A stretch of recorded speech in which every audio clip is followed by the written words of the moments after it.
Shout out Brucegas, aka Toka 2. You know I had to drop a track for my boy. Yeah, I've been in your grass and boys out here telling fake. I'm the hardest young nigga, I ain't signed to no label. Hey, Brucegas putting up fights on the table. Calling that boxing since Kane versus Abel. Smoking so much gas, you would think that shit was fatal. On the people's champion like Muhammad Ali.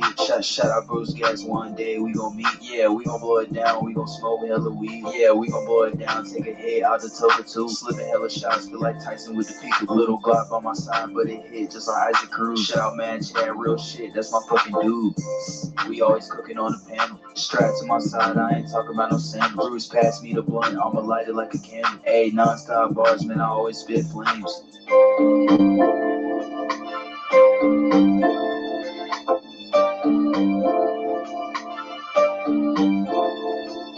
Feel like Brucegas always got a different strain. Bitch, you ain't like me, you can never feel my pain. You win and you lose, well, this a fight game. Don't beef on the net and the shit won't change. Said that on the stream, gotta do it for the game. Said that on the stream, gotta do it for the chat. I ain't undisputed. Yeah, hold on, I ain't undisputed, but I want all the straps.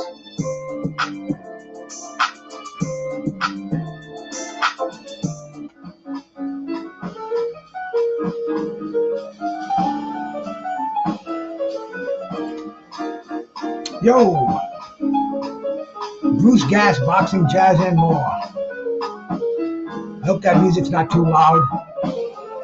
Just getting started over here on a freaking Saturday morning, 11 o'clock over here on the East Coast. Christmas, the day before Christmas Eve, the eve of Christmas Eve. I'm digging on the David Gibson Quartet in the background. They played last night live at Waking Up Here, man. They played at Smalls Jazz Club in Greenwich Village. We're listening to Let Us Take Us Into the Morning here. That's David Gibson on the trombone, Cameron Campbell on the bass, Joseph Lepore. I'm sorry, Cameron Campbell on the piano. Joe Lepore on the bass, and Russell Carter, my old neighbors, my old passed away, late next door neighbor's name was Russell Carter. Not the same guy. But anyway, man, this is the day of reckoning. This is big for Brucegas, bro. I mean, you know, I love heavyweight boxing, and today we got a plethora of heavyweights, man. We've got eight fights on the card. 6 of them are heavyweights. We've got a light heavyweight championship fight, and we've got a cruiserweight fight. And then, you know, we've got a record on this card today, man. Their record is 154. I had to get that right. I was thinking 357, but it's 354 wins, 17 losses, and 2 draws. A little loud, can't hear you talk. Okay, man. Thank you, Iceman. I'll turn that down a shade. How's that? Is that better? Give me a thumbs up if that's a little bit better, man. I'm hoping it is, because I definitely have a lot to talk about today, bro.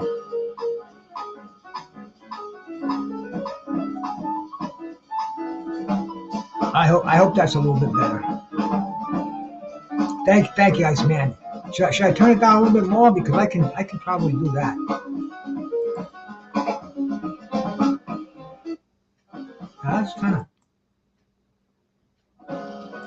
That's about as low as I can have it right there. I hope you're still listening to it. I hope you can still hear it. Snoopy, how we doing, bro? Stop Motion MMA, salute, man. Iceman, my brother, thank you for coming by as always, man. I see Rolling with the Punches was in here last night making a comment, bro. I hope you're in here today with me, Rolling, man. You know, this is I can't expect a lot of people to be in here, man. This is a fucking heavyweight extravaganza, because I've been around for a long time, and this is the most stacked card I've seen with heavyweights. Oh yeah, I'm streaming the whole fight card, and if anybody wants a link for it, the stream that I'm using right now is strikeout.im. strikeout.im, and that should get you right to the fight, save you a few bucks. I mean, it's the day before Christmas, and all through the house, and not a dollar was available in my purse. It's tough times around here. It's the end of the month. It's Christmas. We want to make sure everybody's taken care of, and pay-per-view is a thing of the past. If you haven't understood that yet, man, I mean, you've got more money than brains, and there's got to be a change in the way that they service up this boxing. I think they should go back to doing a lot more live fights, having live fights at different locales throughout the country, and that stimulates the economy. It stimulates the bars, first of all, that are in the vicinity. It stimulates the hotels, the whole hospitality industry. The restaurants are jamming it up, man. I mean, it's just a good idea, because nobody's going to go out and pay for a fight that you can just click your mouse onto one of these many channels, and it is what it is, bro. I mean, I have much more important things I have to spend my cash on, and one of them is for this afternoon's boxing.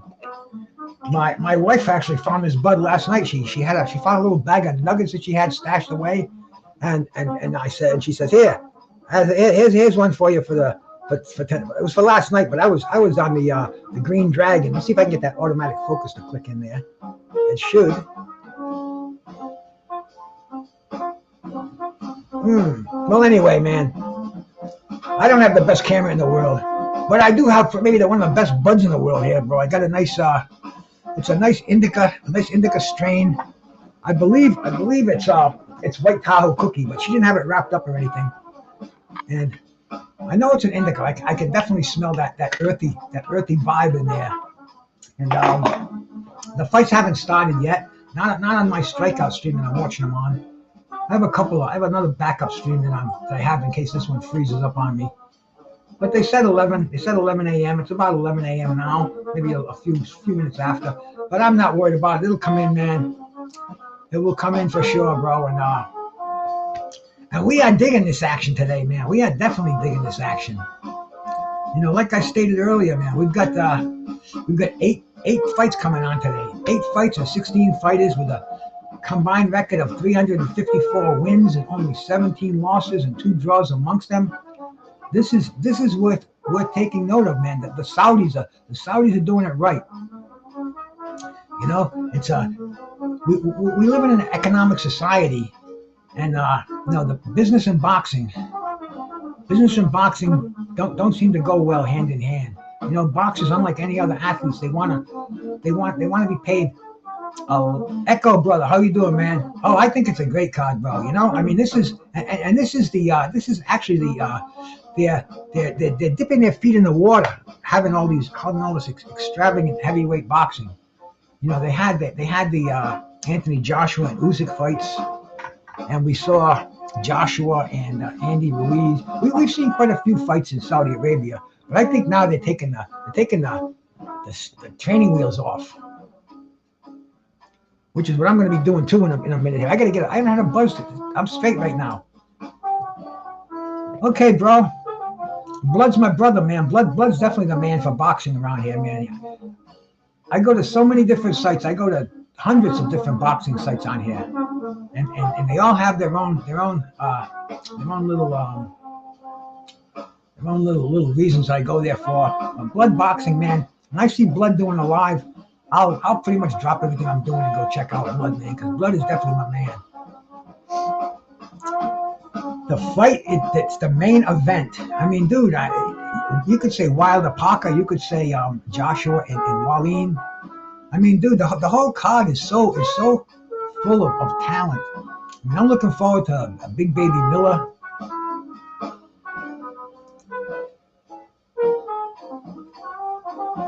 Okay, bro. No, Blood's the man now. Blood's a friendly guy. He's a nice guy. He's one of the most knowledgeable cats you're gonna find on YouTube. And believe me, there are some very knowledgeable historians on YouTube. And Blood, man, he can hold his own with any of them. He's my go-to guy, bro. I I drink a lot of water. That's the only thing I drink. I don't drink coffee. I don't drink alcohol. I don't drink fruit juice, no Kool-Aid, no soda, none of that shit. I drink 100% water is my diet. Blood boxing made this for me. Him and my friend Fistiana fights, who I haven't seen in a long time. Let me do this hit of weed here, and we're gonna wait for the fights to start, and we're gonna get the buzz on today, bro. We're gonna get the buzz on. The Toka 2 is nice and clean, fresh water.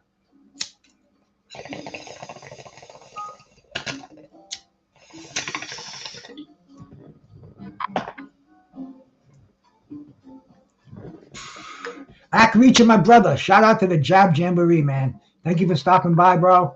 I mean, this is a day of boxing over here. This is nothing like that first bong of the day. It doesn't get any better than that.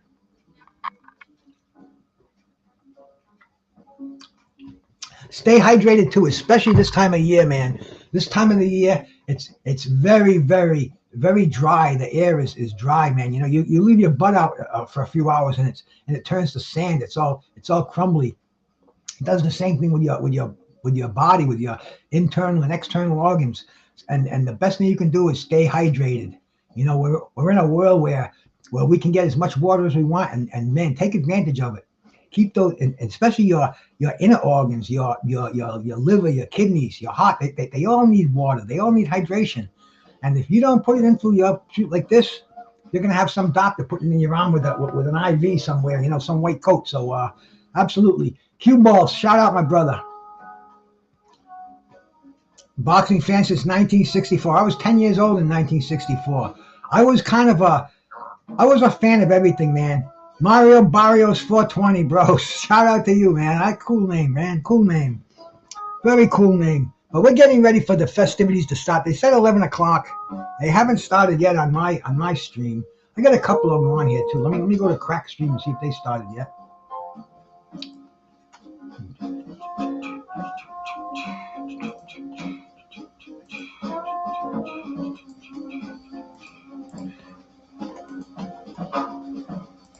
Oh, they keep trying to trap me, but no, 11 hasn't. Oh, yes, it has started. Okay, man. We are in Saudi Arabia. We are listening to the usual team, man. Who do we have on here? I forget their names. But the fight has started. Cash Sports, my brother. Salute, man. Salute. Mick Smith, how we doing, my bros? Thanks for coming by. Wilder is, man, I tell you, there's a question mark in that fight. I don't disrespect the power of Deontay Wilder, man. That's one thing about him. He's got that right hand that'll put anybody into another time zone. And they say the power is the last thing to go. And Wilder is in his late 30s now. He's had he got those beatings from Tyson Fury. But I think I'm gonna rely on that right hand. I think that right hand power, it's eventually going to get to Joseph Parker. Excuse me. And I think that should be the outcome in that fight. I mean, you know, it's heavyweight boxing and anything can happen. I've seen so many heavyweight fights where I jumped out of my skin. They were so exciting, bro. I can go back to let's go back to 1980, man. We can talk about the fight between Big John Tate, undefeated heavyweight champ, WBA champ, and Mike Hercules Weaver. John Tate was having his way with Weaver, but Weaver was still hanging tough. It went to the 15th round. Mike Weaver landed this unbelievable left hook out of nowhere. It caught the boxing world by surprise. It's what heavyweight action is supposed to be about. And he became the heavyweight champion of the world. I mean, dude, the George Foreman-Michael Mora fight. George Foreman was getting his ass kicked. It was almost a sad situation. And then Michael Mora and George Foreman came back with this right hand, man. He said he was lining it up all night. Boom. He puts Michael Mora into dreamland. We jumped out of our skin over here. And, you know, George became the oldest heavyweight champ. So anything can happen, man. Anything can happen. Miller and Dubois. That's going to be a great fight, in my opinion, man. You know, Big Baby Miller. Big Farmer Miller, as they call him, was suspended when he was supposed to fight Anthony Joshua in Madison Square Garden. They said he had every pharmaceutical drug in his that they could test for was in his system. Um, he even tried to say that Viagra, well, it was all Viagra was thrown off the test. You know, and hey, Viagra's a performance enhancing drug in its own right. But Big Baby Miller, he paid his dues. You know, what can you do? You can suspend the guy.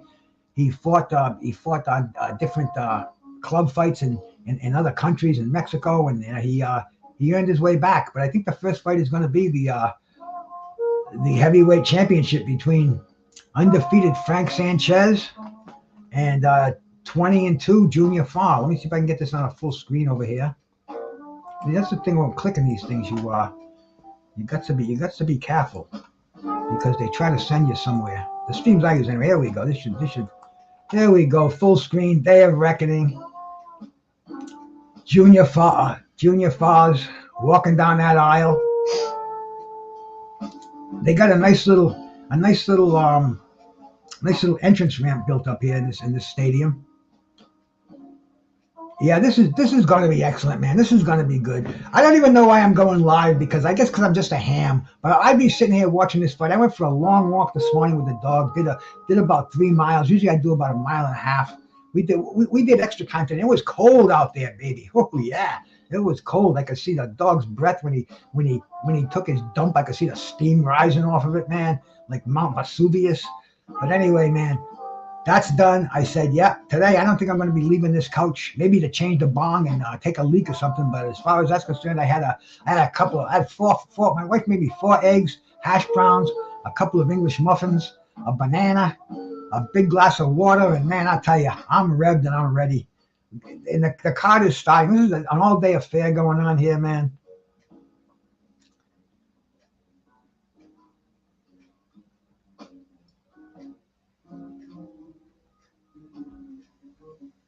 Frank Sanchez and Junior Farr. Let's delve into their records a little bit, man. Frank Sanchez hasn't been very active. Let me get this. I got this wireless mouse, and I got to get it on this second screen down here. Here we go. We're going to go and look up Frank Sanchez.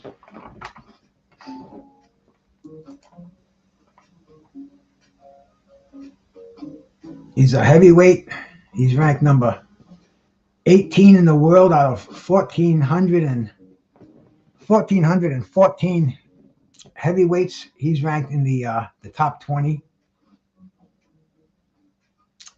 I'm looking forward to that fight, Cass. I'll tell you, man. In fact, I'm looking forward to all of them here. Frank Sanchez is making the ring walk now. I don't know how far behind I am because, like I said, man, I stream these fights.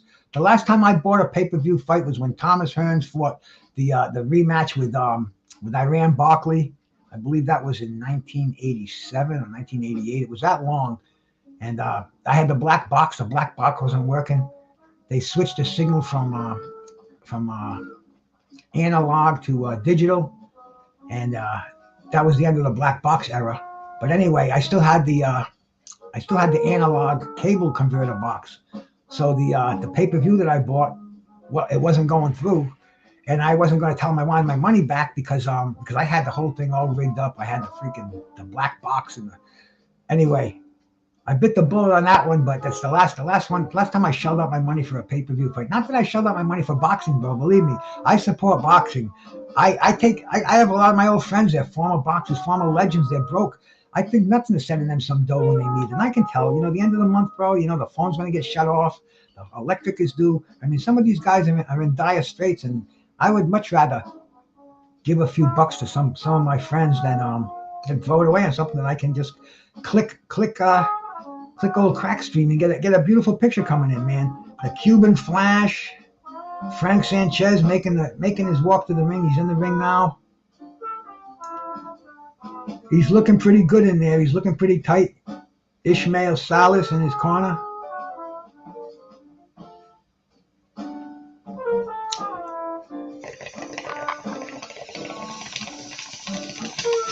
Hey, my bro, just Frank, man. Thank you much for coming by, bro. Thank you much for coming by. We're in Saudi Arabia, man. We're at the The day of reckoning, the heavyweight extravaganza. This is something that I'll tell you, bro. This is a this is a better.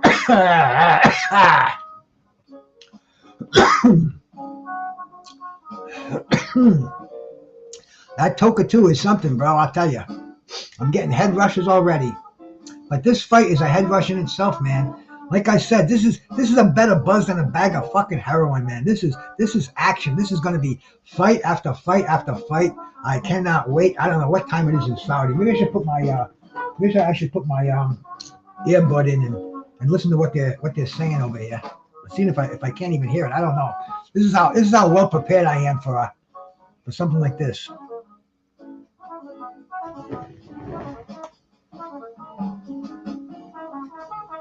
No, that's not working very well. Let me see if it's the volume.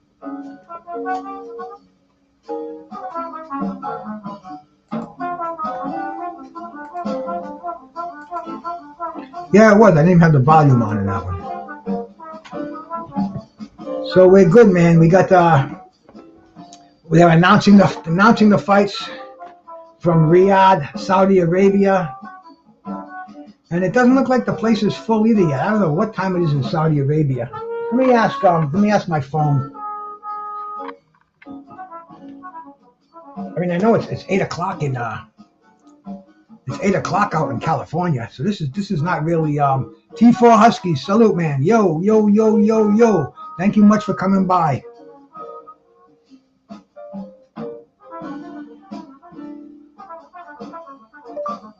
What time is it in Saudi Arabia right now? The time in Saudi Arabia is 7:22 p.m. It's 7:22 p.m. in Saudi. So they are planning this for their time. They're not really caring too much about what's going on in the United States. They know, we're hardcore boxing fans, and if we want to watch this fight, we're going to watch it. No doubt about it. No doubt about it. It wouldn't matter if it was it wouldn't matter how late the fight was. Because you see, this is kind of what they did when with the legendary Rumble in the Jungle in Zaire when George Foreman fought Muhammad Ali. They accommodated the United States. They accommodated primetime New York. So that fight was shown at 8:30 on the East Coast, and it was shown at like 4 a.m. in Zaire. There was a full stadium. Yes, you got that right, Cass. It is it's almost 7:30. So I mean, they're doing this. They're not messing with their calendars at all.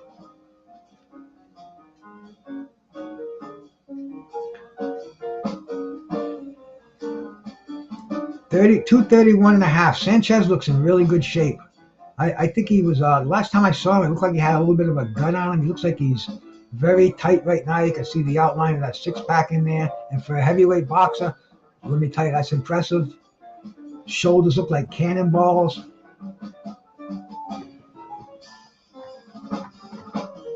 He's the Continental Americas, WBC Continental Americas champ. So you know the WBC's getting their percentage on his purse. I don't know what that belt is doing for Frank Sanchez, but we're getting instructions in the ringside. Junior Fa's a big man. Junior Fa, he looks like he's got a few inches over on Frank Sanchez, and Frank Sanchez is 6'4". You see how tall Junior Fa is, man. That's the beauty. It's just a click of the button. Junior Fa is 6'5". He looked more than an inch taller. But hey, here we go, man. Action's happening right now. We've got 20-2 Junior Fa taking on 23-0 Frank Sanchez, and there's the bell. Day of reckoning has started. Junior Fa's got that high guard. He's coming in. Junior Fa shooting out that right-handed jab. Sanchez, a conventional fighter too. He's that left-handed jab. Sanchez is mostly on the defense right now.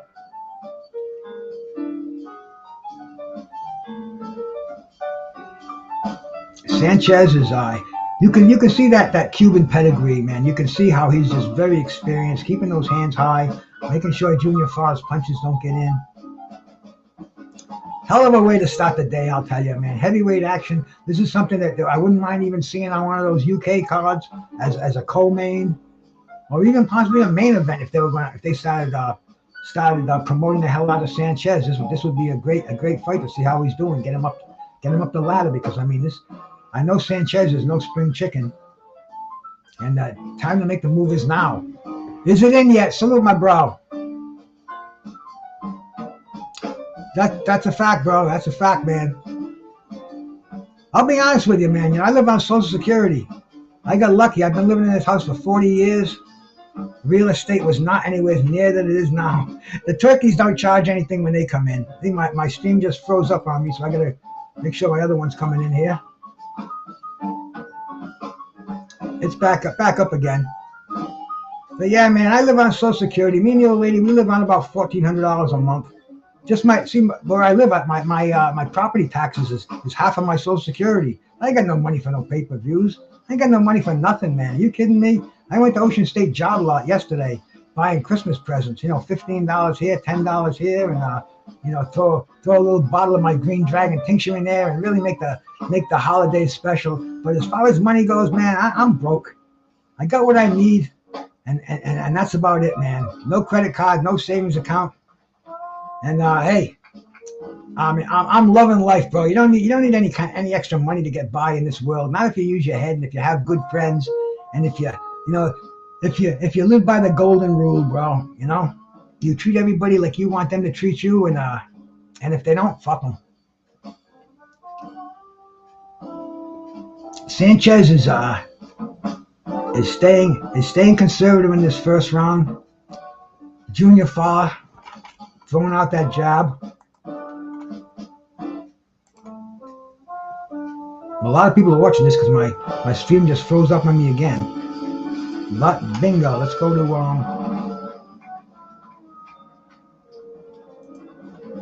that's the end of the first round.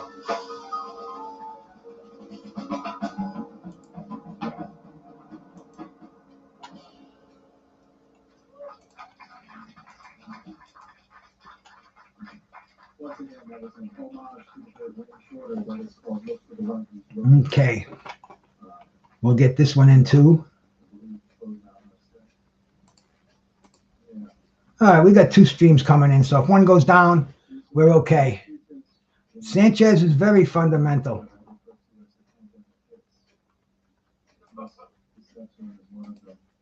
Get my full screen on, and we're starting the second round. Junior Farr's a big man. He looks a little bit jiggly. Trying to throw that right hand. Got that jab in on Sanchez, but Sanchez is a very classical, straight up boxer. Got a beautiful stance. Keeping that left foot out. He's leading with that jab. Keeping that right hand cocked and ready to throw when he sees an opening. Conservative with it, but he's keeping Junior Farr on his back foot with that jab. Junior Farr's trying to come forward. When he gets a little too close, he's smacked in the face with a jab. Doesn't seem to have any answer for Sanchez yet. And I want to shout out everybody that's listening to me on Facebook. Hey, I got the robots in here. Somebody get rid of that cat, please. We don't need any full flight streaming, bro. We're already telling them how to get the stream.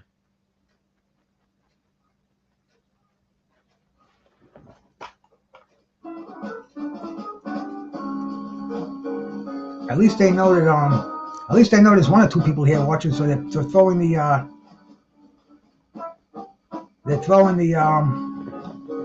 whatchamacallit in here.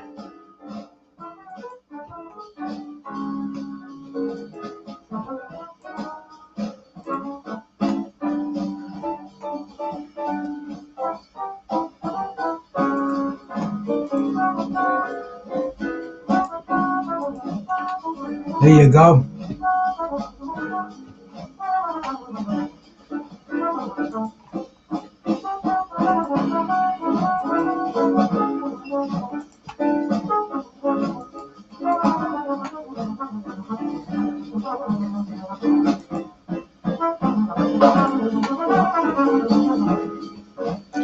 They are still still jabbing it out in the middle of the ring. We haven't seen any major shots landed yet.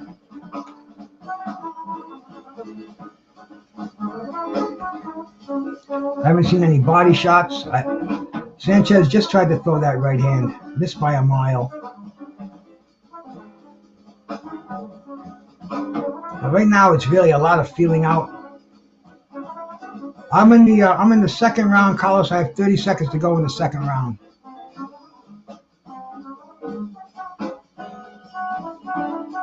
I'm really surprised the place isn't full, but I mean, I guess we have a lot of boxing, and I don't know how the rest of the country of Saudi is about boxing. I guess if it's an event on a Saturday night and they're gonna be there, hey, my brother St. Cruising, bro. So Sanchez looks good for a 60-year-old man. Hey, them Cuban birth certificates, they've been destroyed in the flood, burnt in the fires, and they go and get another one. It's dated from the day that they apply for it. But we'd like to see Frank Sanchez make his mark here. I mean, he's got to change. He's got the world watching him. So what he should be doing is he should really be trying to shine in this fight. You know, we see he won that Jogba fight on the Fury undercard of, I don't know, was that 2 years ago, a year ago? I can't even remember. But it seems like that's really the last time I saw Sanchez. I haven't seen him in action in a long time. Let's see when the last time that he fought. The last time he fought was August of last year. He fought a guy named Scott Alexander. Scott quit in his stool after the fourth round. He had this is his third fight of 2023, so he's been fairly active, man. We got to give him that. We got to give him credit. We saw him fight Carlos Migron at Barclays. That was last year, about a little over a year ago. I mean, he's been more active than I've seen him fight, but he hasn't made any noise. I hear you, Carlos, man. I'll try to bite my tongue if there's a knockdown or a knockout. Now I found out those turkeys are inedible, Frank. They're they call them something like black. What was the guy telling me? Black feather, where the meat's all dark and gamey, and they're just not edible. Hey, and I want to thank the cats from Facebook that are watching this too. I set it up to go live on Facebook, and I see I got a thumbs up there. So I guess a few people are watching there. I appreciate it, man. This is Day of Reckoning. We're in the third round. Where we're in 2 minutes, 1 minute into the third round. The opening bout, Frank Sanchez and Junior Farr. And it's just going to be heavyweight action after heavyweight action, man. So get your buzz cooking, man. Go to strikeout. I don't want to give you the wrong, because it's the last two things that get you hooked in properly. So it's called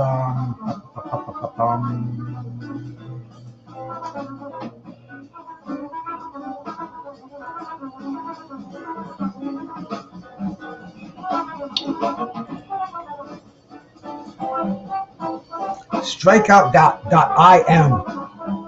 All you got to type in your bar is strikeout.im, and that'll get you this fight for free. And if that one doesn't work for you, I'll give you other ones too, man. Because it's kind of my mission in life. I'm the Robin Hood over here, bro. I mean, you know, we take from the rich and we give to the poor, and those Saudis are probably as rich as you can get, man. I don't think they're sweating the fact that I'm over here streaming their fight. In fact, you know, the statistics, I've been looking up. I'm kind of a statistics man, and as it goes, it's 80% of the pay-per-views are streamed for free. There's only 20% of the people out there that are paying for these, and if you line them up, I'd probably give them all a smack. They're all fucking douchebags, fucking holier than thou. I've seen them like this so many times, where you are ruining boxing. You are taking money out of the fighters' pockets, bro. Well, these fighters are trying to take money out of my pockets, and the garbage that they're giving us, it wouldn't even matter. This is a great card, believe me. If there was no other way, I'd be calling my cable company, and I wouldn't even know how to do that now, man. Do you take debit cards, and can you wait till the first of the month till you put it in? And hey, thank God this is America.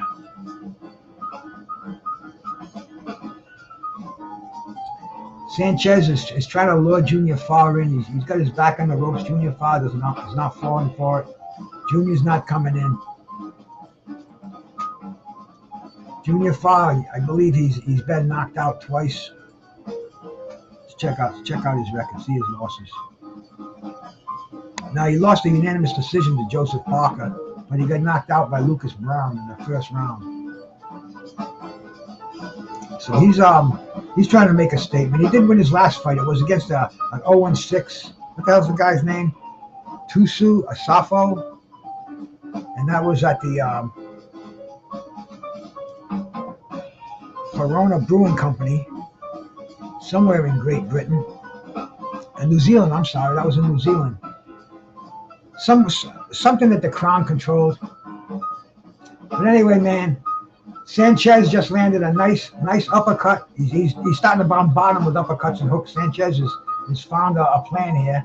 Sanchez is moving in, man. That's the end of the third round. I'll tell you, Sanchez looks like he's found the range. He's got a whole different look on his face. He looks like he's aha, I see something. Sanchez, Junior Farr still with that straight up, very, very stiff, the European stance. I guess that spills over to Australia, to New Zealand. We got a couple of fighters from that area of the world fighting on this card. Dubois, the big Australian who's fighting what's his name, man? The big Ukrainian. Anyway, let's concentrate on this fight yet. I wish I could is it in yet, man, but possession is legal. You can't give it away. I believe giving it away is a crime. That constitutes dealing or something, some crazy shit like that. So I grow it and I smoke it. Wink, wink. And here we go, man. We are in the fourth round. We're a minute into the round. This is a 10-round fight. Great defense by Frank Sanchez. And he's using some incredibly slick defensive maneuvers, throwing nice counter punches. Junior Farr is still plodding in. He's trying to rough him up. He's trying to get him in the corner, get him on the ropes, and unload something. But Frank Sanchez, he's constantly moving to his left. He's shooting out that jab. He's knocking down the punches of Junior Farr. I think he should concentrate more on the body. He had some good luck earlier in the round when he unloaded those uppercuts and hooks to the body. Now he's back to the conventional stand. He's doing a little more head hunting now. I think if he put his head down and went to that body, because it looks a little soft on Junior Farr, I think he'd get a reaction. He's got great balance, I gotta say, man. He takes a punch, he shuffles, stays on his feet. Oh! He just missed the right hand. I thought Junior Farr was going to take advantage of it, but he didn't. And Junior Farr realized Junior Farr's on the attack now. He realized he had a chance there, and he blew it.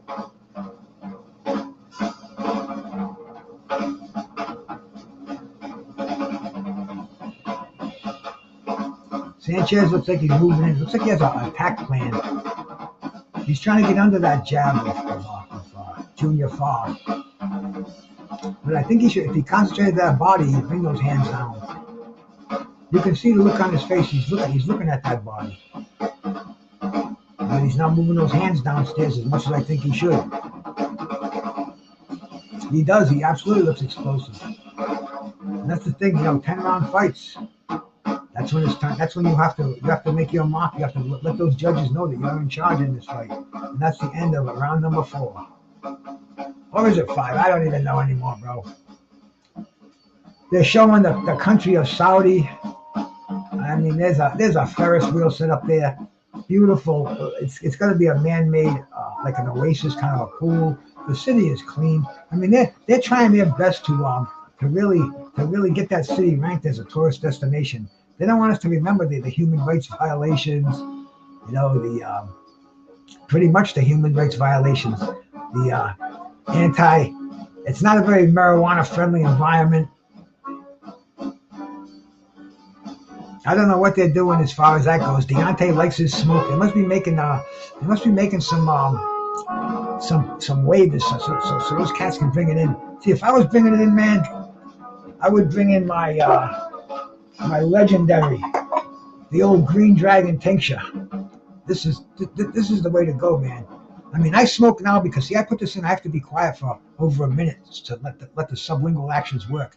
But this is really the way to go. Last night I was flying. I must have had about 500 milligrams in me because every squirt is 40 milligrams. I've got this. I've got it calculated. I have a cannabis tester, so I can test the potency of my weed. I can test the potency of my tinctures. And I test them all out. And I test them out. I don't believe the lab analysis. Sometimes it comes in right on, spot on. Sometimes it's off a little. It's real easy to do 2 tests, 3 tests. And I've gotten my Green Dragon to test that 40 milligrams of THC per milliliter. That's per cc. And it works, bro. It works. It takes care of my pain, my anxiety. Just helps me get through the rigors of life. My wife loves it. I love it. The only problem is it's in a 190 proof alcohol base. El Pinche, salute my brother.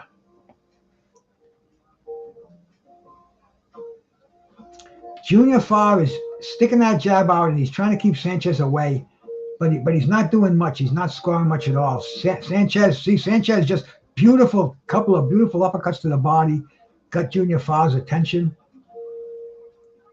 and he's basically having his way with Junior Farr. Junior Farr it looks like he's in more of an almost just a survival mode. He's trying to drop that right hand, but it's coming behind a very lazy left jab. Sanchez is countering him nicely with his jab. But Junior Farr does not want to let that right hand go.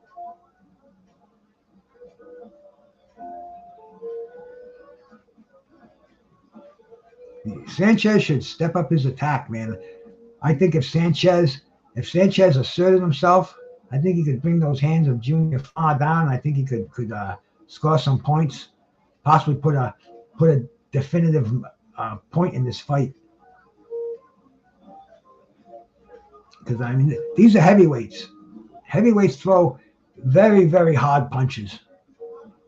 You know, punches that go over 900 on those punchometers.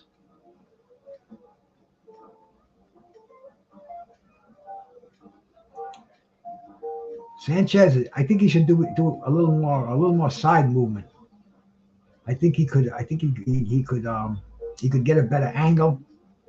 Junior Farr right now is in a stalking mode. He's trying to get Sanchez against the ropes. Sanchez ties him up on the inside. Junior Farr trying to get a shot in there on the break. You can see the discoloration in the right cheek of Junior Farr. He just threw Sanchez down. It was a slip, kind of a little bit of a shoulder maneuver. And that's the end of the round. I'm going to just try to do my hits between rounds. Because the worst thing to do is something. Hey, Tech the Q, how we doing, my brother?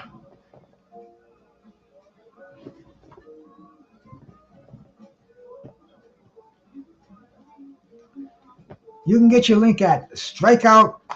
I even forgot what it was here, man. I should put it up. Strikeout.im. That'll get you a nice view of the fight, my brother. Sanchez just scored with a rabbit punch when they were clinching. Yeah, a lot of punching behind the head in those clinches. Kind of a sloppy fight. But this is heavyweights, and it's only the opening fight. This is the undercard. I mean, this whole card it's gonna get exciting, bro. We're gonna see some knockout punches. We're gonna see some boxers. We're gonna see everything today. As far as the heavyweight division goes, if you're not watching this fight, then bro, you're not a fan of boxing. I heard somebody, it's Saturday afternoon. I got things I gotta do. I can't be watching the fight. I gotta go out and watch it. Fuck, what the fuck is more important than a fucking major heavyweight card like this, bro? Nothing in my world right now. Nothing short of a close family member or friend or pet needing medical attention or something like that. Hey, Boxing Lounge, how we doing, my brother? Thank you much for stopping by, bro.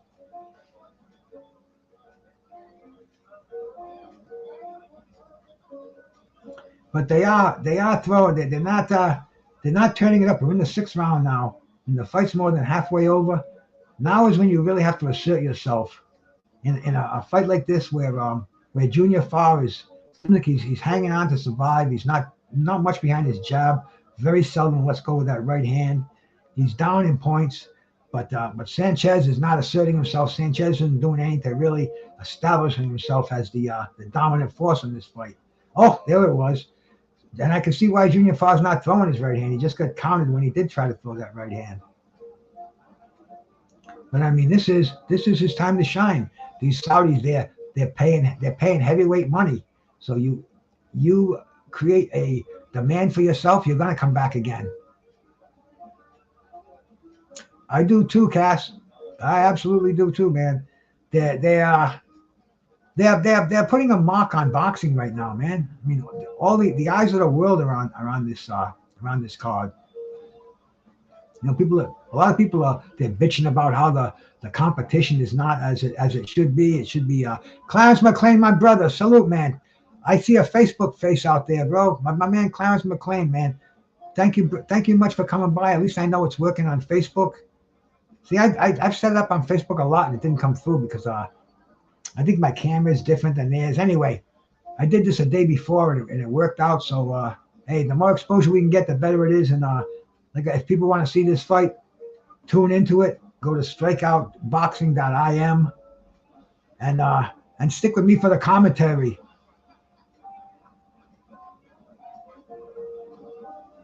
Junior Farr just got a right hand in. Sanchez didn't rock too much with it. And they're both still in center ring throwing jabs. Junior Farr, I think he's got a little bit of urgency now in his punches. I think he's realizing that he's being pitched. Oh, beautiful shot by Sanchez. Junior Farr goes down on his hands and knees. He's taking that mandatory 8 count as he's getting up. Beautiful left right by Frank Sanchez. And that's the end of the round. Junior Farr is lucky that he heard that bell. This is going to be interesting now. This is going to be very interesting how he comes out for this round.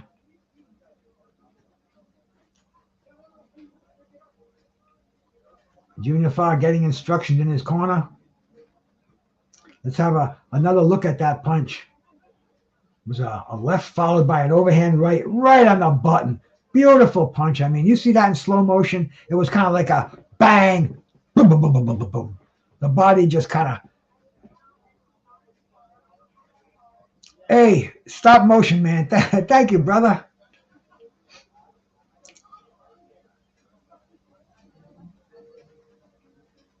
Beautiful, beautiful right hand. And man, I mean, that was a classic knockdown.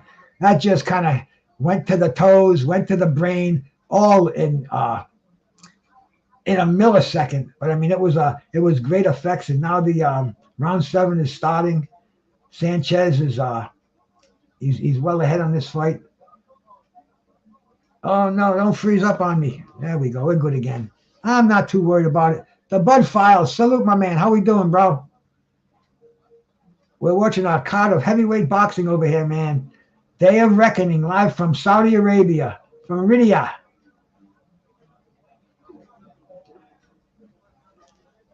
And Sanchez is moving forward now behind that jab. You can see the confidence in him. You can see the spring in his step. He's trying to drop another one of those rights. Junior Farr. Oh, he just did. Junior Farr's in trouble again. Junior Farr's on his ass. Woo! Frank Sanchez is finishing this fight in style. Referee's counting. Sanchez, Junior Farr's up. The fight's going to continue.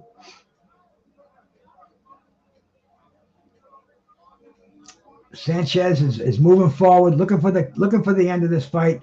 Beautiful, beautiful left right. Get warned for hitting the back of the head. I just got a text. I'm going to look at it as soon as this round ends. Sanchez has got him against the ropes. I think Sanchez is trying to end this fight. He's got a minute and a half. I don't know if Junior Farr is going to be able to survive that minute and a half. Sanchez stalking him into the ropes. Nope, Junior Fa, he doesn't want to get in that corner. He's trying to survive. He's not holding on though. He's staying on the outside. Bad place to be with a seasoned veteran like Frank Sanchez. Sanchez is looking for that right hand. Junior Fa's stumbling all over the ring right now, man. He's trying to hang on. He's looking at the referee. Like you said, Frank, the end is near, bro. Sanchez is stalking right now. Junior Fa's trying to get away. Sanchez has got him against the ropes. They're holding him right now. We got 47 seconds to go in the fight on my count. And Frank Sanchez is moving in for the kill. Junior Fa, he's on that back foot. He's trying to avoid that right hand. That's what he has to do. He has to keep his left up. He cannot afford right now to get into a floor. He's down again. Once again, he's down. That's the second time in this round. Referee's having a look at him now. Referee waves it off. With 18 seconds to go, Frank Sanchez, a winner in the 7th round. Good fight, my friends. Good fight. Good shit, bro. I mean, dude, how can we want this to start off any better than that? This is the day of reckoning, man. And we've seen one fight, one knockout. Frank Sanchez remains undefeated.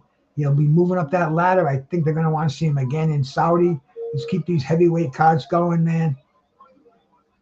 Yeah, baby. Good stuff. Good stuff.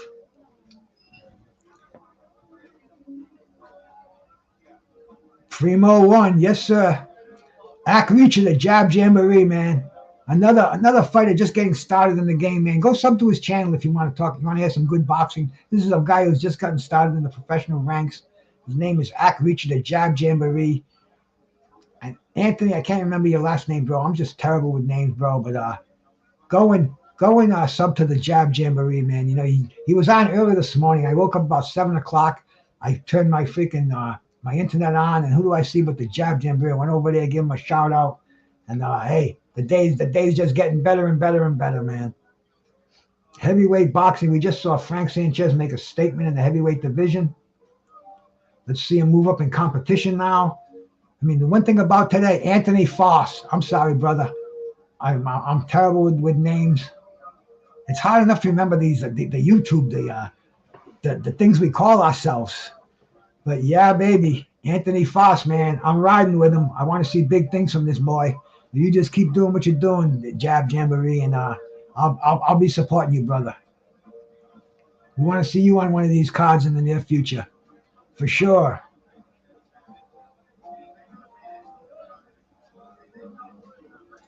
But now let's see how fast the Saudis roll this card going. I mean, like I said, we have 7 more fights to go. And are they gonna do it like last time? They had a big ceremony, and it was about an hour downtime when the Fury Nagano fight was on. It was all kind of ceremonies in the ring and announcing dignitaries. But yeah, man, let's see how if they have an expediter here. That's the key. I mean, I've been in many businesses, and you've got production. And you've got service, you've got delivery, but you need an expediter. You need somebody there to make sure that everything's firing on all cylinders at the same time. And that's why we're going to see if this card's going, if they had the next 2 fighters who are going out on a limb. I'm going to say we're going to probably see Opetaia and Ellis Zorro, the cruiserweights. I'm going to guess that that's the next fight. But then, I mean, we could see Bivol and Lyndon Arthur, Hrgovic and Mori. I mean, this is a big card. I don't care who comes on next. I just want to see boxing. I'm in the right place at the right time with the right people. And baby, this is what I was built for, man. Heavyweight boxing 2 days before Christmas.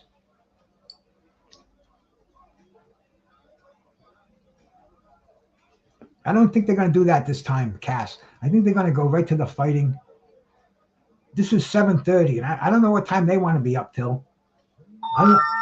Let me check out my text. I'm getting a few messages in here. I'm glad my phone's not ringing anyway. Let's see here. Oh, my prescription's ready at Walgreens. I get this solution I have to put in my eyes. I have early stage glaucoma. I have to put these drops in my eyes every night so I don't go blind. BVO, my brother, salute. You want to stop up? You want to come up here and talk a little bit, bro? I can arrange that, no problem. Give me a second. You can come up to my channel anytime, my brother. That's BVO Boxing. He's got a kick-ass channel.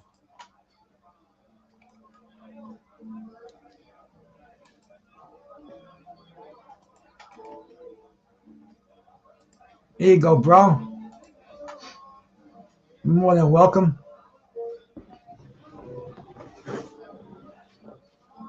Hey, Lance, my brother. Salute, man.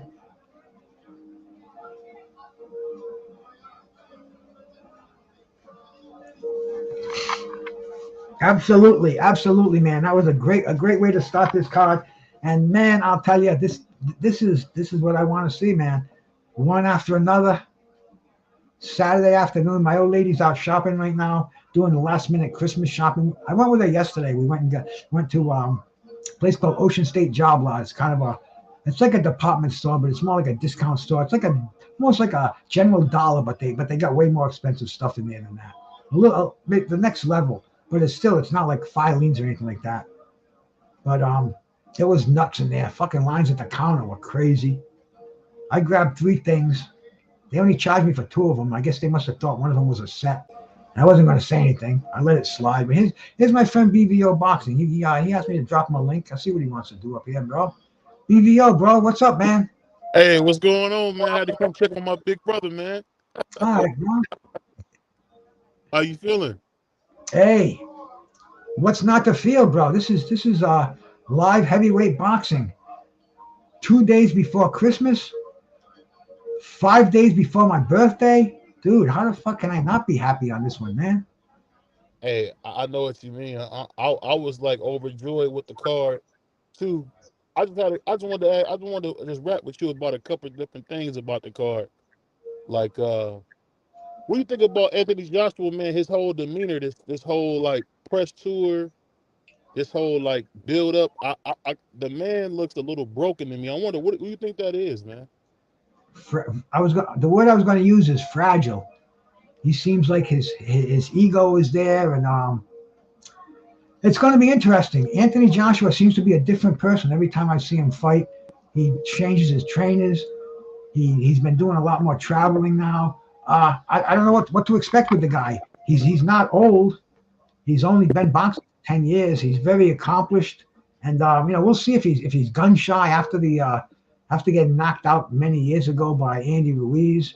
It seems like he's never been the face first fighter anymore. Always afraid of getting knocked out again, and it's going to be interesting. Otto Wallin, his only loss was that Fury fight, and a lot of people thought that he should have won that fight. I thought Fury actually won that fight kind of easily, aside from that cut. And he's been learning his trade. He's been undefeated since then. He's got a chin like steel, but he doesn't have much of a punch. Okay, man, we're getting ready for Hrgovic and Mori. See that I agree with that totally. I think that the big thing with Anthony Joshua, man, I compare him a lot to, I don't know if you're a baseball guy, but he's a lot like Alex Rodriguez. Man, he doesn't seem comfortable in his own skin, and it's like when I see AJ, I can never understand how a guy who's done as much as he has is so insecure about himself. It's just glaring at this point, you know. Mm-hmm. And I'm just hoping really because, like you said, I believe the same thing. I think Tyson Fury beat him easy, but it reminded me a lot of when what was the Klitschko's name? My favorite Klitschko, Vitaly. Remember Vitaly was doing the same thing to Lennox, and because of the cut, they stopped the fight. Mm-hmm. I feel like that's the same thing. I feel like that fight should have been stopped with Tyson Fury versus Otto because Tyson was bleeding like a pig, man. He was bleeding like a pig. I'll never forget that, man. Oh, that was and that's the beauty about this heavyweight boxing. But now we got a fight coming on, man. We got this dude from Australia, Mori, 41 wins, 2 losses. He's got 38 knockouts, but he just hasn't fought anybody. When he his claim to fame is being knocked out by David Hay. Yeah. I used to love But to watch David Haye, man. He was a goofball, man. I like David Haye. well, this is kind of like a stay busy fight for Hrgovic. Hrgovic is the #1 IBF mandatory contender. A lot of people are saying that the fight next month, in 2 months with Fury and Usyk, if Usyk wins, he's going to drop the IBF belt, and people say Fury's going to be stripped too because of not taking on his mandatories. So Hrgovic has got a real good chance of being awarded the IBF title or going into a fight for the vacant belt. All he has to do is stay busy, and if he loses this fight, all his dreams are fucking down the drain. So this is another fight that's pretty important, man. Yeah. I know people give Hrgovic a hard time because he had that close decision win with Zane. I thought that fight could have went either way, you know. Yeah, no, I thought Zane won that fight by a split hair. You know, I give him this decision, but it was a good fight. And hey, I never complain about decisions, man. Boxing is boxing. I just want to be entertained. So far, I've been thoroughly entertained. And see, the thing about heavyweights, a lot of these heavyweights, there ain't no room for no decision. There ain't gonna be no decision. These guys are they're throwing cinder blocks, man. They don't. You know, it ain't how many I'm going to hit you with. It's which one is going to hit you right. I got to tell you a funny story. So I went to the gym, right? And I can say I'm a big guy. Like, I'm the exact same weight as Big Baby, but I'm 6'5.5". And I let a amateur boxer heavyweight hit me in the stomach. And when I got out that ring, Bruce, I didn't let them see it, but I went right in the bathroom and threw up, man.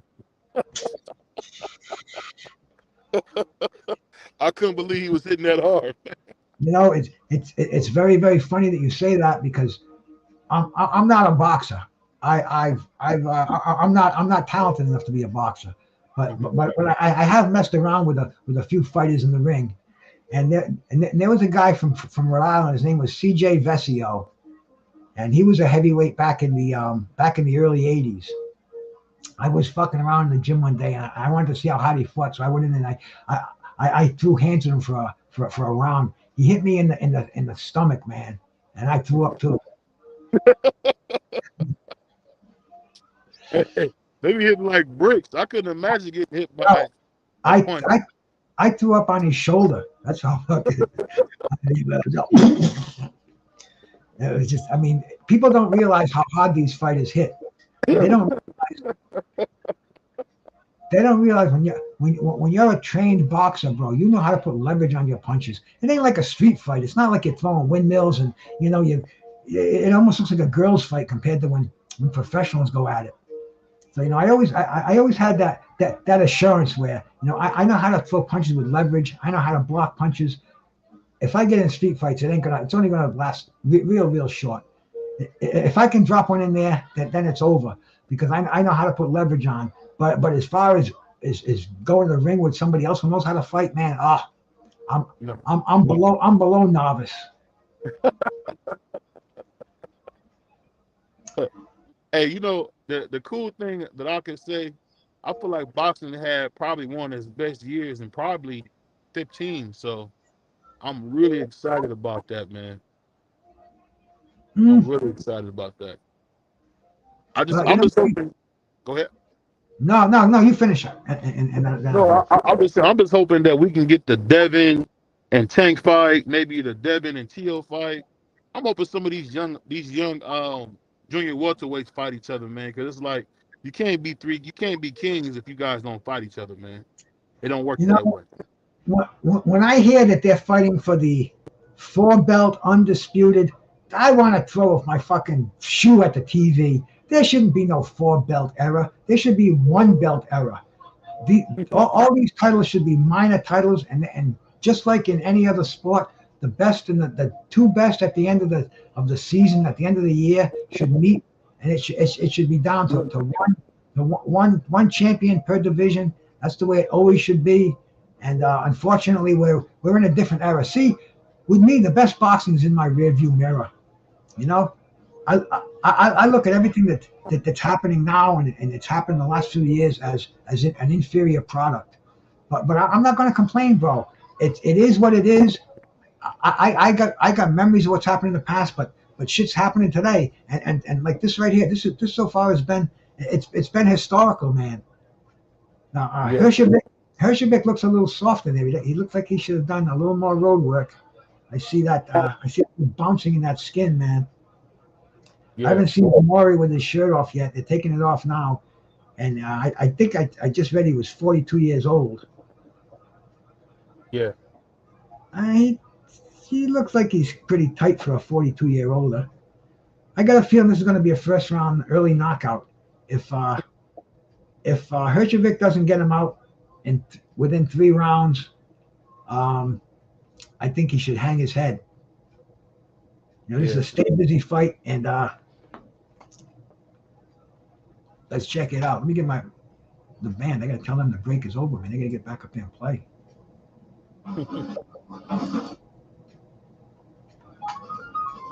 There we go, guys. Oh, my stream just froze. Unfroze. Okay, I'm good.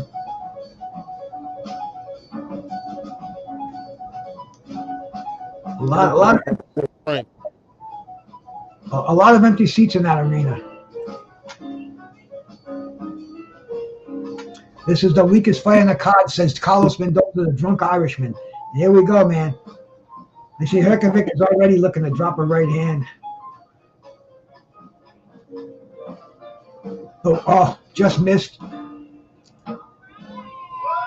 Nailed him with one. Yeah, Hrgovic is just looking for that standard 1-2. I think that 1-2 is gonna take old Mori off his feet. Yeah, he's getting hit every time. Every time he throws that right hand. Oh, dude, he already took a knee. Oh, dude, he's taking the 10 count. No, he's up at 8. Oh, bitch, no. You don't want to end it like that. no. He's trying to throw that haymaker. To throw a big wide left hook.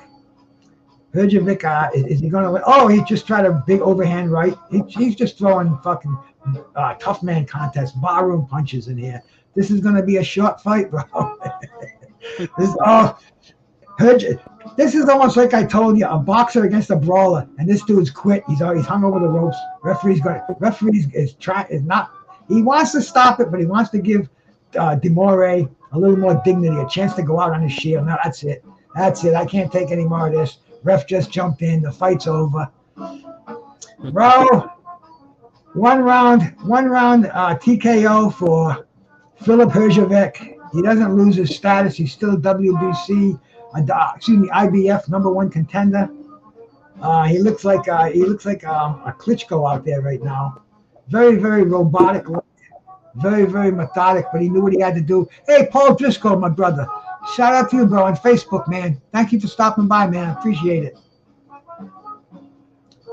Hey, BBO, you ever try doing your lives on Facebook? Yeah. Yep. Yeah, cause I see him pop up a lot on there. Yeah, now I'm thinking about it, but I just started trying to get my shit going on Facebook, and it's I guess it's doing all right, man. I got my brother Paul Driscoll's in here, Clarence McLean was in here, and I got a couple of thumbs up, a couple of hearts on Facebook. So, hey, we get the message out there, man. We love boxing, and if you can't pay for it, you can come over here and I'll tell you how to get it. And El Pinche garbage, yes, but hey. I worked in 5-star gourmet restaurants, and we always have to.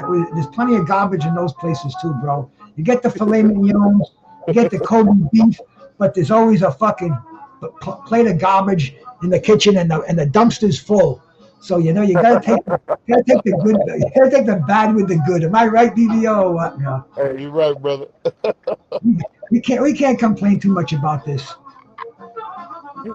It's funny you say that, man, because I was thinking about when you said the best boxers in his rear view, and I hate to admit it, but I have to agree, the best fight I've seen in a long time is Jamel Charlo versus Brian Castano, and that was 2 years ago. Like, we're not getting that all the time, man. Like, the fight.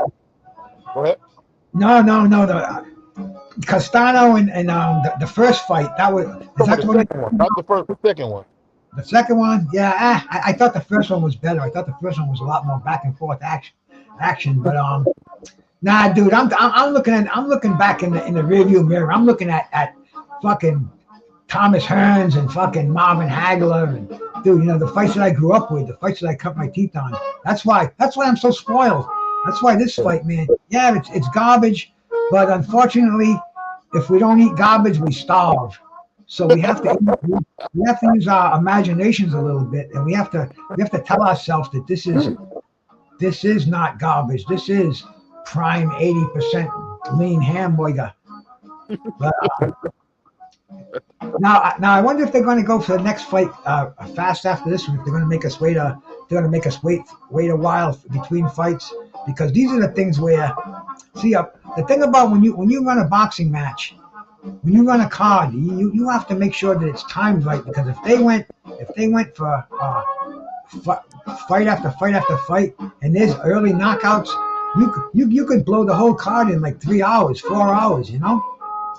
They're 8. I think they want at least 5 or 6 hours in here, but we'll see what they're going to do in the downtime. Are they going to show? I hate when they start showing like repeats of fights, you know, showing some old Wilder fights or old Parker fights. I don't want to see that shit, man. I can go see that anytime on fucking YouTube, man. I'm here to see live action.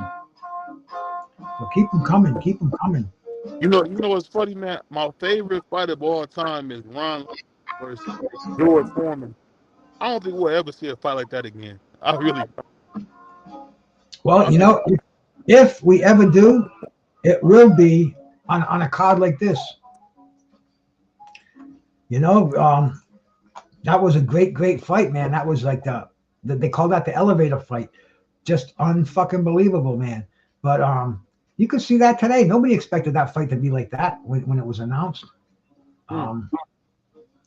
Hey, we could see that with Wilder and Joseph Parker. You never know, man. You never know in boxing. That's why I love it so much, and that's why, like heavyweights, anything can happen anytime.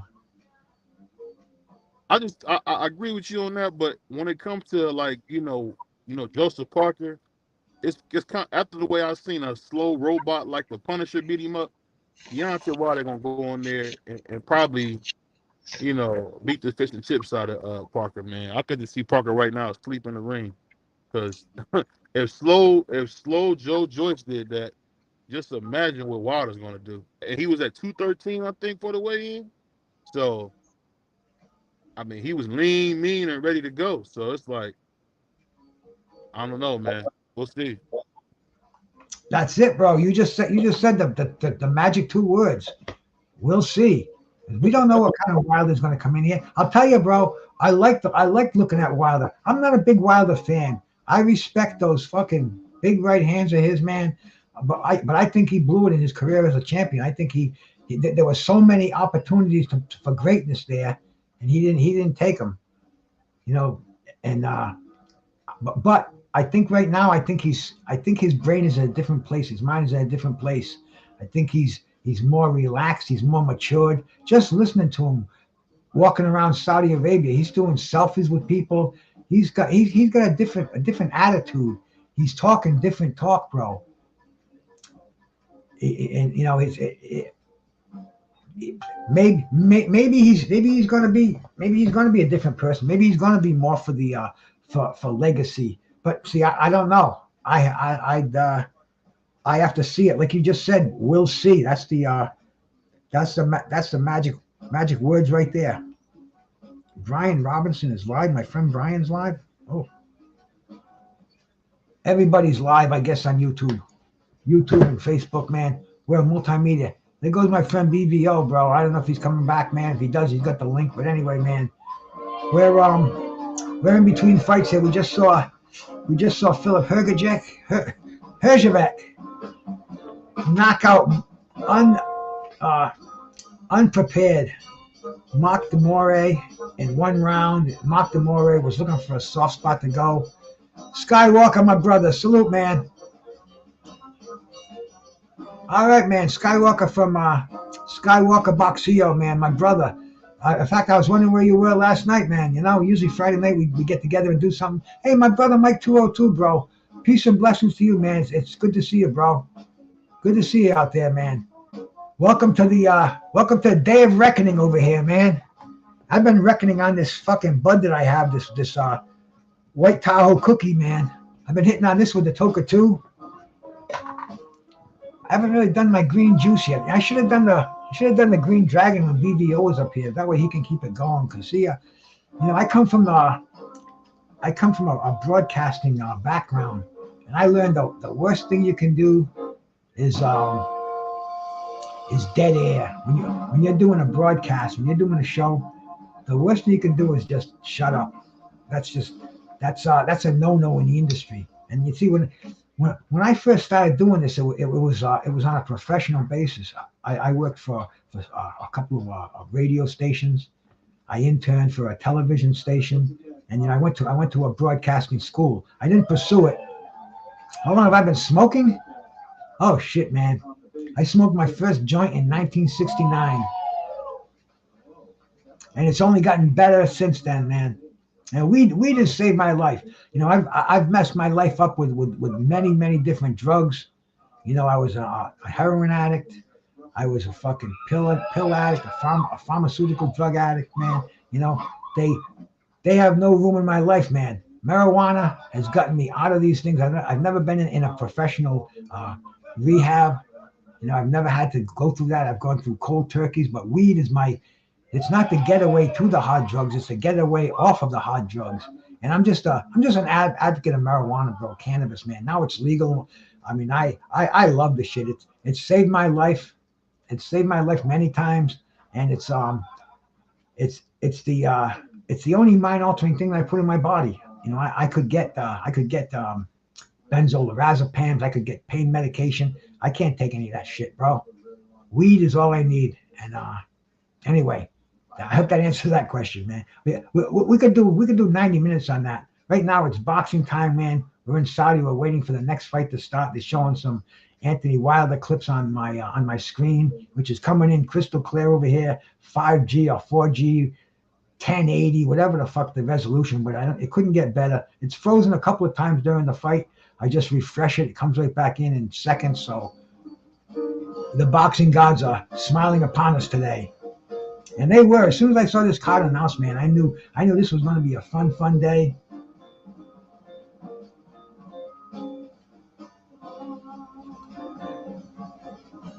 Mongia and Ryder. So there's going to be a fight in there. Hey, my brother Nick M, man.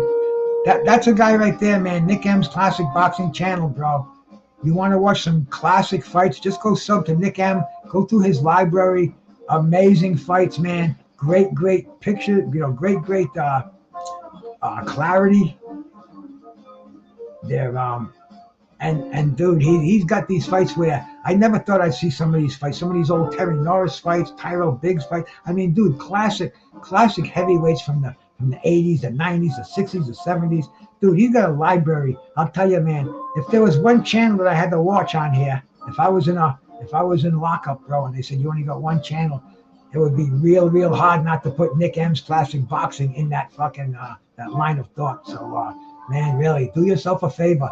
Go see Nick M's Classic Boxing Channel, man, and your boxing IQ is going to go up a couple of points, I guarantee. Now they're showing Deontay Wilder with I mean, dude, he's got a whole different attitude. It's not like he's not in your face anymore. It looks like he's found his fucking chill, bro. I mean, he looks like he knows. He's on a mission, and I'm looking forward to him. I'm a fucking Wilder fan now, bro, and I was never a Wilder fan. So anyway, man, we're getting ready, keeping the buzz on. They're on downtime now. I don't know if they were expecting that 1-round knockout.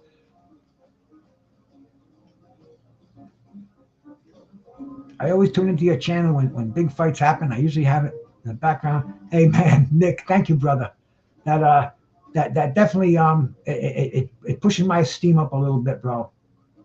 Because it's nice to it's nice to be appreciated for what you're talking about. I talk about I'll be talking like I'm talking on here to my wife, and and she tries to be enthused about it, But you know, I know it's like her talking to me about the fucking squirrels outside or something like that, you know. But it's nice to fall on some appreciative ears doing this. You know, it makes it worthwhile. It gives me drive to do it, man. And hey, bro, I love boxing, and you can keep for sure, man. Rest in peace for sure, bro. You know, the date of his death is coming up soon, bro. He died February 2nd, 2022. February 22nd, 2022, and coming up on 2 years, bro. And you know, what can I say about the dude? He's my bro. He's sitting up there over my shoulder, and he's probably I'll tell you, he's probably wishing that he was watching this fight now. He's in a better place. He doesn't have to wish he was back here watching this fight with us, man. He's got front row seats wherever the fuck he wants to be right now. Yeah, I did, bro. You know, and I even read something today where somebody wished Larry Merchant death. Somebody, you know, it was fucked up, man. You know, Larry Merchant, you know, he's made some slips of the tongue in the game, bro. I mean, what the fuck? You know, you're under a microscope when you're in a job like that. You're damned if you do and damned if you don't. St. Cruisin', bro, you're appreciated too, my brother, man. St. Cruisin', you're my man, bro, from day one. I think about some of the stuff you told me, and I laugh like a motherfucker, bro. You know, different times, bro. I'm sure we would have been great friends. We are now, bro. Still listening to this jazz in the background, man. I got the David Gibson Quartet, man. It's David Gibson on the trombone. You don't hear too much in the way of jazz trombone today. There's a few of them out there, the Slide Hamptons, the Julian Priesters, but they're not. It's not a very popular instrument in jazz. But you got David Gibson, you got Cameron Campbell on piano, Joseph Lepore on the bass, and Russell Carter on the drums. They're playing live at Smalls Jazz Club. They did that gig on the 21st of this month, and I'm fortunate enough to have it as my background music here.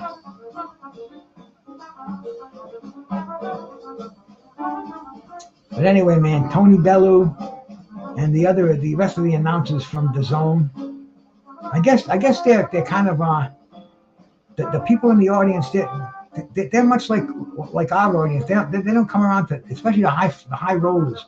They don't come around till the main event starts. So that's why it looks like the auditorium looked really, really sparse when it first started. And now they're showing the whole freaking, you know, now it's filling up before our very eyes. And the royal family, His Royal Highness, man. That's His Royal Highness, bro. Shout out to His Royal Highness for putting this stuff on. Opetaia is in the next fight, so we're gonna see the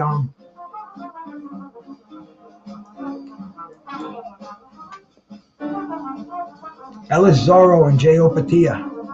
Ellis Zorro, I know, is undefeated, and so is Jay Opetaia. And this fight, that's one of the things about it, man. I can't stress it enough, man. 354 wins, 17 losses, and 2 draws. And that's the combined record of every fighter on this card. It's changed a little bit now. There's a couple more losses on there and a couple more wins on there.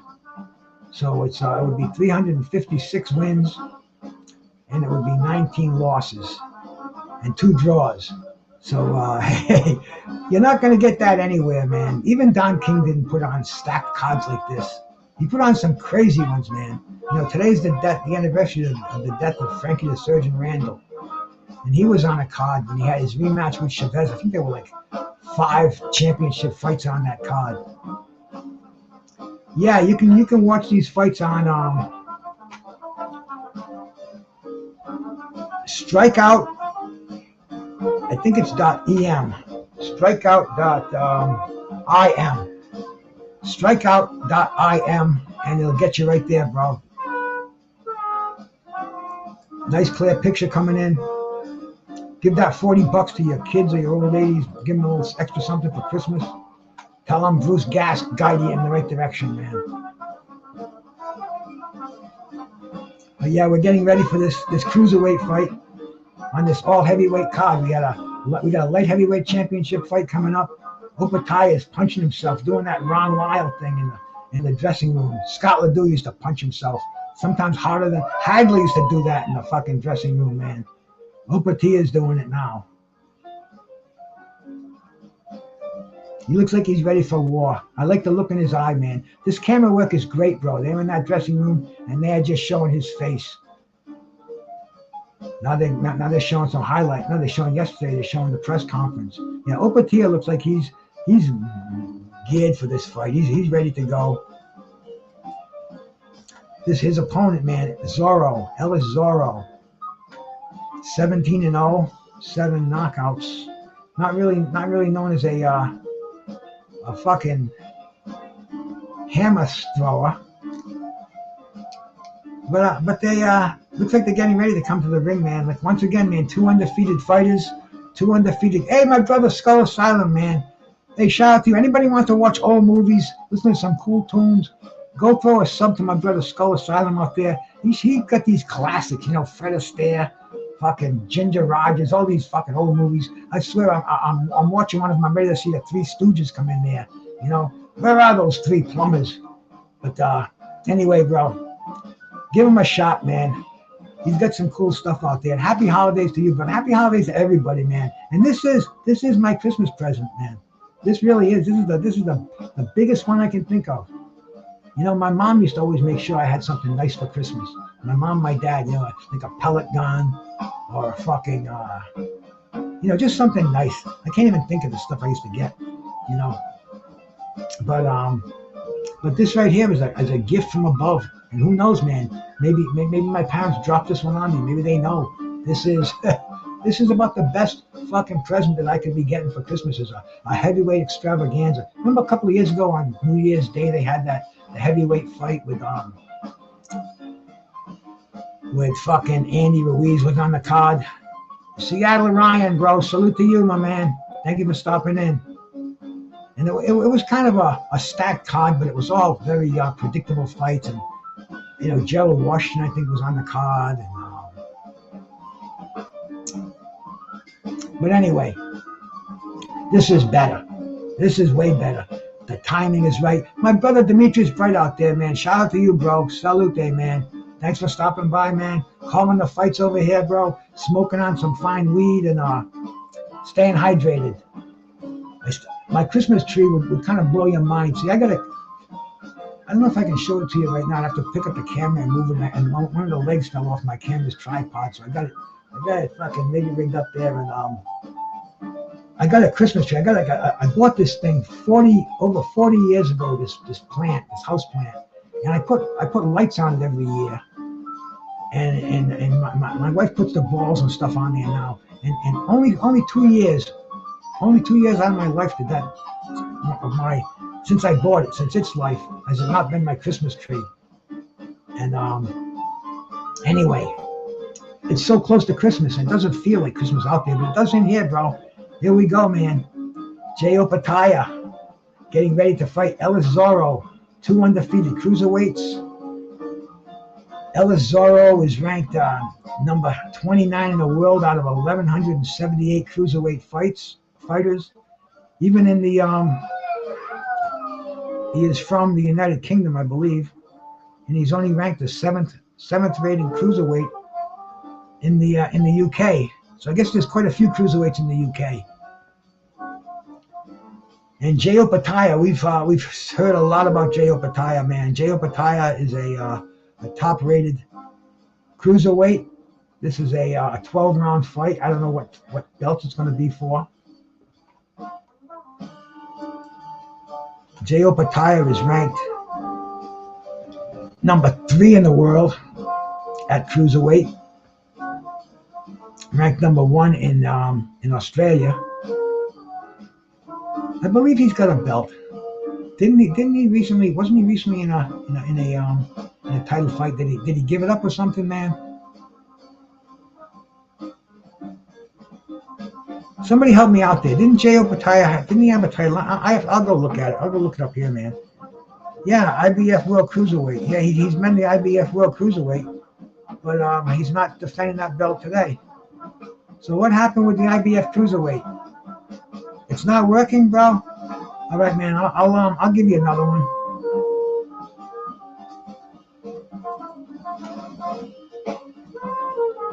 Try streameast.to. And then when you get there, you should be able to click to the boxing. That's got a lot of boxing sites on there. Streameast.to. See if that gets you there, Echo. Opetaia is stepping in the ring right now, according to my screen.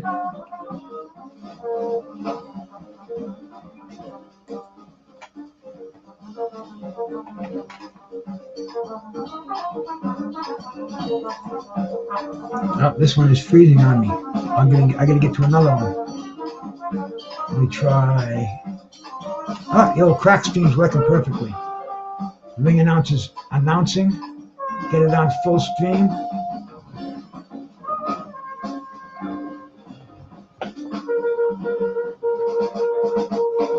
Okay, the IBF stripped them. This is not as mandatory. I'll have to do a little bit more looking into that one, but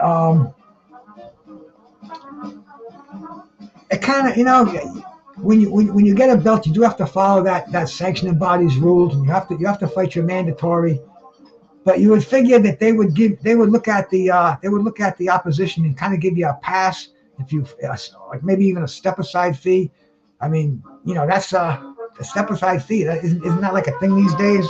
I know that's been going on for a while with mandatories, but that kind of sucks. You win a world title belt, and you lose it like that. That's why I can see why these fighters don't really relish these world title belts, because it really cheapens them. When they can take it away, put it on a chopping block, put it on the auction block, and it's up to the next highest bidder. That's kind of bullshit, bro. Thanks, Skull Asylum, man. You know, if not for jazz, bro, I don't know if I'd even be here too. Not for music in general, not just jazz, but all kind of music. But see, I like jazz because I can speak over it. Not that I really should, but if I have nothing on here, then nah, it's just not right. I need music playing all the time. And if I can get away with the show playing this live concert, it's not copywritten. I don't believe. I just put them on in the background and keep going. They're announcing Opetaia now.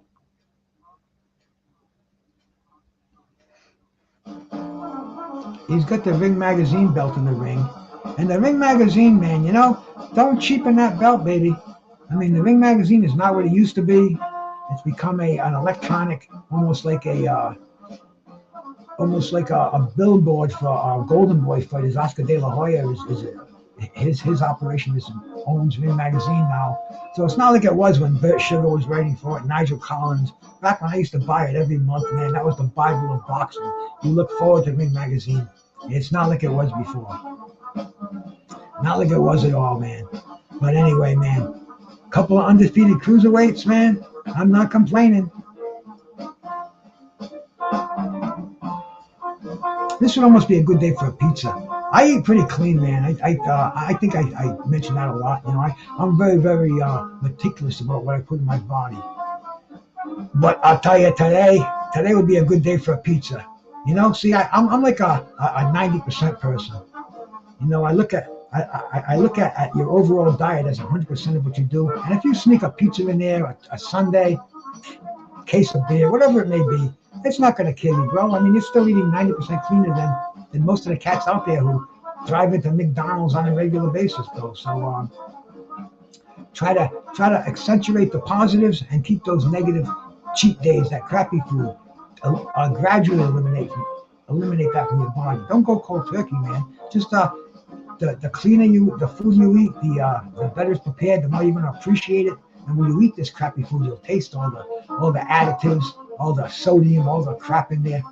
Anyway, let's get back to boxing over here, man. Opetaia's bouncing on his toes. Zorro. These guys look about the same, man. They got the same shade. They got the same haircuts. They got white trunks. One's got white gloves. One got black gloves. The guy with the black gloves got the black shoes. That's Ellis Zorro. He should have a mascot like Zorro, man. You know. But yeah, they're both doing some crazy boxing, a lot different than heavyweights, man. I'll tell you, these cruiserweights they both have room to grow. You can tell they're both in real lean shape, single digit body fats, as opposed to the heavyweights we just saw, who are in absolute double digit body fats.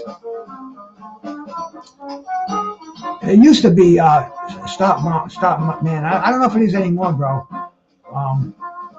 I still consider it extremely prestigious. Opetaia is shooting that right hand in there, man. He's got a very, very effective jab. Ellis Zorro just threw a right hand. Ellis Zorro looks like he knows he's not gonna have much of a chance to last in there. It looks like he's thinking about he's cocking that right hand. He's looking for an opening, and maybe he's neglecting that jab a little too much while he's doing that. But we're only in the first round. We've got 12 rounds to go. Let's see what happens in this fight.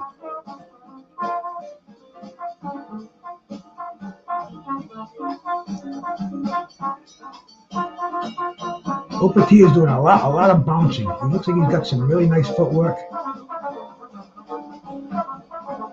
Oh, he just missed a very devastating combination. Ellis Zorro ducked nicely under that one.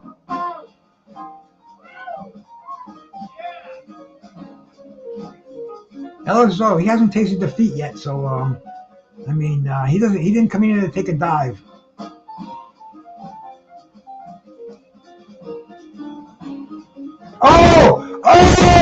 Oh, Ellis Zorro is down. He's looking up.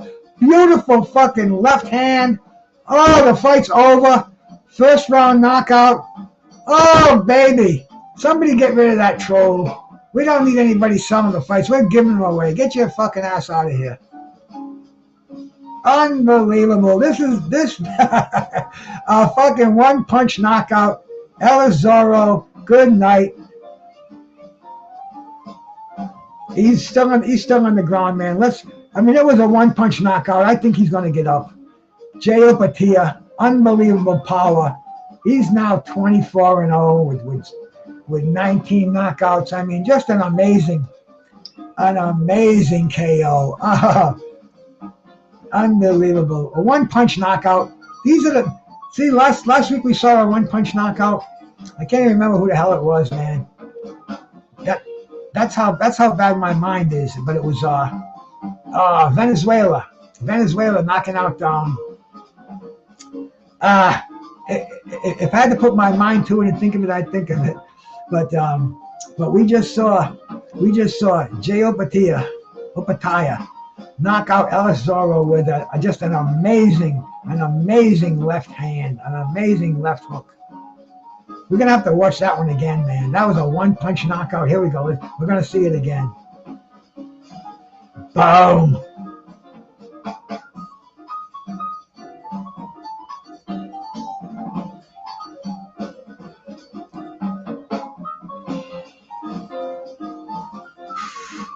Unbelievable left hand.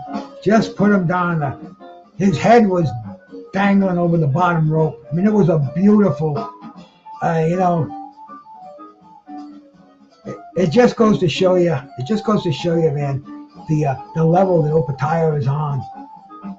I mean, he was stripped of his belt. Doesn't it make the IBF look foolish? When they had a champion representing him like that, and they stripped him of the title. It must be getting cold outside. It's 41. That's not cold.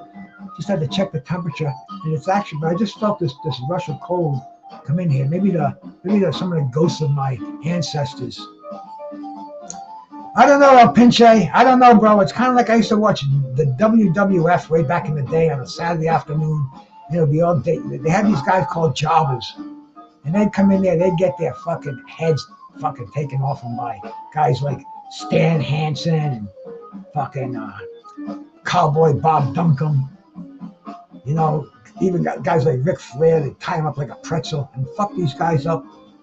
But hey, I'm not gonna complain on Pinche. See, this is only stage one.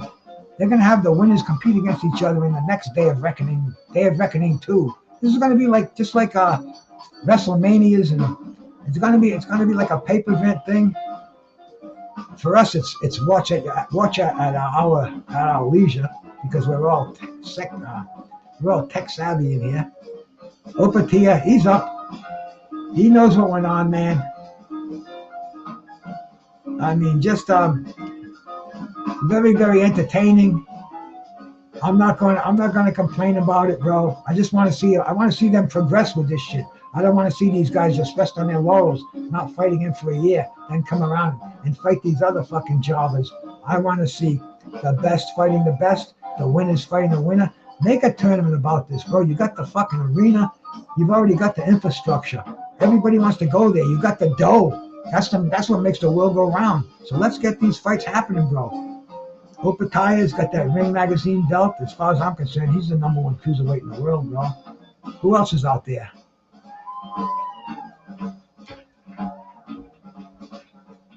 What are we going to see next, bro? Like I said earlier, it's not even 1 o'clock yet on the East Coast, and we're already 3 fights deep into this game. We got 5 more fights to go.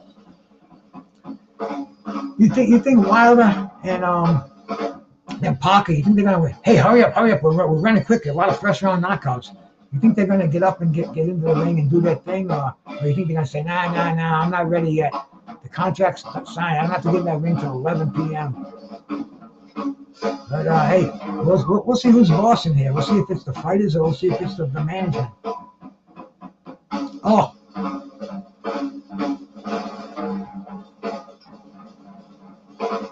Beautiful one-punch knockout. That's highlight reel stuff.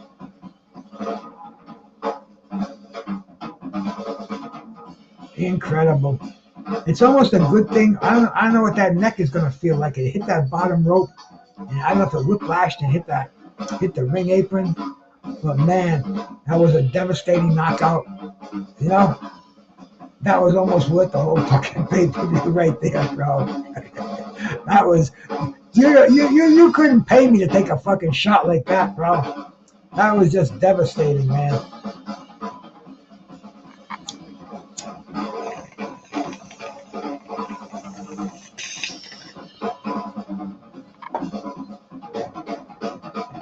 Almost time to change that bong water. That's Russell Carter playing the drums right there.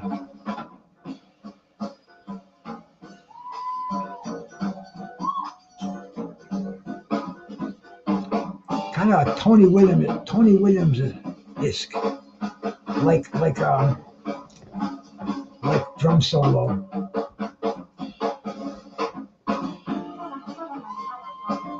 Very avant-garde. Let's see what our next fight is going to be on this card. I got a feeling that we're going to see the Makhmudov and the Kabayel fight. You know, we've already seen the Sanchez, we've already seen the Hrgovic, we just seen the Opetaia. That's 5 fights to go. What do you think? And Makhmudov and Kabayel, they're both undefeated heavyweights. I don't follow them. I've seen them both fight, but I'm not like really diehard fight fans of either one of them. I know that they're both undefeated, and this is gonna separate one from the other. I know that fucking Makhmudov is huge, man. I see him at the weigh-in yesterday. He looked like a caveman.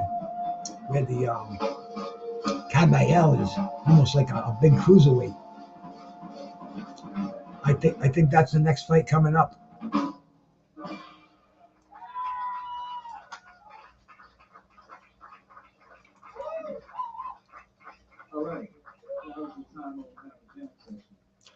Makhmudov. Let's check out Kabayel. 23-0 with 15 knockouts.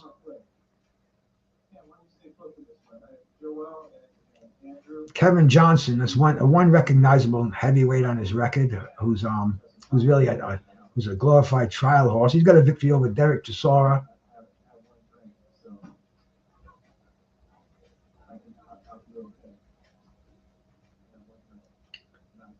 So yeah, baby, this is main event. This is like Saturday morning, fucking main event boxing. I mean, if you got to go to a Christmas party or any bullshit like that, which I don't have to, man. I think I might have been invited to a Christmas party tonight, but people kind of know better. I don't deal with that bullshit anymore, bro. I don't want to. You know, for a guy like me, there's got to be something big happening for me to go out at night. You know, I think the last time I was out at night, really, it was like a year ago, my class reunion. That was like fucking. I can't remember the last time I drove at night, bro. I just don't do it. There's no need for it. But they got a little bit of downtime here. This downtime is a good time for me to put some fresh Toka 2 water in here, man. I'm just getting a little foul. Let me clean this. I'll be right back.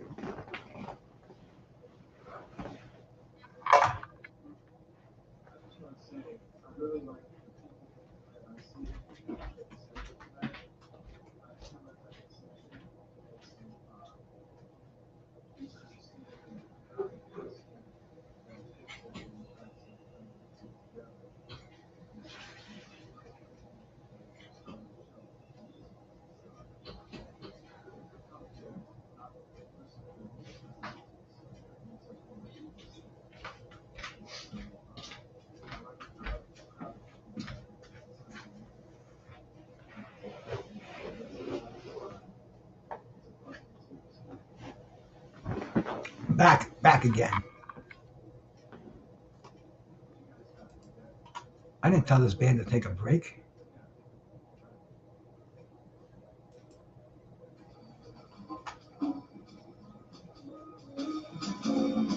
There we go. All right. Getting ready for Kabayel.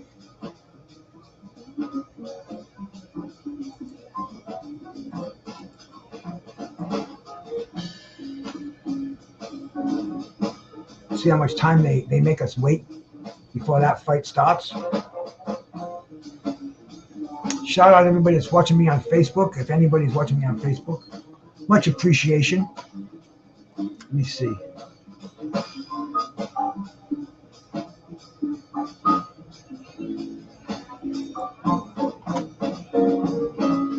Am I still on there?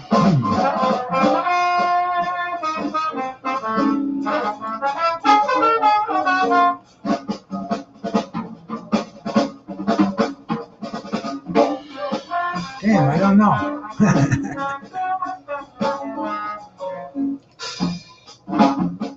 I think I can tell if I do this. Let's see this.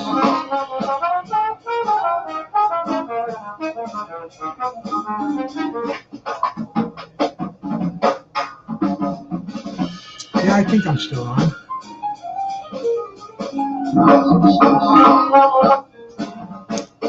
Yeah, we're still on. We're still doing our thing on Facebook. You know, get back here, bro.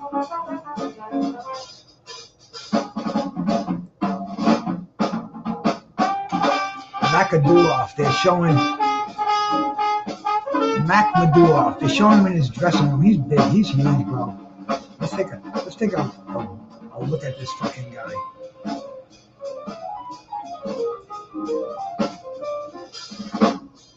Six, 5.5. Lives in Montreal. Was born in Russia. He's ranked 17th in the world in the heavyweight division. 1,415 heavyweights in the world. Ranked the number one Russian heavyweight. I guess they take him in their country of origin.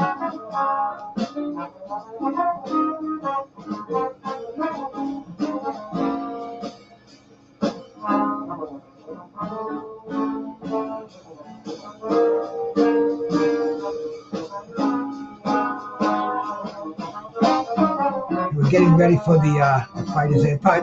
I'm sure they're warming up right now, man. I think so, Snoopy, man. You know, this isn't the best that they can give us for sure, bro. But for putting something together like this as fast as they did, getting all this talent in there. I mean, dude, you know how long it takes to fucking get someone like Deontay Wilder to sign the contract and actually be there and freaking. I mean, this took some it took some cash. It took some serious cash, bro. And if this is how we're going to make fights happen, more power to the Saudis. Nobody around here wants to open up their pocketbooks like these cats do. And if we're going to be the recipients of that, I don't care, man. I'm not going to go to fights anyway. It could be in New York, and I don't think I'd go unless somebody sent me a ticket and first-class hotel accommodations and meal vouchers and all that shit to go along with it. But aside from that, you could have these fucking fights on the moon. It ain't going to make any difference how I'm going to watch them and how I'm going to appreciate them. And it's pretty good right now, man. It's pretty good. I'll take Saudi, bro. You know? Maybe we're going to set up a GoFundMe page. When I get my freaking, my super chats, we'll send me to Saudi. We'll have a fund to send me to Saudi, man. I don't even have a passport. You know, I've never been out of I've been in Mexico. That was a long time ago. I've never been to Canada, and I've never been out of the United States. Who do I got singing in the background? The sun went out just like a diamond that September. I don't even know who it is. Somebody who just came up on stage to jam with the boys. That's the beautiful thing about jazz, bro. If you know the music, you can. Improvisation is the word. I've seen so many fantastic jazz shows improvise. They got the tapes out here. Makhmudov is 34, Kabayel 31, Kabayel 6'3", 238. Makhmudov is 6'5", 260. He looked a lot bigger at the weigh-in, but hey, man, we'll see. They're probably getting ready. They're not fucking around. They're not going to make us wait forever on here. I believe we're going to be out of here by 5 o'clock my time. I don't see. Yeah, man. I don't see no 3-4 more hours of this. They know, man. His Royal Highness wants to go to bed in a reasonable hour. And they probably got the Cristal. They probably got the hash out in that part of the world, man. Oh, Christ. You want to talk about a cannabis lover's paradise, man. If you've got the right connections where you can get the Lebanese cherry oil, the Afghani black slabs. But I used to get this stuff back in the 70s. And I know they didn't stop making it. And it was imported from that part of the world to this part of the world. So I'm sure if you got the connections out there, man, you was in cannabis heaven. You was in hash heaven. I've been with Europeans before, and that's what they predominantly got over there was hash. And they used to mix it with tobacco, mix it and roll cigarettes. Kind of what they almost like these spleefs. They'd smoke them like a chillum. But yeah, tobacco and hash was like a norm. I went with this girl for a while, and she was doing that. And she once I'm like, no. I took a couple of hits on it, but I said, nah. I'll smoke it in my hash pipe, or even make a little poke salad, do it with one-hit bombs. But yeah, baby. My point is that part of the world, you got some fine cannabis product out there. If you know the place to go where they don't chop your head off or cut your fucking wrist off for buying it. Now I'm sure Deontay Wilder was okay. He's been there for a while now. He's been there for a good week. And I'm sure Deontay, he likes to party hardy. I'm sure they make exceptions to the rules, especially now. They're trying to become a friendly destination. And we're talking about Saudi Arabia, you know, the country that's famous for human rights violations. They threw the fucking reporter off the building. They throw homosexuals, fucking plop them. I mean, it's just a crazy ass country that's run by religious fanatics. But now His Royal Highness has taken over from the king, and it's a different fucking government, and they're trying to be accepted throughout the world, and they're trying to use the sports, the boxing, the tennis, the golf. But fortunately for us now, the boxing, this is where we all fit in. We can overlook the country for its history of deplorable human rights violations, or we can just say, fuck it. I just want to see the fights.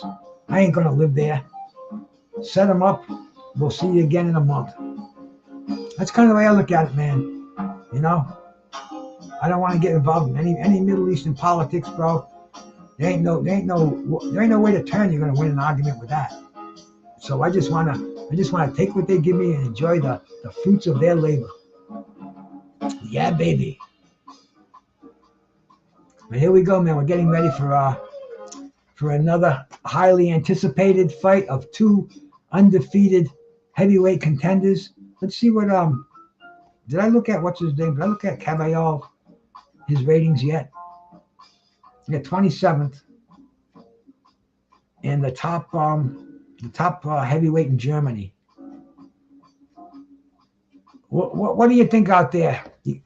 Makhmudov is gonna take this fight. Is it gonna be another slaughter? That's okay because they're not boring. I'd much rather see a quick and painless and blunt ending than I would a hug fest.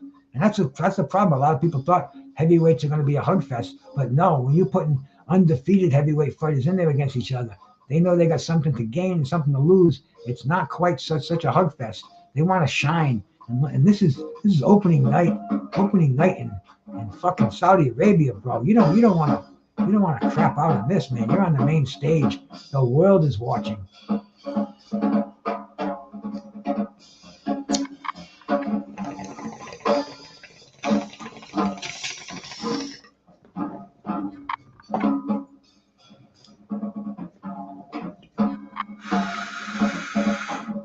I don't know what's going on tonight, too, man. That's another. It's a good night for people, for normal people. But for people like me who kind of live for boxing on Saturday night, I don't know what I'm going to do, man. Maybe I'll kick back with the old lady and light a fire and watch a movie or something like that, man. Do I have to? Maybe I do. But anyway, don't let me get ahead of myself. We still have some awesome boxing. And look at this fucking guy, like Andre the Giant. Makhmudov, he climbs over that fucking top rope.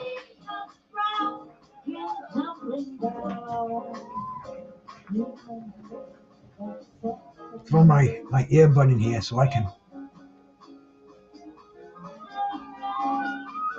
hear this a little bit better.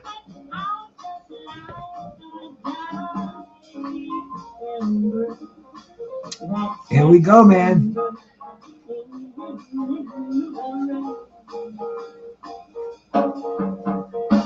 This is for the WBA Intercontinental and some NABF championship. So these fucking organizations, they're in there and they're not beholden to the promoter. They're letting IBF, WBA, WBC. There's no title on the line here as far as heavyweights go. I think the only title fight is the WBA belt that the Bivol holds. We are getting ready for fight number 4 on this card of 8.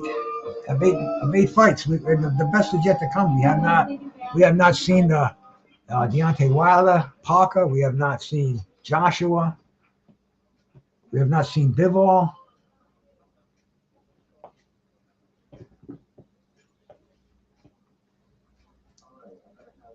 They've got an English judge, an Italian judge, and 2 Italian judges. So we're not seeing the usual Steve Smoga and Kiefer Sutherland, and the same judges we see on the American cards, where we've had some very, very questionable outcomes. But see, the thing about this is, man, these cats understand. You don't leave it in the hands of the judges. You want to end that fight on a bang. You want to end that with a knockout. And so far, we've seen that in every fight. I didn't think Frank Sanchez was going to come through with a spectacular knockout like he did. Agit Kabayel out of Bochum, Germany, 23-0 with 15 knockouts. You got to fucking train him in the ring there. It looks like a mini lurch.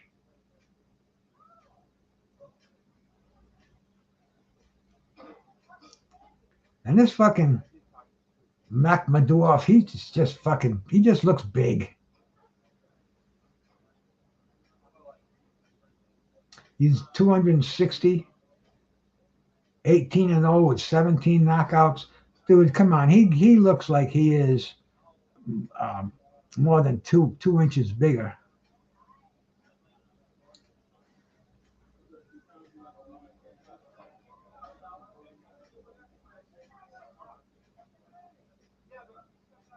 An intercontinental champion, like Pat Patterson. Hey, my brother Derek Bailey, bro. How you doing, man? Good to see you, man. Shaved armpits and everything, man. I must crush you. He looks like an Ivan Drago with a beard.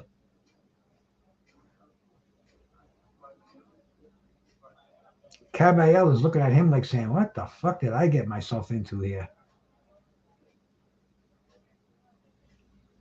Getting the kiss of death by his handler. And here we go, getting ready to start the first round. And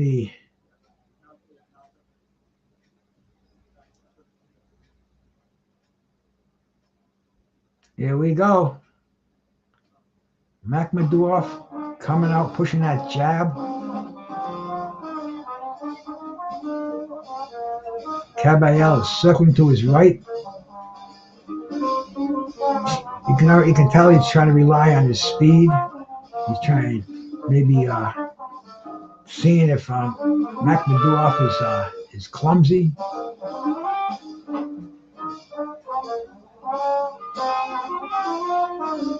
Kabayel just got a left hand in there.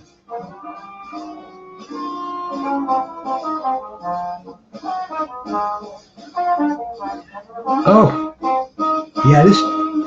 This fight looks like it's a couple of punches in there. I don't see these guys dancing around for the 12 rounds.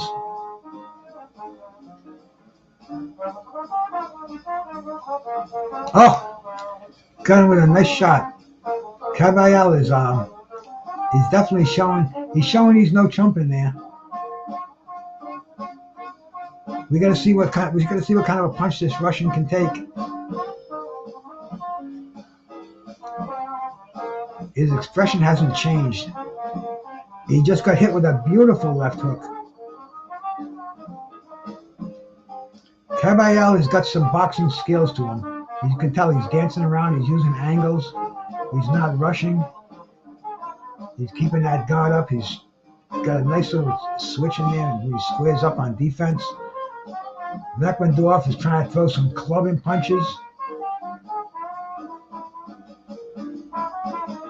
Makhmudov has got a basic plan. You can tell he just wants to land a clubbing 1-2. He wants to drop that right hand. Kabayel has got to keep dancing. He's got to keep circling. He's got to stay away. And when that punch does come, he's got to go with it, ride with it, or get inside of it. And he's done both nicely so far.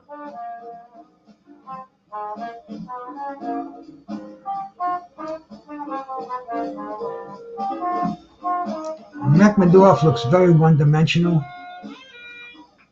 Oh, he tried to time Kabayel with the right hand.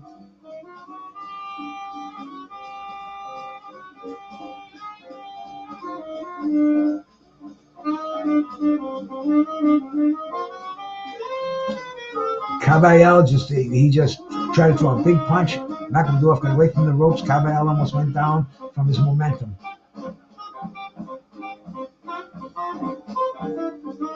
He just got him with the right hand. Kabayel can't get too lax. He's got to realize he's in there with a skilled puncher in the heavyweight division.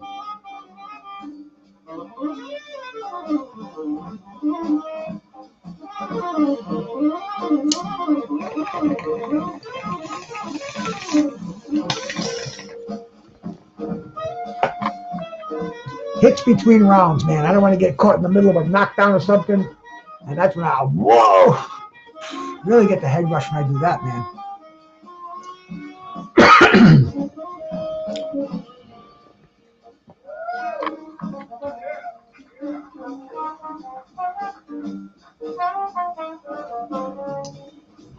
They even have commercials on a pay-per-view.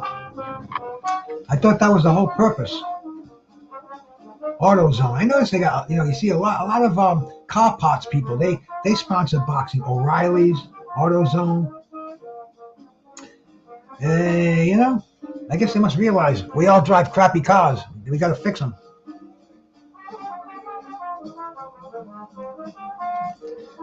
But yeah, man, this stream I'm watching has been coming in perfect so far, man. The boxing gods have been shining on me.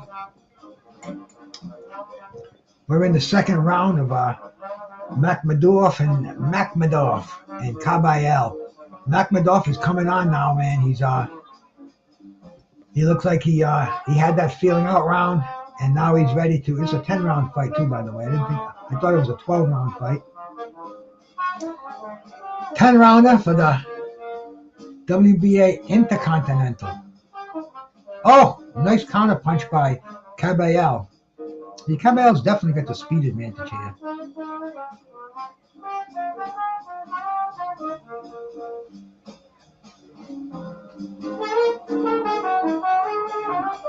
Kabayel is moving around.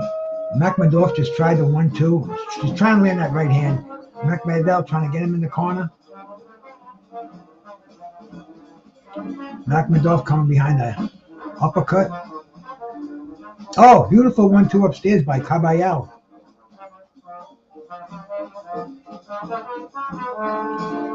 Kabayel trying to go to the body, gets clipped by one up top, one up upstairs from Makhmudov.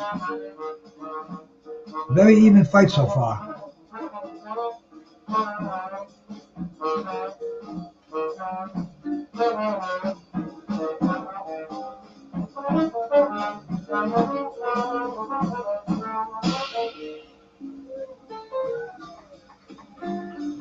Kabayel is keeping him off balance with the jab.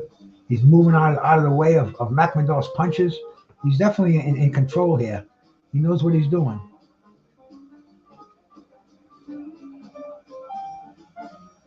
The other one's not coming in either, Echo. Let me see if I can find another one for you, bro. When in about a minute when the round's over, I'll see if I can find another one for you. I'll give you the one I'm watching, and I don't know what else I can do, bro. It's coming in fine for me. Oh, Makhmudov is trying to land that 1-2 upstairs.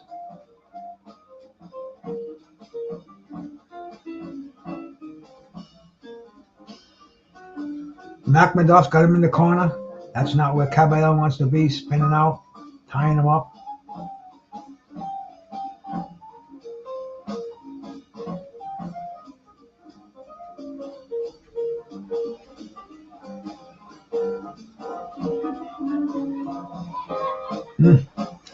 Round for Kabayel. Seems like his speed is in the UK, bro. I'm surprised this. I think this one is a UK stream. Let me see. Bear with me a second here, man. Let me see.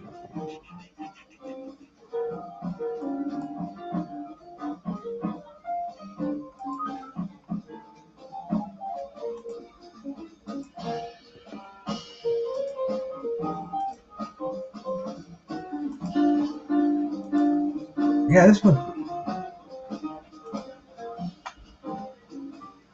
See if this one works for you, man.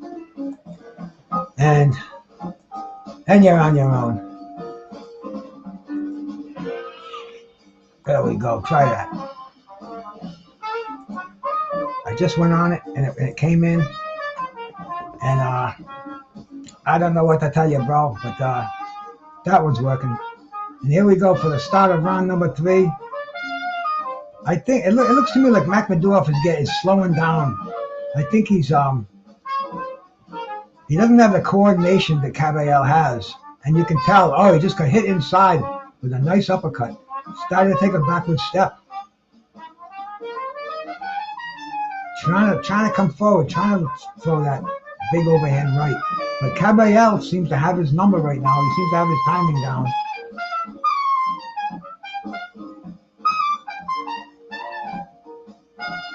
Great looking movement by Kabayel. Oh, beautiful! He just counter punching.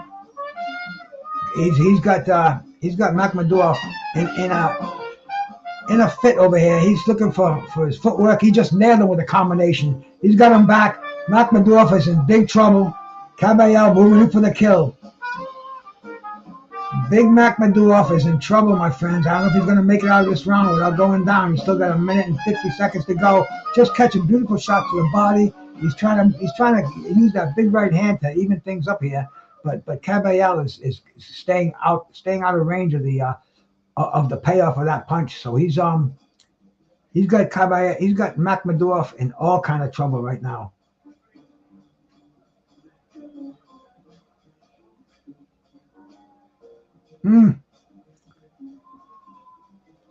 He's doing a job on Makhmudov right now. He's hitting him to the body. Eventually, those hands are going to drop down. He's going to nail him to the head again. Just nail him with a beautiful right hand, bro. I mean, you know, he looks small compared to Makhmudov, but he's 6'3", 200 and fucking something. He's a big 2-something. I mean, he's in charge now. Oh, beautiful 1-2. Makhmudov's going to have to all he's got is to get him to the end of this round. He's in trouble. He's getting hit with lefts and rights. He looks almost defenseless. His guard is down. He just got nailed to the body. Kabayel is ripping him to the body. Makhmudov does not like where he's at. He looks like he's in trouble. He's in deep water. He's never been in there with somebody that can hit him like this. He's just staying in the corner. He's afraid to come out of the corner. He's a sitting duck. He's no Ali for no rope-a-dope, man. He's going to he stays on those ropes. He's going to go through those ropes. Kabayel is in charge, large and in charge over here. He might survive this round. I don't know. He just got nailed with an uppercut. Got hit with a jab to the top of the head. Just barely surviving this round. Woo! Good fight. Hey, shout out to the UK, my brother.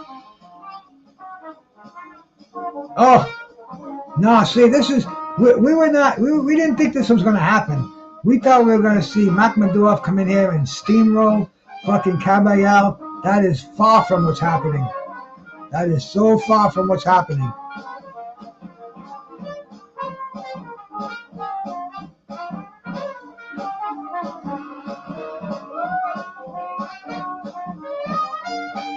Bang, bang. Oh!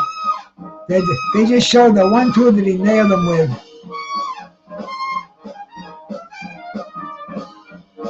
Landing some beautiful shots, man. Oh, I don't know how Makhmudov is going to survive the next round, or if he's even going to come out for the next round.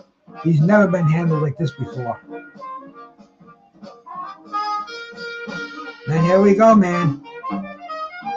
Makhmudov comes out firing, but Kabayel stands his ground and boom, throws a big right hand. Makhmudov's trying to throw a big right hand. He knows he better land something fast and now, or it's going to be an early night for him. He just got hit again with a big right hand. And once again, Kabayel moving forward. Kabayel does not want to let him go out. Makhmudov tries to catch him with an uppercut. Kabayel once again coming back. Beautiful body work. Once again, he's got him backing up, going to the ropes and covering up. Beautiful uppercut. He's fucking nailing him to the body. Headshots. Just got him with that right uppercut. That right uppercut snapping his head back. He's down. Makhmudov is down. He'll never survive this round. He's got his senses to him. He's trying to shake it off, trying to get up. He wants to take that 8 count. Just gets up just at 9.5, shaking his head. This is going to be an early night. 2 minutes of the round remaining. Kabayel has got his guns locked and loaded. Just nailed him downstairs and upstairs. Dude, he's gonna go out. He's just standing there. This is almost poetic to see. You're gonna see him go down like the Jolly Green Giant, bro. I mean, he's gonna go down like Jack and the Beanstalk. Boom, and it's gonna all the king's horses and all the king's men are not gonna put him up again. You can tell Kabayel is just looking for a spot to land, just looking for a solid punch to land. That body shot just caved him in. He just took the knee. I think he's gonna take that 10 count on his knee. I don't know if he can get up. He's getting up. His corner yelled at him to get up. He's going in the ring. He does not want to be there. He's got a minute to go. It'll be a miracle if he survives this. I mean, this is like this is bone breaking time. That's it. Referee steps in there. He goes through the ropes. Unbelievable. Makhmudov is knocked out by Agit Kabayel. What was that? The third round? Unbelievable fight, man. I'll tell you, that was well worth our while, man. That was this is heavyweight boxing, man. This is what I grew up with, baby. This is what I've been waiting to see, man. Mr. Boxing Today too. If you're out there, I bet there's a smile on your face, man. You follow both of these cats. Some El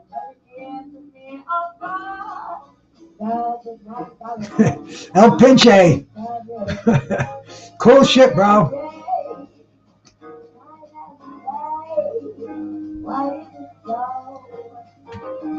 Killer fucking heavyweight action, man. It never fails to entertain. Once in a while you get a ringer like this, bro. The Lurch, the dude that looked like Lurch is hugging him back there, man. I told you you were going to win this fight. See, that's like some people are gonna compare this fight to Tyson Fury and Alexander Usyk. I mean, I don't know if Makhmudov was no Tyson Fury, but Kabayel sure was a talented Alexander Usyk over down there, bro.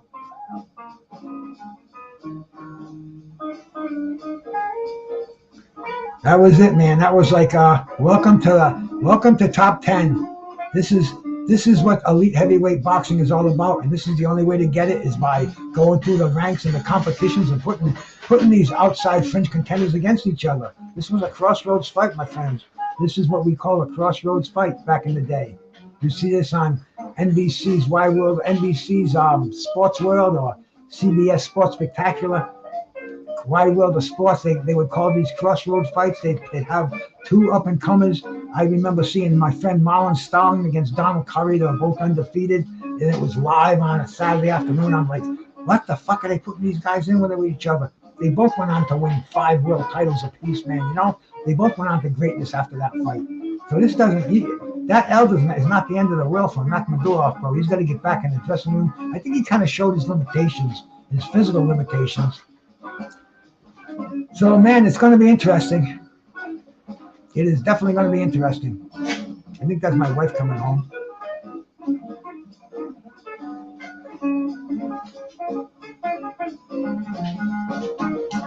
Once again, another one of our fights. I don't know. I can check the odds out for this fight pretty easily. Let me go in here.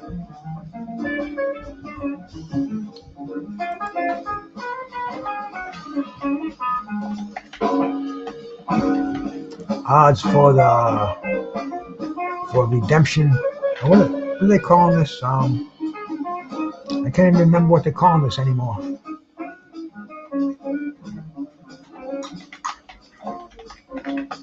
Okay, let me go into DraftKings or something.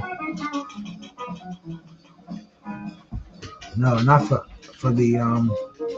redemption day.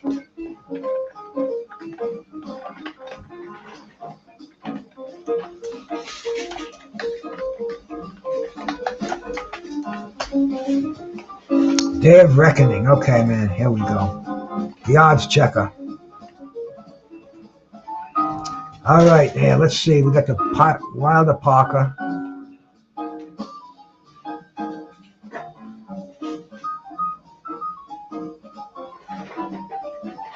I've got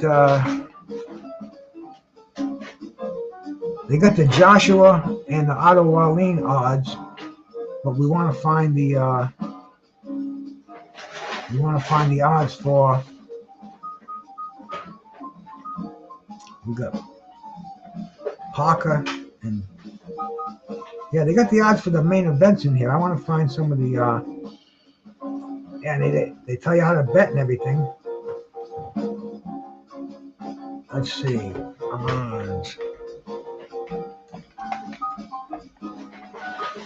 Odds for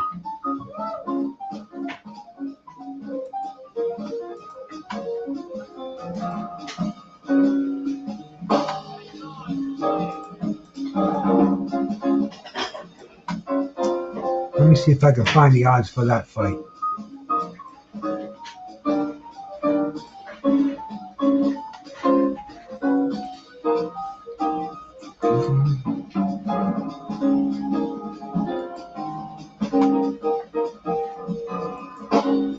This should do it here. All right, let's see.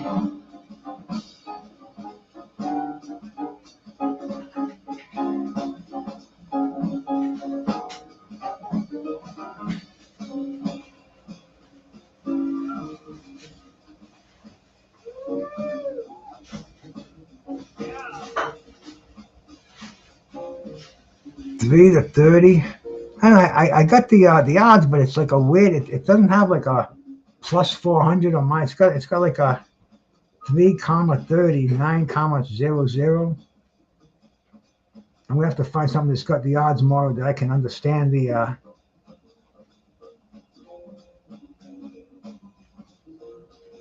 Yeah, they have a very on this site. They have a very weird odds thing. Let's see.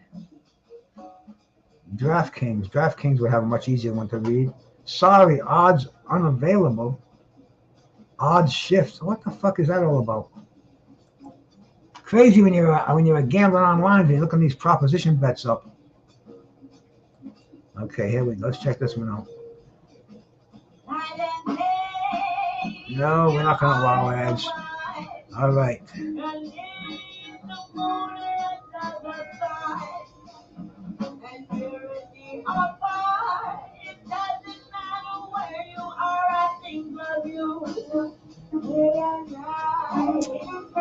Nope, that's not a good site for it.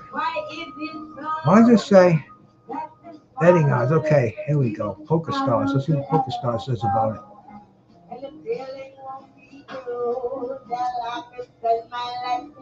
See, I gotta get a gambler like Mad Chad to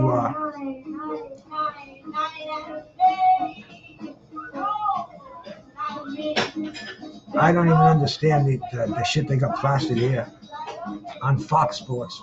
Fox Sports odds. Let's try this one, Sportsbook.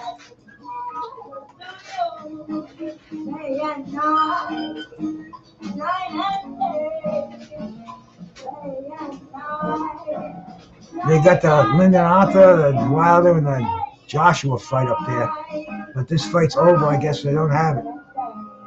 They must be changing these odds. They must be changing this odds chart like completely. But now those odds are down on the sites I just went on, man. I'm not gonna go fucking searching again for them, man. The next fight we'll see will be Dmitry Bivol and Lyndon Arthur. I'm sure, because we're down to 3 more fights. I mean, this is going to be a real short. No, we'll see, man. We'll see. I thought this fight was going to be going on till about 5, 6 o'clock this evening, man. No way.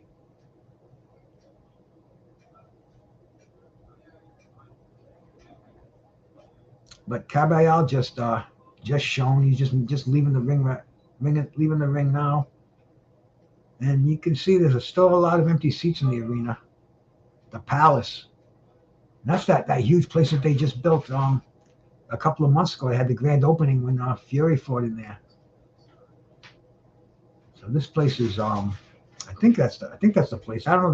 They got a couple of them out there. I know they had like the undercard was across the street, and they went to the main the new place that just opened up. So it's quite the country, man. I definitely would like to go there, but not live there.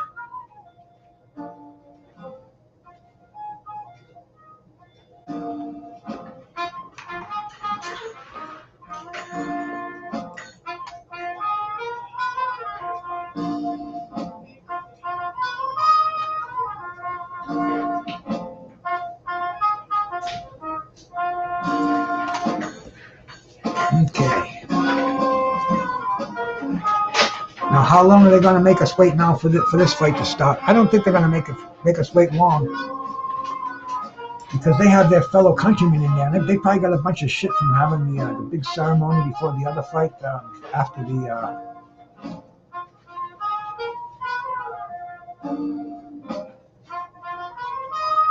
They're still showing hype for the Joseph Parker and Wilder fight. I mean, that is definitely the main event of the afternoon for sure, bro.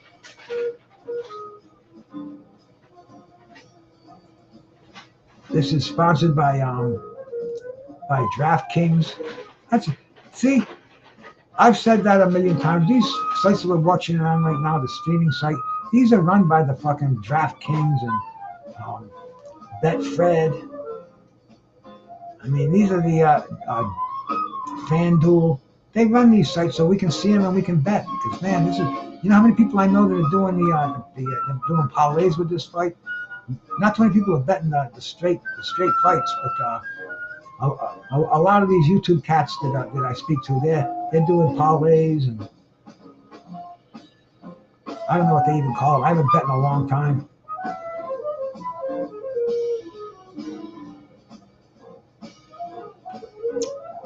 I don't think either one are going to be cakewalks, El Pinche. I think between the two of them, I think that Joshua and Wallin is going to be a more competitive fight. It'll probably go longer. But as far as the pure excitement goes, you can't beat a Wilder fight, bro. I mean, even when he loses, it makes it fucking interesting. Even when he's fucking half drugged out there, right?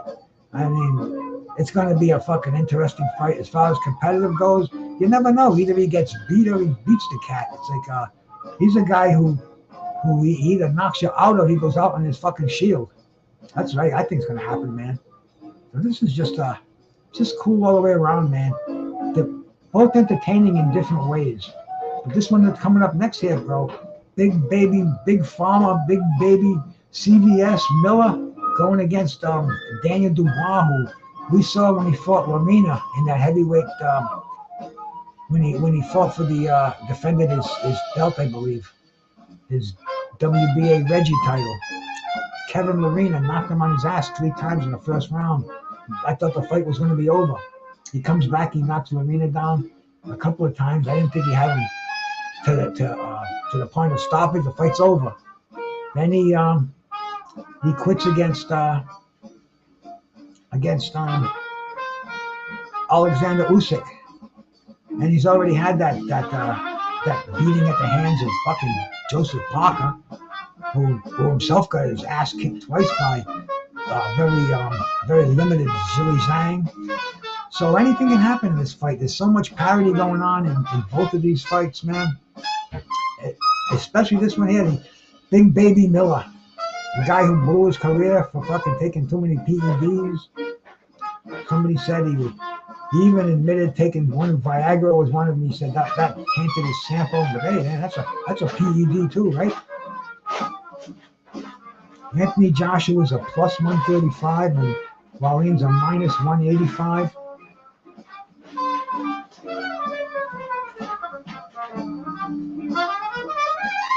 Yeah, see, they're talking about parlays now. They're talking about like I said, bro, the name of the game in boxing is to make money. They are not going to make it on people throwing $80 to watch something like this. Especially guys like me who'll be watching by myself. And it's on at fucking 1:30 in the morning. I'm going to be throwing out $80 for that. Yeah, right. So they're relying on these gambling sites to take our money. So if you're smart and you know how to bet, then they won't take your money. But I don't, and I won't. So I do it from a fan's point of view. Some pretty good jazz going on in the background too, man. Let me bop on over to Small's Jazz Club. Oh yeah, you got an open jam session going on.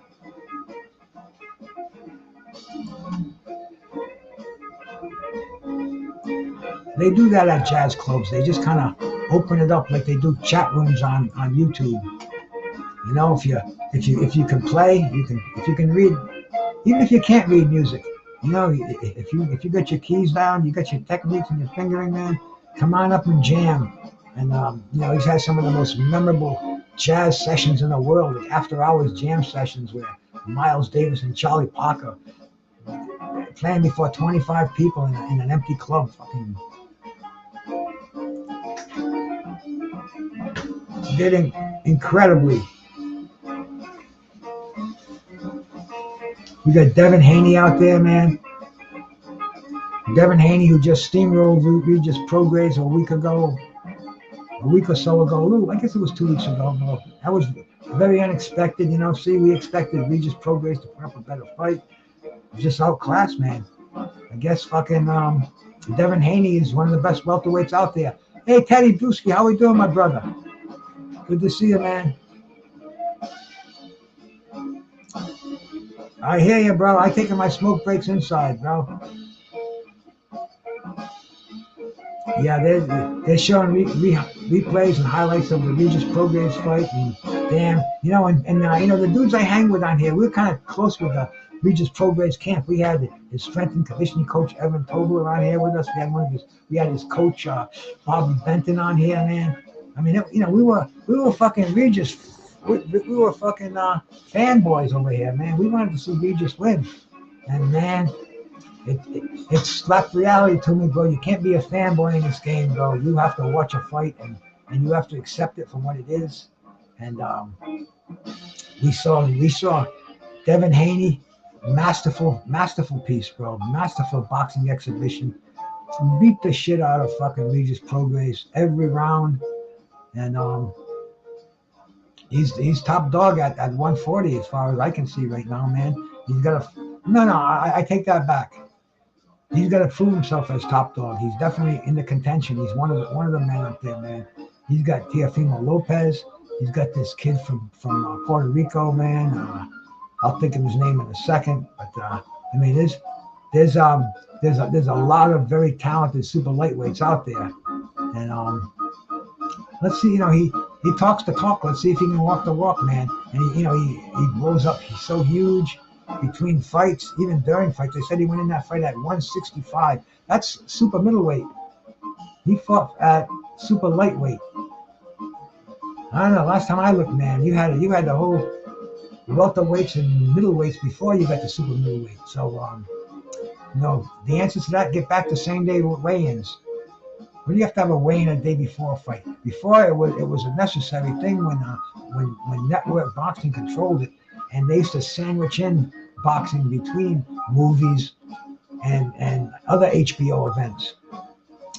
They fucked up with the same day weigh-in with Michael Spinks and Eddie Mustafa Muhammad.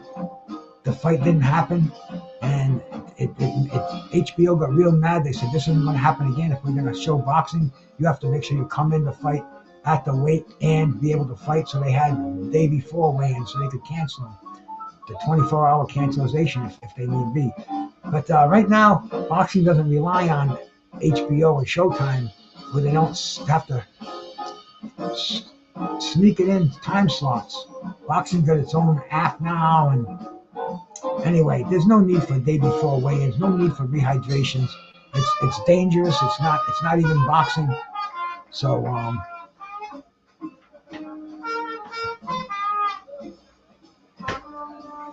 but right now, Haney's talking about his future fights to be, you know, Ryan Garcia. And hey, man, fight them all, bro. That's the way I look at it. You know, fight Ryan Garcia, but don't wait a year before you fight Teofimo Lopez. Twice a year, you're a champ, man. Non-champions 3 times a year. It's just the way it should be. You know, how would you like your freaking baseball team to play 1 month out of the year? That's what boxers are doing to us. But nobody complains like they would for the baseball or football if that's what they did. So we learn to live with it, and boxing is special. We must pay these exorbitant fees for a pay-per-view that they'll have once every freaking month, you know? What do I have? Another one of these trolls in my thing here.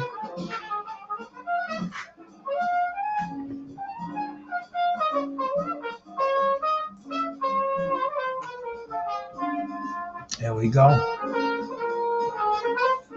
Yeah, don't come spamming, please.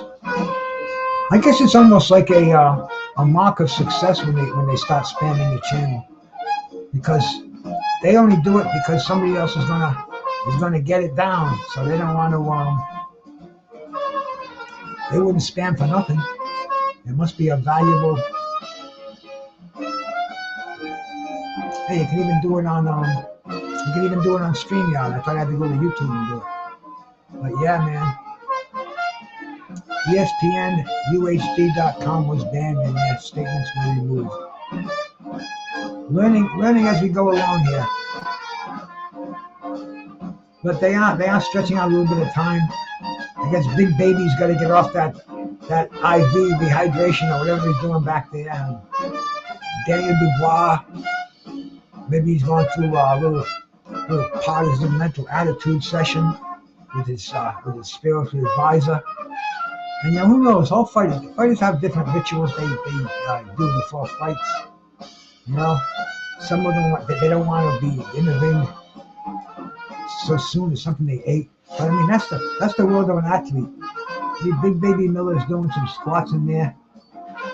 He came in yesterday. He was holding everything in. He was like he was in a bodybuilding way off. You can see now he's got a little spare tire there. A little bit of jiggle in those boobies, man. He's bouncing up and down. But I'll tell you, 333 pounds, man. That's almost 100 and that's almost 140 pounds more than I weigh.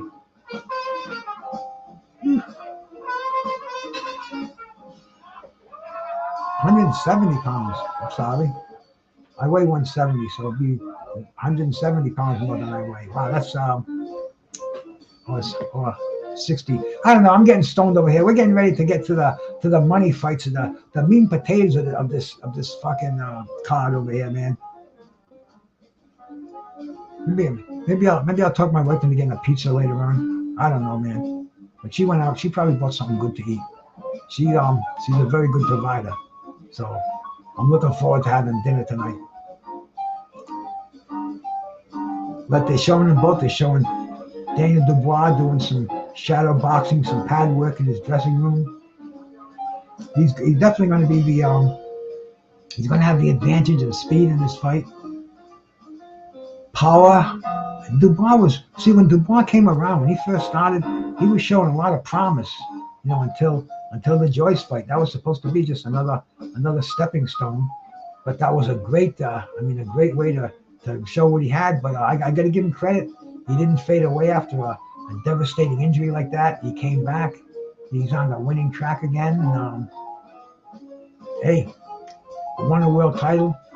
Lost his world title to a legit world title. At least we can thank him for putting that ridiculous WBA Reggie heavyweight champion to rest.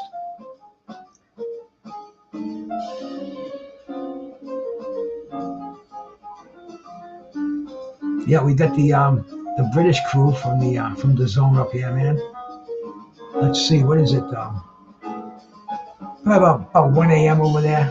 I think it was 7:30 when it started. It was 11 here.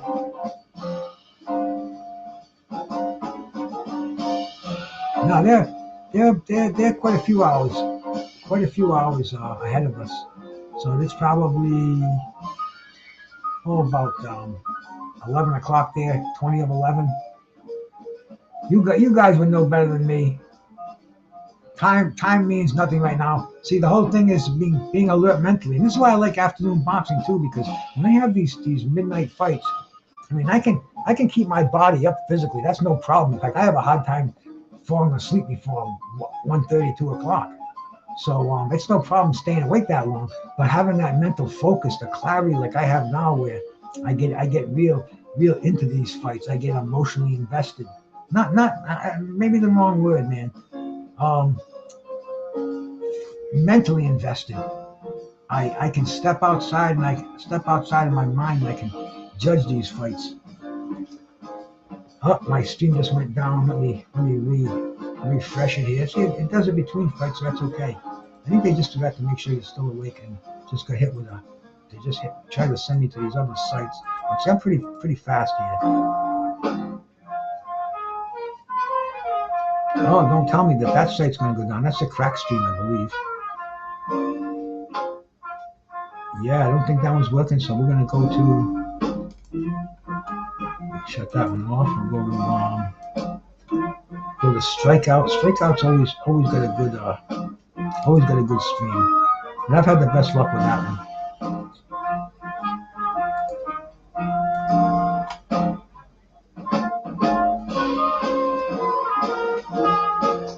it is. They're speaking to Anthony Joshua right now.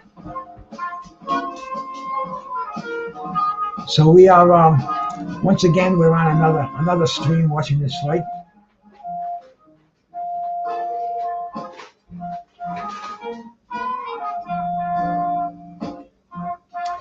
I guess they're trying to, this is what you call stretching. See the technical director, he'll look at the director and he'll give it one of these. He'll say, you know, that means you gotta stretch it out, bro. You gotta break out some interviews.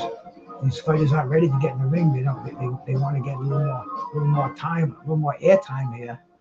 So and like I said before, the worst thing you can do when you're doing one of these is dead air. So they're fortunate enough to have interviews they can show between fights, and you know, they'll show you highlights of the previous fights and shit like that. And right now they're showing Joshua kicking back with some broad. Looks like a little cafe setting, man. They both have glasses of water in front of them, and you know, they're interviewing Joshua right now. I can't hear what he's saying, but he looks like a big softy, man. This girl has got him around her little finger. I mean, definitely not something. I'll give the interviewing Max Kellerman or something. But yeah, see, my signal just went to some other interview, so it's not real strong on this one. But we have.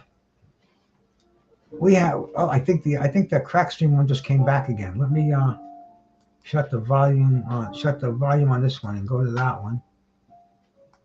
Yeah, see that one. See, we're back in Saudi with that one. I guess the zone has two different broadcasts, because this one is from the you know, they got now that one went down too. But see, it doesn't really matter. It's between fights, so I got plenty of time to go searching that signal out, get it on again.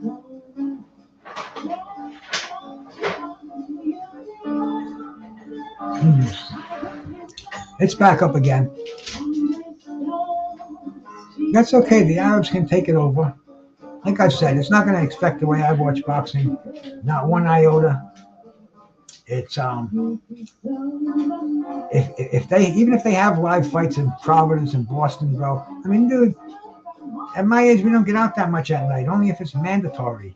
And it's like I don't want to go to the Boston Garden or Barclays or something. Man, you know, it might be something where it would have to be a special occasion, and I'd have to have the whole fucking thing paved in gold, from leaving the house to accommodations to everything, man. You know, I just as soon watch it right here on the 60-incher, talking over here on the YouTube, on the Facebook, and you know, this is how I enjoy boxing now. This is 21st century, bro.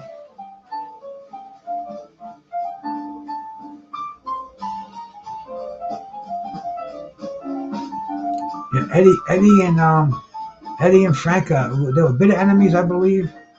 They're both kind of sneaky worms, you know. I don't know, man. I guess the whole boxing's an ugly sport in the commercial end of it, and it goes way back, bro. The mafia taking over back in the Joe Louis days, you know, back in the Jake LaMotta, all those stories we hear, you know, the Primo Carnera, Don King, and you know, I watched all that shit go down. I've talked to some of the victims of that, man. You know, crazy ass shit that happened in boxing. It's probably happening today, but it's on a different scale. You know, for a while we were hearing about the Kinahans. We're hearing all about the major crime organization, and they couldn't come to the United States. It was going to affect American boxing. But now they get to Saudi, and we don't hear any about that shit anymore. His Excellency puts it up for us to enjoy. So like, here we go, man. Like I said, we're getting ready to enjoy the big baby Miller and Dmitry and Danny Dubois fight.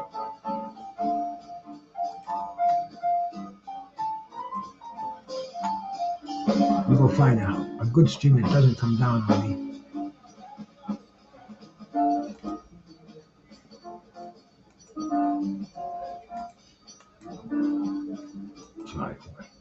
Yes, that one's back. Yeah, that one's still going there. They're still interviewing Anthony Joshua.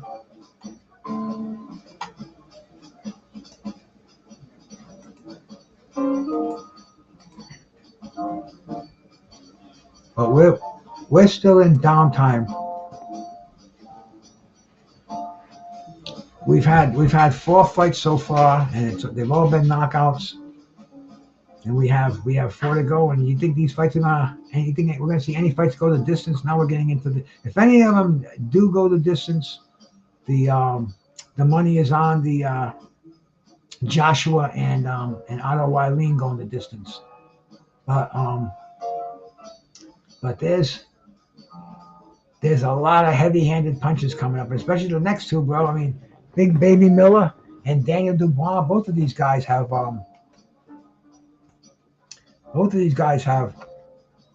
big knockout numbers on their records. Let's go look at Big Baby Miller.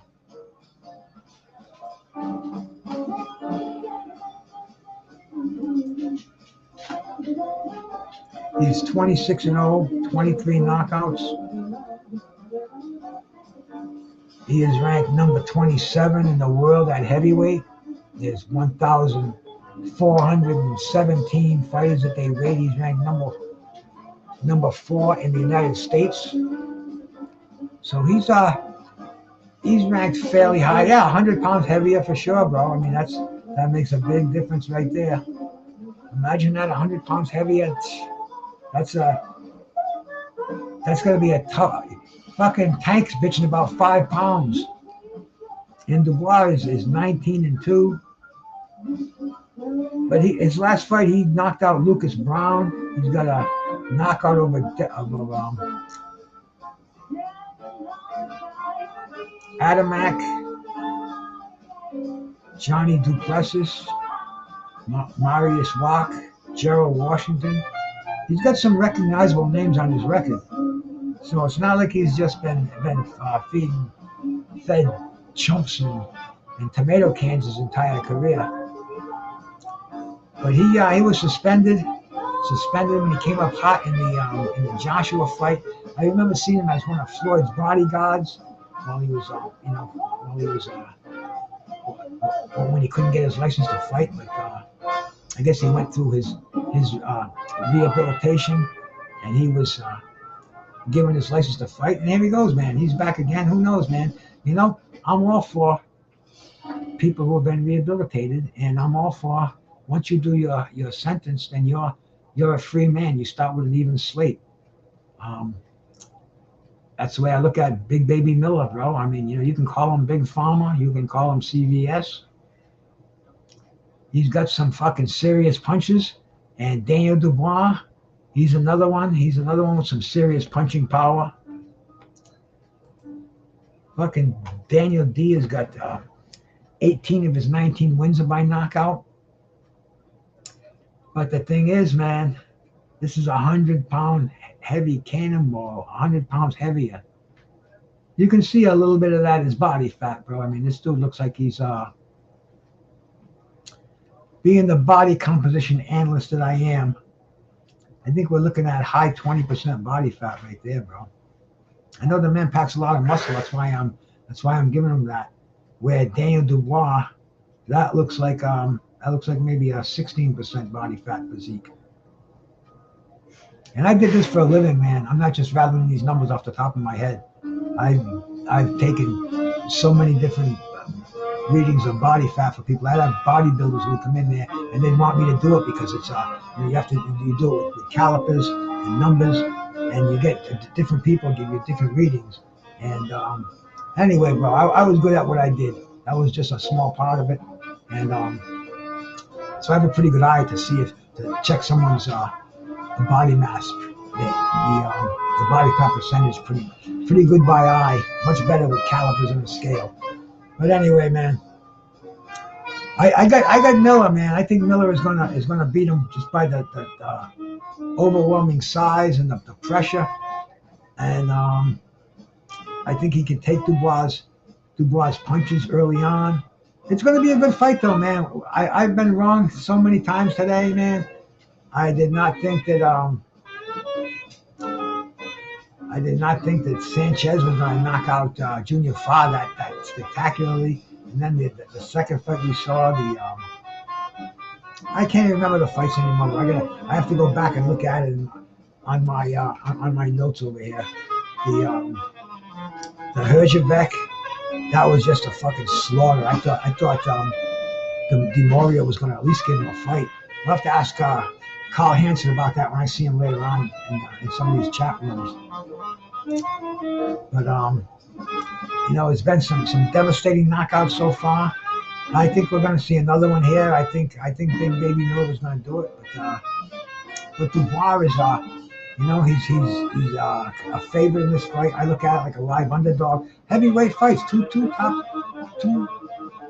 heavyweights going at it. You don't see that often. And I'm looking forward to this fight, man. Let's get this fight started, man. I got a feeling that they're ready to get this baby going on, man. They should be making their ring walk shortly.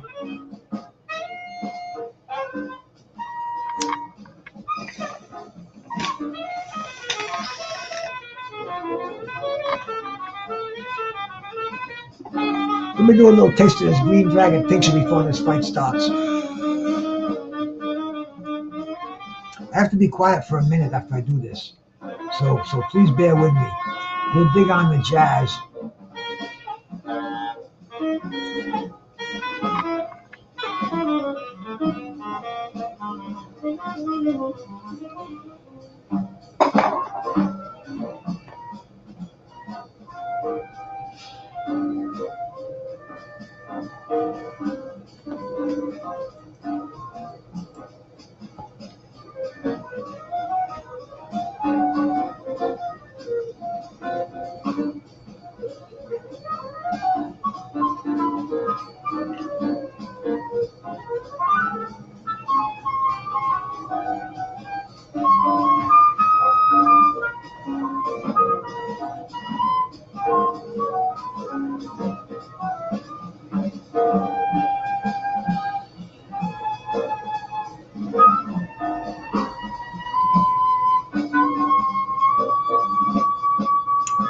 My brother Mad Chad, you just caught me when I did a blast of the Green Dragon. I had to shut my yap for a minute to get the sublingual. Shout out to my brother Mad Chad, man. If you want some fucking wild, crazy action, man, you go over to Mad Chad Sports Tavern. Definitely the place to go, bro. If you want to be bored and kick back, man, you can come over here, man, into my fucking den of iniquity. But if you want action, bro, they don't hold back nothing over there, man. There's a barroom fight every night. Check out Mad Chad Sports Tavern, man. Everybody welcome. No holds barred.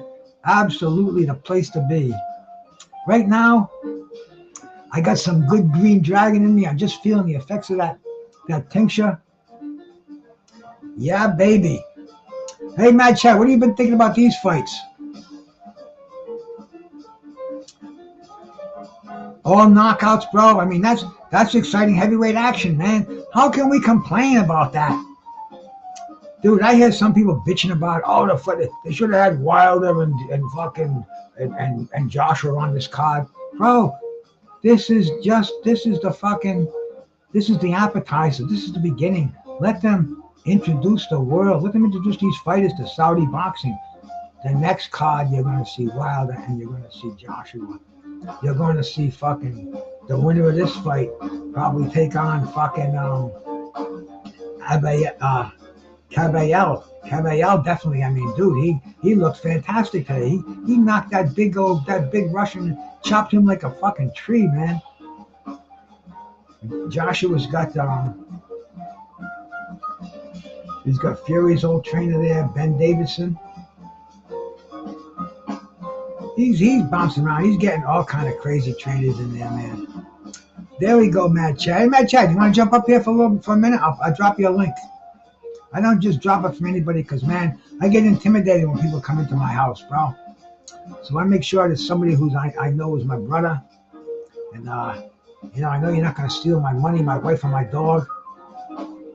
Joey Gamache. Yes, sir, man. From Lewiston, Maine, the LA area, man. Joey Gamache, a fine fucking lightweight coming up, man. People were He was wicked, lightning fast hands. Unfortunately, he was too good for his own fucking self, man. We saw him take on a fucking what we call weight bullies in this game, man. You know, the reason why they should have same day weigh-ins.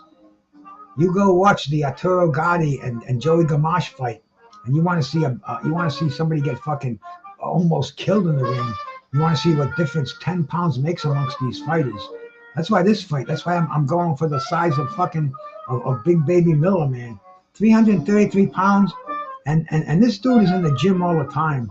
He's doing cardio. He's pumping heavy weights.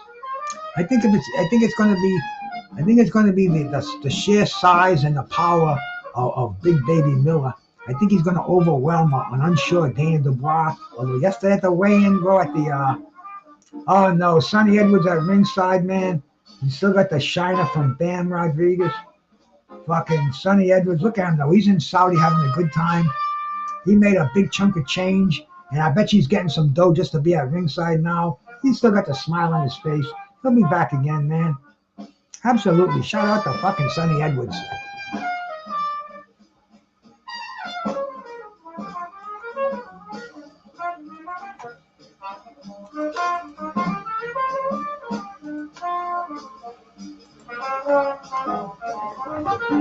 Here we are, Mad Chad. If you want to jump up for a second, man, it's always a pleasure talking to you, my bro.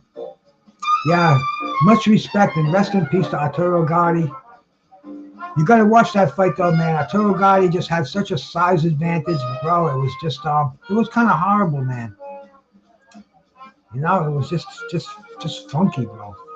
Really, not a very pleasurable look, especially if you were a New Englander, bro. And, you know, Joey Gamache, we were riding with him. Let's see, best performances of the night so far. Kabayel is ahead by 54%. Opetaia 28%. Hrgovic's got 9%, and Sanchez got 9%. Hey, people really enjoyed that Kabayel beatdown, bro. And hey, dare I say, man, Mad Chad's man is Usyk. And could that be like a preview of Usyk when he gets in the ring with Tyson Fury? I don't know.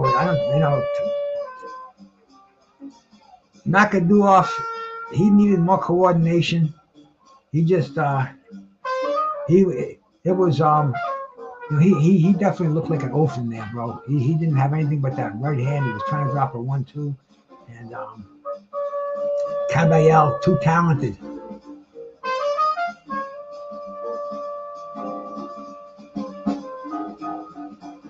They're showing Bivol just stepping into the arena. But yeah, we are getting ready for the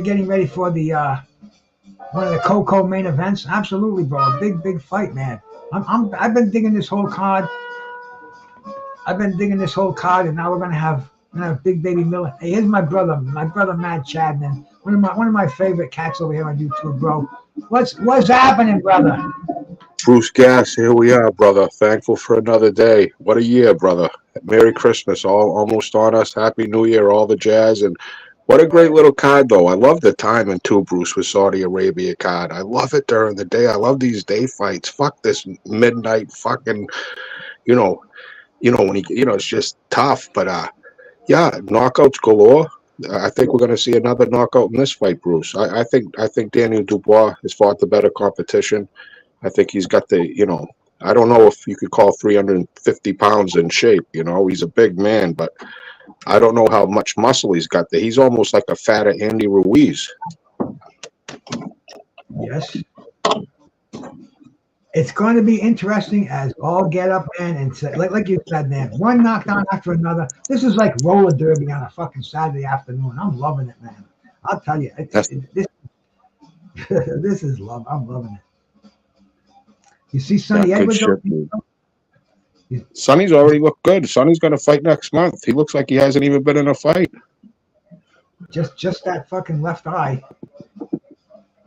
Yeah, just a scratch. Just put a Band-Aid on it, Bruce. He's ready. I mean, Sonny Edwards impressed the shit out of me. What a tough little kid. He's great for boxing. Has that little chip on his shoulder. He's brash, and you know, even in that loss, I think his stock went up, Bruce. Hey, Dan from Facebook, bro. Salute, man. Thank you so much for checking me out on there. I'm doing a dual broadcast over here. I got my brother Mad Chad. When I first started, this was me and him. We did so many shows together, man. Oh, so many. Yeah, so many. we had good times on here, bro. We spent a couple times together outside of YouTube too. You know, we spent time, you know, not just online, but you know, we've actually, you know, fist pumped and watched fights together, and you know, shared some time with some champions. Yeah, Brucegas is the real thing, and like I say, Bruce, I'm pumped for today's card. You know, like I say, I'm thinking it's going to be an A-side beatdown. But it's knockouts, it's boxing, and heavyweights. It's my favorite division. Yes, I like the Sonny Edwards. Yes, I get those little fellas. But when you get these big heavyweights, Bruce, you know, these big guys that are in there to destroy. There's something about the heavyweight division, Bruce, and it's always a special division for me. And having so many of them on one day, I mean, you know, even you could have had three. You could have had two of these fights on one card, and the whole boxing world would have been tuned in. You know what I'm saying? We're getting 8 of them on one card. I mean, I don't care how many people are saying mismatch this, mismatch that. Hey, bro, look what you're. They could have had Andy Ruiz though. That Makhmudov, the kid that fought him looked good, but that Makhmudov was awful, Bruce. I mean, you're talking about just a lumbering. I mean, he gassed out after the 3rd round. He couldn't keep his arms up. What a better way to prove it though. Put him right on the big stage, and now we know. He's not going to interest us anymore.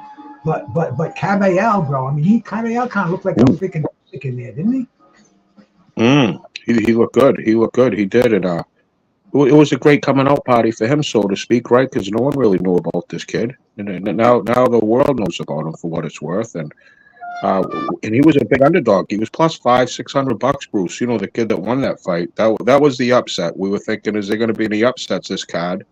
And you know, the guy just proved it. Plus 600. Can't judge a book by the cover, can you? Because that Makhmudov looked like a bad motherfucker. He did, bro. He did. But then when he got in that ring, you could see he was just he was uncoordinated. Uncoordinated. He was like that value left. Remember that big heavyweight that big puncher. Yeah, it just was so awkward. So awkward. But I'm glad he's been exposed. He's been exposed now. So we're not going to see this undefeated guy everybody's ducking anymore. He's not the boogeyman. He's lucky if he can get a fight now.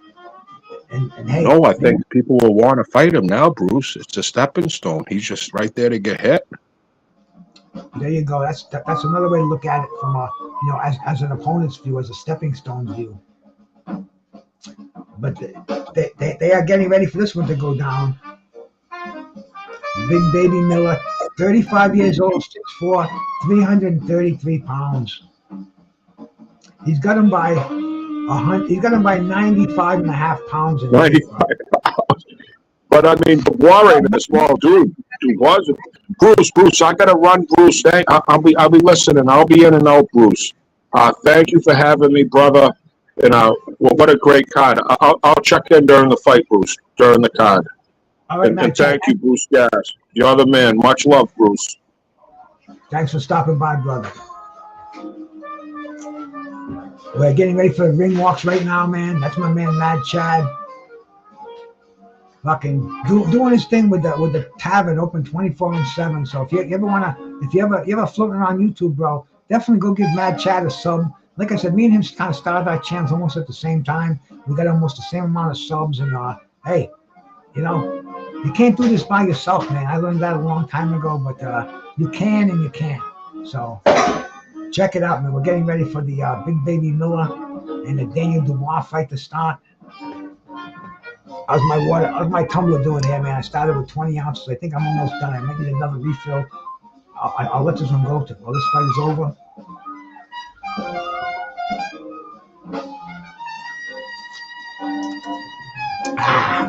I love water, man. Not waterman, water man.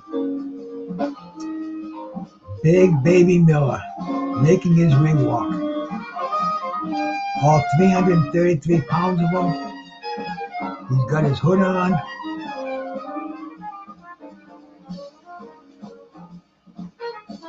I tell you, they are just rolling right along with this card. I can't knock him for that. Like maybe a 15 minutes of downtime.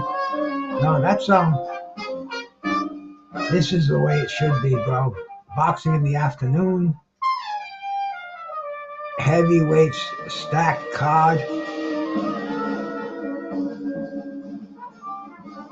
I mean, this is, some people are saying this is one of the most intriguing fights on the whole card, bro. This is this has got a lot of questions to be answered about both fighters. Jared Big Baby Miller, because nobody's seen him, and fucking Triple D, because everybody says he's a quitter. His last fight was the Usyk fight, I believe. Yeah. So he's in here with something to prove. This is a 10-round fight, no belts at stake, unless they can unless they pull one up somewhere.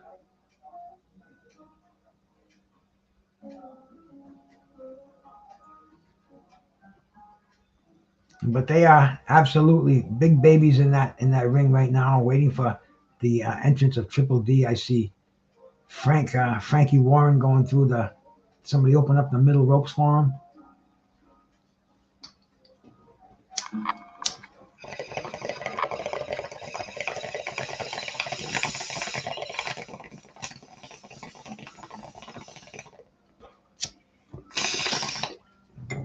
There we go. Needed an extra blast on that one. There's Triple D getting ready to make his ring walk here, man.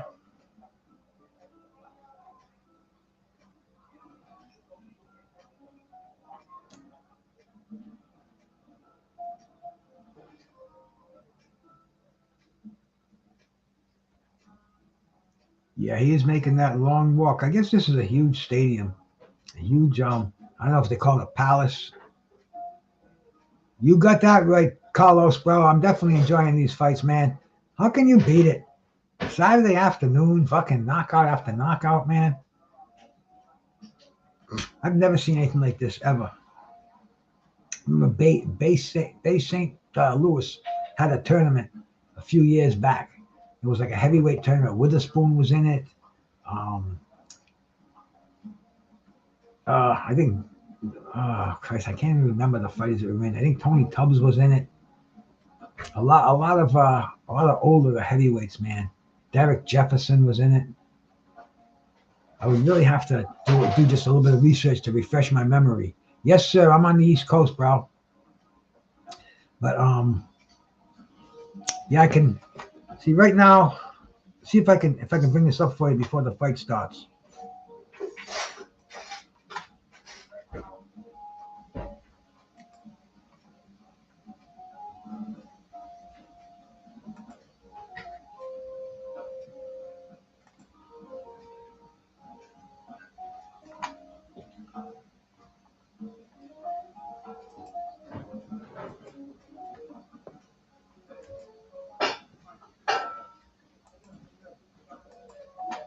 This is what I'm looking at right now out my living room window. Don't get much more East Coast than that, bro.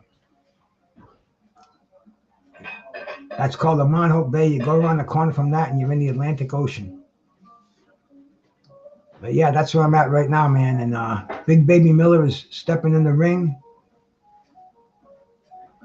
We will take that down for a bit. But yeah, that's what I'm you know what I'll do, man? I can put that on my TV set. There we go.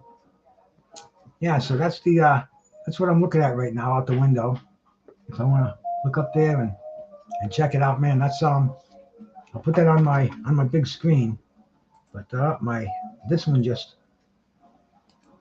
there we go. That screen, the fight screen just crashed. But it's back up again, man. I can see a couple of sheiks with the towels wrapped around their heads. I don't know what the exact term for the headgear is, man. So I'll just say towels. But yeah, man, they started to announce this fight. The ring announcer's announcing it right now. Big Baby Miller's looking hungry. Daniel Dubois looks dead serious. I think we're going to see some. I think we're going to see a good fight here, man. Cue ball, salute. Yeah, the fishing is good there, bro. There's striped bass run through there, man, several times a year. There's a fish called a tuthog. It's like a sea bass. They feed on the bottom. They eat crabs and shit, but they have a season for them. You pull them out like, oh, I've caught one right from my window, right where I'm sitting now. I cast out there, bro. I passed the pole through my window, and I've reeled them in. You can see some kind of a duck or something swimming by, goose, duck, whatever, man. There's all kind of shit out there, and it's low tide right now. You got to check it on a high tide, man.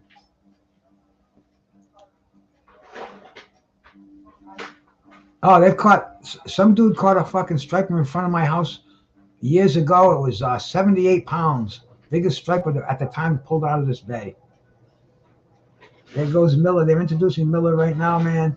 26-0 with one draw, 22 knockouts, 333 pounds. He looks like a mad bull in the ring right now, man.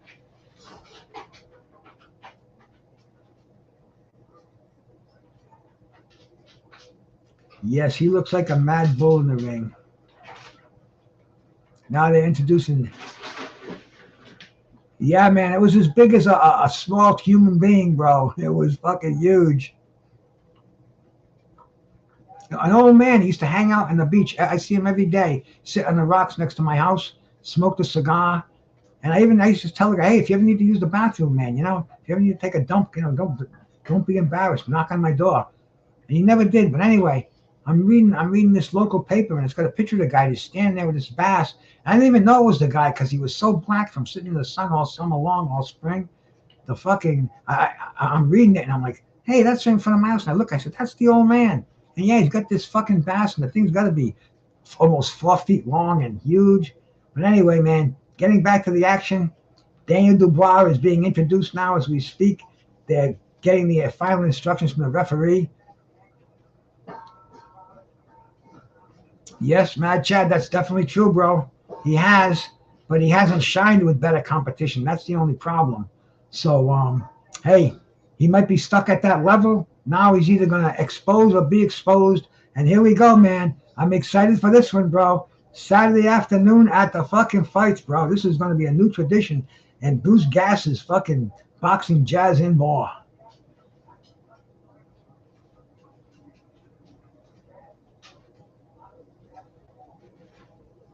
Daniel Dubois using his hand speed lands a nice one too. I think Dubois wants to send a message to fucking Big Baby Fast. Go into that big body. You gotta realize how big these motherfuckers are too. These are some fucking giants.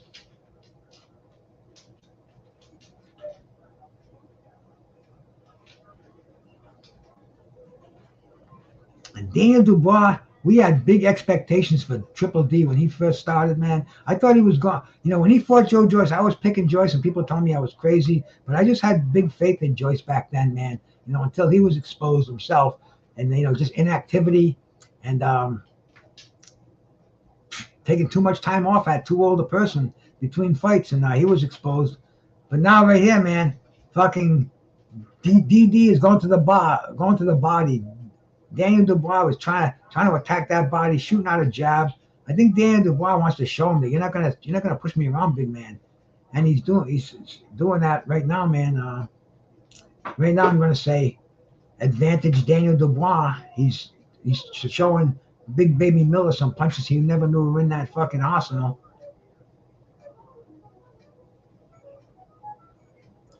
Big Baby Miller's just coming forward. He's trying to mug Dubois. He's trying to push him into the ropes. Dubois is he's sidestepping. He's landing some nice combinations. I don't see his defense as being very airtight. I think Dubois might penetrate that with his jabs. There goes Dubois down to the body. Miller accusing him of a low blow. Is that Russell Mori, referee in this fight?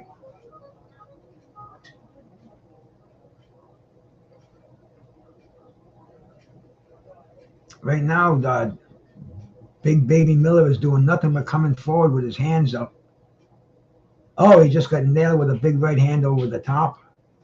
I thought Big Baby was going to do some fucking serious, make a serious statement early in this fight because I figured his best chances were to get Dubois early. But it looks like he might have a different game plan if he has a game plan. I don't know. Like Mike Tyson says, man, they all got a game plan until they get punched in the mouth.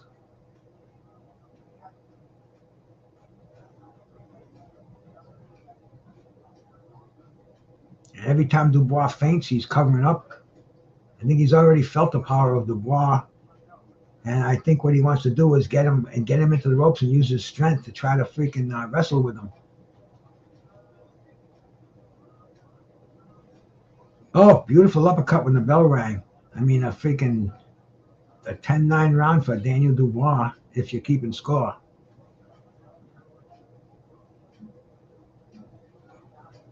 I'll tell you, man, this could be the most this is the fight we're expecting the most.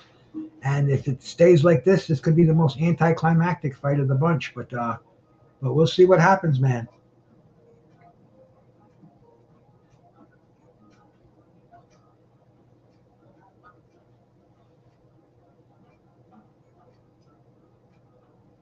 Dubois is getting instructions in his corner. And it's exactly kind of what I was saying a little bit earlier. His coach says he's trying to wrestle with you. Don't let him lean on you. Keep moving your hands. Getting some good sound advice there.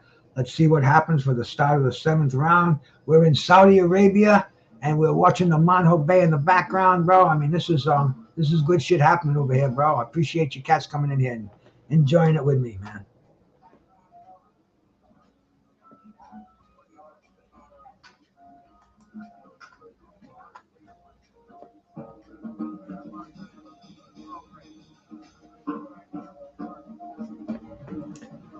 And here we go. Miller's very susceptible to that uppercut because he's coming in, leaning in. He's leaning with his head, and he's a very easy target. So Dubois is hooking to the body and coming up with that uppercut, right hand or left hand, landing every time. Boom, just led with it.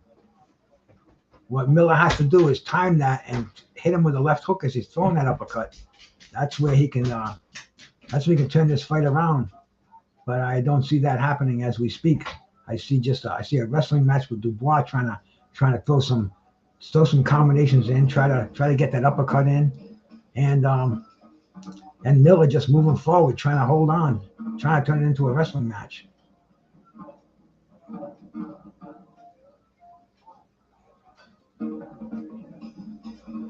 Dubois is landing.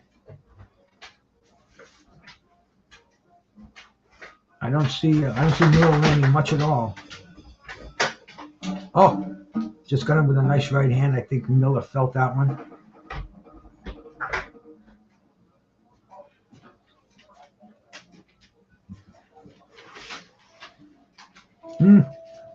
Once again, Dubois just landed a nice combination. Went to the body, downstairs and upstairs. Miller just landed one. Oh, Dubois comes back. I think Dubois got him pretty frustrated. I think he might even have him hurt a little bit. That jab just he felt that jab to his toes. Oh yeah, sent him back on his heels with that one. I can see Dubois looks like he can take charge of this fight. Seems like his boxing skills are much superior. When you get into this heavyweight division, man, you know. Hey, my brother Dion, how we doing, my man? Thank you for coming by. Made One Boxing. Make sure you go and sub to my brother out there, bro. He's got a great show, man. He just started doing a lot more lives. Check him out. I'm sure he's gonna have a lot to say about this fight in the weeks to come, the days to come, man. Christmas is right around the corner. Now Dubois is trying to catch him with the uppercut, and he's letting Big Baby come inside, and he's trying to time him, catch him with that uppercut. He's nailing with that jab. Miller has no answers. Oh, just tried a left hook. Dubois ducked underneath both his punches. Miller's coming alive right now. He's getting a little desperate. We're only in the 2nd round, and he's trying to unload now. I think he feels the urgency. That's what he's got to do. That's what he should have done in the 1st round. Great ending to that round, man. Miller kind of woke up before the round was over. That's my dog in the background. Forgive him, for he knows not what he does. Must be the mailman or something walking by.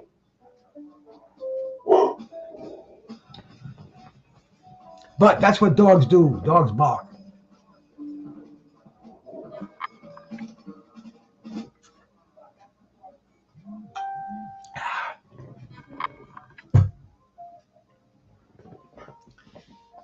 Miller's getting his instructions. I don't know who's training him. When Miller comes through and starts throwing those big clubbing punches, that's when he's having his best luck.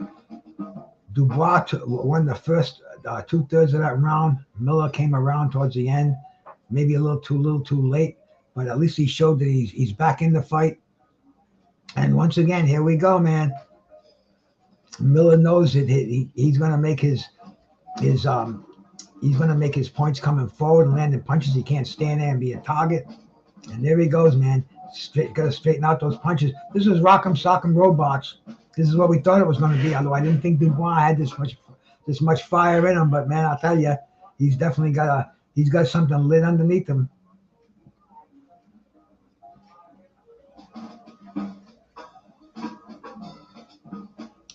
Dubois coming through with a lot of good stiff jabs. Miller looks like he's very intent look on his face. Looks like he wants to come in and throw some bombs. Oh, I don't know, man. He may be gassed already. He looks like he's going to have to do he's going to have to get his wind in spurts and come on, because it doesn't look like he's got a lot of reserve in the tank. You can just kind of tell by the way he's moving his feet. He's gonna have to use those fast twitch muscles, as they say. And then rest, catch your breath again. There he goes, big right hand. Did he hit Dubois with that one? Dubois come back with that fucking uppercut, man. That right uppercut it's got Big Baby's fucking number on it. You can't miss with that punch.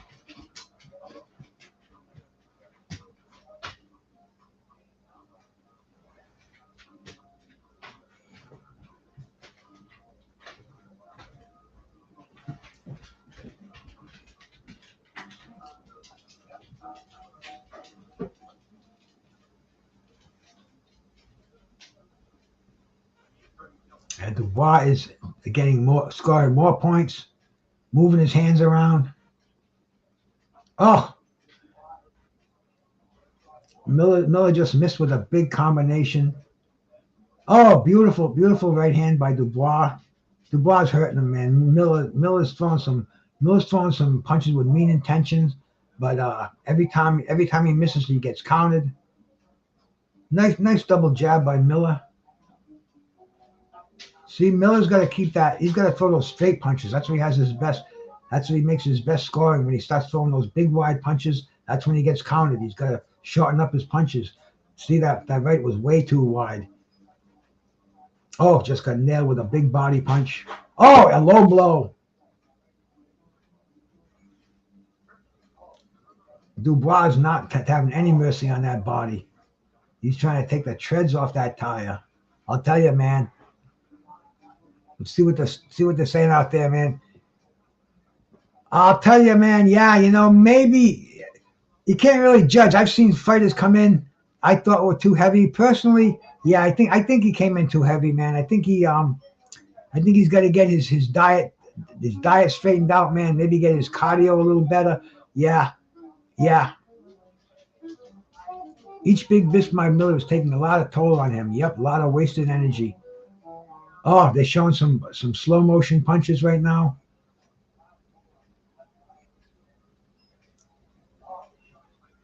Miller's landing some good shots too. I mean, this is a hell of a fight. You see these punches in slow motion, and man, you can see that that Big Baby Miller is given almost as good as he's getting here. But here we go. I think we're in the start of the fourth round.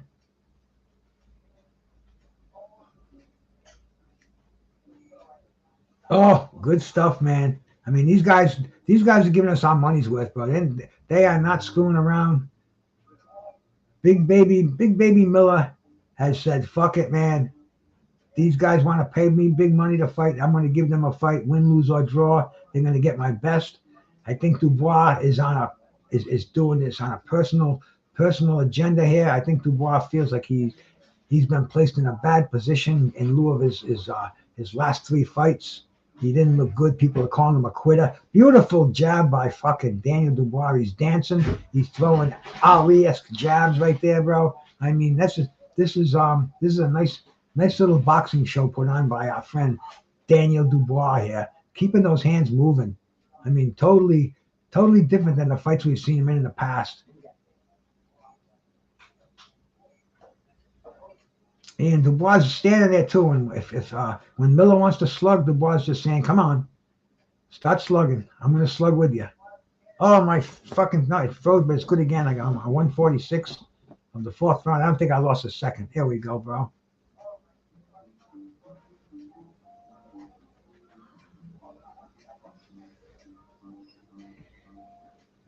They're both back in the center ring right now. Little bit of hugging going on. Not too much.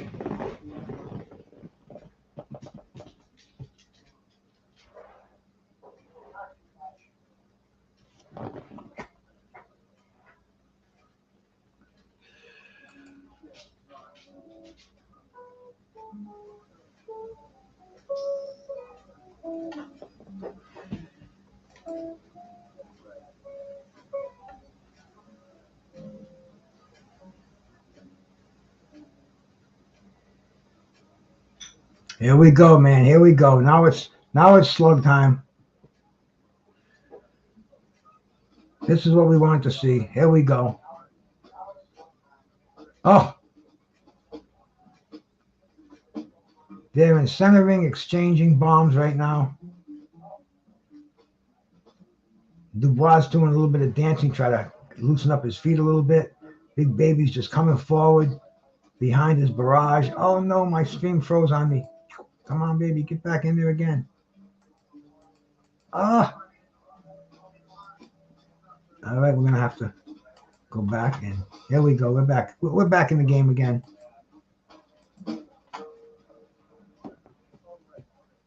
Big Baby is moving forward. Dubois is on the back foot. He's bouncing around. The end of the round, very action-packed round once again, man. Some truly great boxing in Riyadh, Saudi Arabia. My stream is starting to slow me down a little bit. Let me move to one of the other ones here. See how that one's coming in.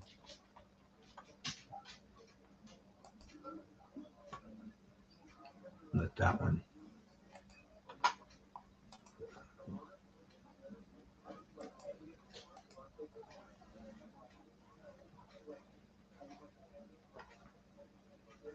Okay. Let's get back to the fight again. Just want to make sure I got a good backup stream in case this one goes down. And I kind of do, so I'm pretty good.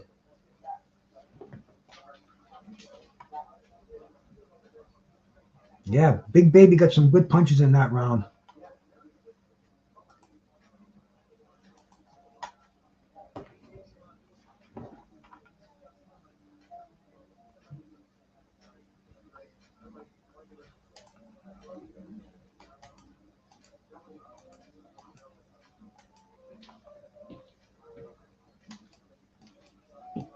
Oh no.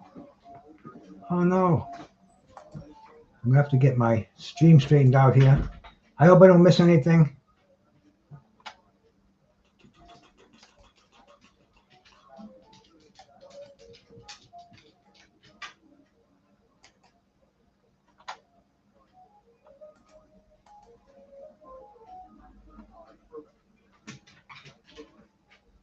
Okay, here we go. I missed a minute of the last round. We're in the 5th round. There's been no knockdowns. They are slugging at it over here, man. I'm surprised. I'm surprised we haven't seen any signs of injury from Big Baby Anderson, Big Baby Miller. Get them mixed up because Dubois is nailing him right now. It's a slugfest, man. But Triple D is in charge. Oh, yep, Miller is gassing big time.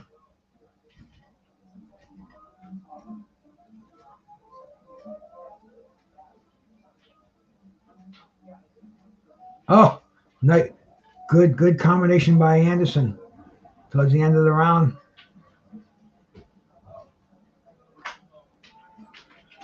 I'll tell you, this is a good heavyweight fight, man. Anderson can take a punch. He looks like he's tired as hell, bro. This is some good shit going on.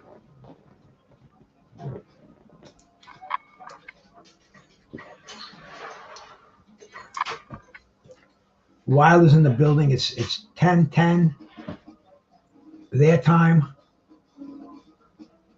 Yeah, so they're fighting at the Saudi times that we would have them fight our times. This is prime time in Saudi. I guess they must be digging this in the UK too, bro, because this is what 8 o'clock, man. This is prime time in the UK, man. They must be really happy. This is one of the few times they're outshining us. Even when they have their fights on in the evening on UK time, we're getting these great afternoon fights. And bro, I'll take this afternoon shit any day of the week, man. No doubt about it. I thought it was just me for a little bit, but the more people I talk to, they say, oh yeah, love this Saturday afternoon boxing. And here we go, man. The start of round 6, Dubois and Miller. Dubois, I think, has a fairly commanding lead, but you can't knock Big Baby Miller out of this fight, bro. Oh, beautiful combination by Dubois. Dubois is landing upstairs and downstairs. Dubois chugging forward. I'm sorry, Miller's chugging forward. And Dubois is on his back foot. He's picking shots. He's landing those jabs, that right hand. He's really messing up the face of Big Baby Miller. Big Baby Miller is looks like he's really out of shape. He's missing big punches. I'm sorry, really out of gas, which constitutes out of shape. Definitely not in the shape for 10 tough rounds. I think Dubois is.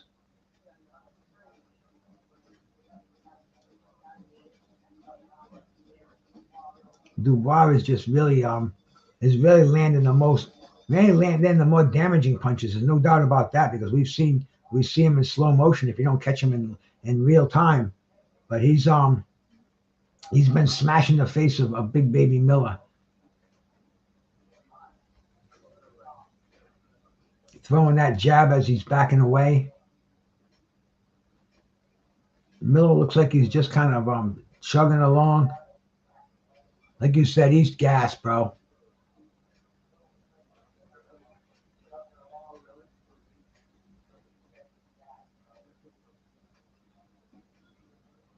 Oh. There's going to be an amazing punch count. Hey, my brother Martin, salute, man. Good to see you, my man. You must be digging this over your place, bro. You're getting some primetime boxing. You don't have to stay up till freaking 4 o'clock in the morning, man. Shout out to you, Martin. Happy holidays, my brother. And much love for you reading my columns on a daily basis, man. I appreciate that. You give me a lot of drive to write the next one. I don't know if I'm going to write one tomorrow, but hey, I probably will, man. We're going to have the whole day ahead of us around here, man. It's only not even 3 o'clock in the afternoon yet. Fights don't even start at this time. But oh yeah, man, there we go. We're in the trenches. Triple D is standing his ground. He's not getting pushed back by Big Baby. Big Baby is moving forward. He's trying to use that 333 pounds to his advantage. Daniel Dubois is stopping him in his tracks with his jab. My fucking stream just went down. Let me get this bad boy up again.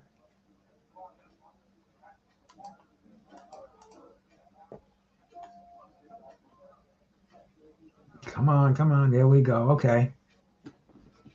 It's tough being a pirate, man. 11:30 a.m. here. Wow. Where are you, Cue Ball? You in Australia?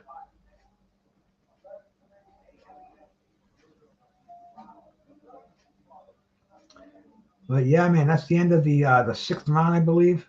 The 6th or the 7th. Oh, they've been kind of getting repetitive, man. I think Triple D should turn up the heat a little bit. Maybe put an end to this fight. We're seeing Joseph Parker arrival into the arena. And that's only the we still have 3 more fights to go, man. We got the Bivol fight. You know, we're still gonna see Parker and Wilder, and then the main event. They've all been main events to me, bro. SoCal. Oh, okay, bro. Oh, you're West Coast time, man. Yeah, you guys got blasted early this morning. That would be started at 8 a.m. for you, bro. That's a little too early, I guess, for me. I could handle it. I prefer the way it went off today. It could even go off a little bit later, but it was fine. 11 o'clock is fine. 8 a little bit early, but hey, man, those that Monster Nui fight, that's gonna be. I'm gonna have to get out of bed early for that one. That's usually like 6:30, 7 o'clock my time. So that'd be like 3 o'clock, 4 o'clock your time. And Miller is trying to press the action, but he just does not have the energy right now. DD is too elusive, and DD has got those very deadly counter punches. When Big Baby does miss, he gets hammered. Just got nailed with that uppercut again. Oh, with a right hand. Getting smacked all over the place.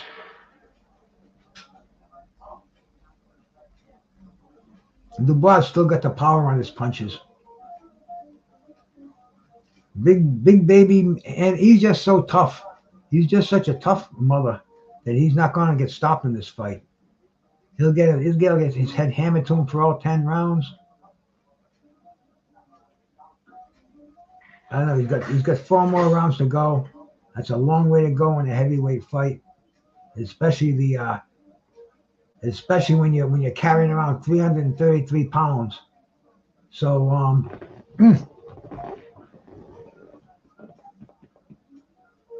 I hear you, Cue Ball. I'm the same way, my brother. This is, like I said, this is a Christmas present. It hasn't even really we haven't even opened the big stuff yet. We've only been in our stocking.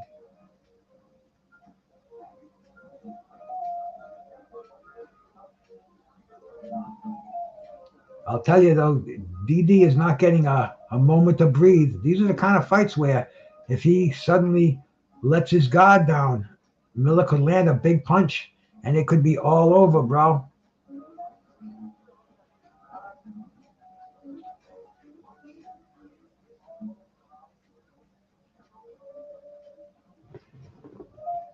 Miller's really dragging it, man. He just landed one. If he had any authority on that right hand that he just landed, we might have seen something.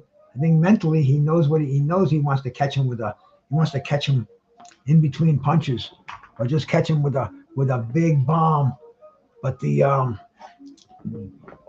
flesh is not going to respond to the mind.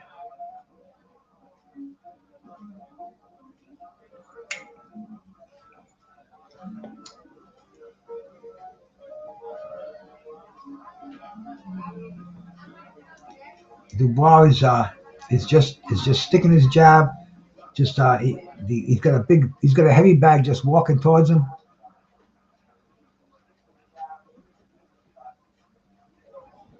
I hear you, Cue Ball too, bro. I'm from that old generation too, man. My birthday is in let's see, today's the 23rd, 24th, 25th, 26th, 27th, 28th, 29th. 6 more days, I'll be 69 years old, bro. So I'm a cat like you, but see, my problem is I wind it down at night, but then when it actually comes down to sleeping, I can't get to sleep before at least 1 o'clock. If I get to sleep before 1 o'clock, that's a good thing. And 7 o'clock, boom, my eyes are wide open. I don't care if it's raining outside, if it's dark out or whatever, man. My body is kind of conditioned for the 5 to 6 hours.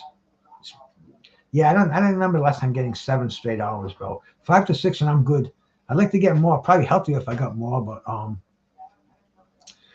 but bro, I don't like watching boxing at midnight. This is where it's at for me right now, man. And if they can do this on several times a year, I'm with them, man. the way they're talking, they got a big one coming up next month. Then they got all different weights. They should do this monthly. Dubois coming on strong now. We are in round number 8.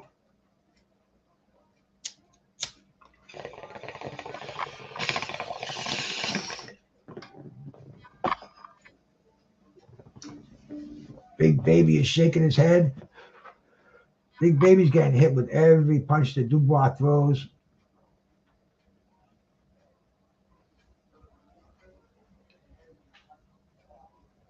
Oh, Dubois just chalking up the points. The question is he going to stop Big Baby? Is Big Baby Miller going to be able to stay on his feet for 10 rounds?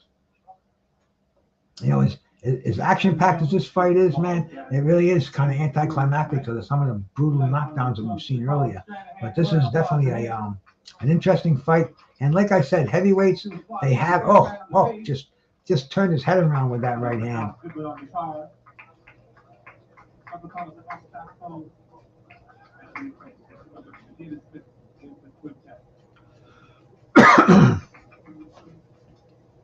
They're exchanging punches with Dubois landing 3 to 4 to 1. Miller's basically covering up, trying to survive, seeing if he can land a big hook or a big overhand right. Not landing too many. He's throwing an uppercut. If Dubois could time him and land his uppercut while Big Baby is throwing his uppercut, I think he could stop him. But as far as just throwing the jab and the 1-2, Big Baby looks like he can take those all night, man. Minute to go in the round.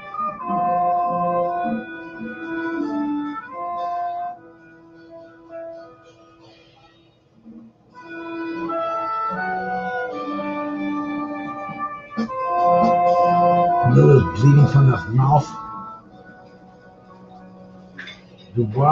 Dubois being warned for headbutts.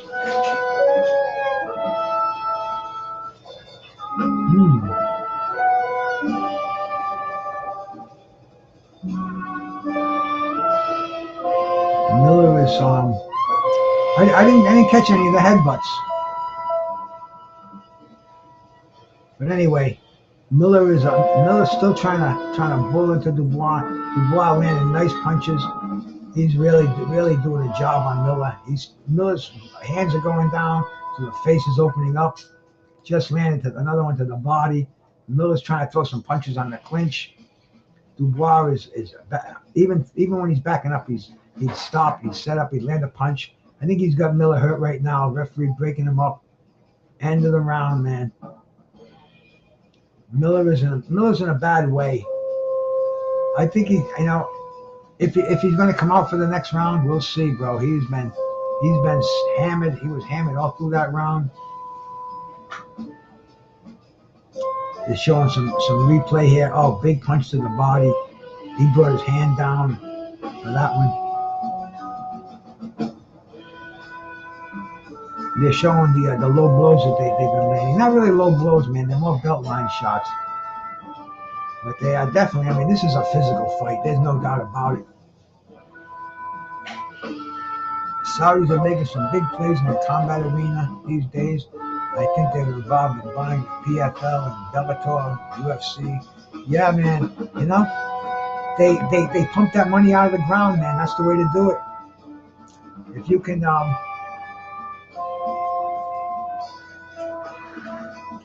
keep the boxing fan happy like that, I'll live through this era, bro. Oh, Dubois out for the kill right now, man. We're in round number 9.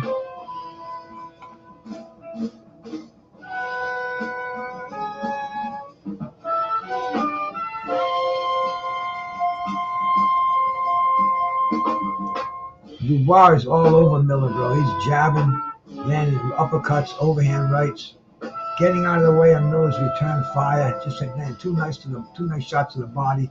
Once again, just getting out of the way of Miller's return punches. Miller's trying to hold on. Miller is exhausted. I don't know if he can come up with a punch right now, man.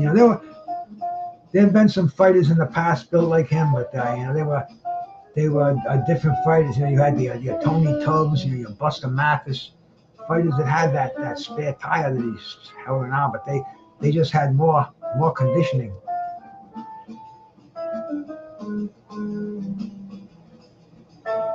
Miller is trying to survive. Dubois still on his toes. Oh, beautiful shots by Dubois.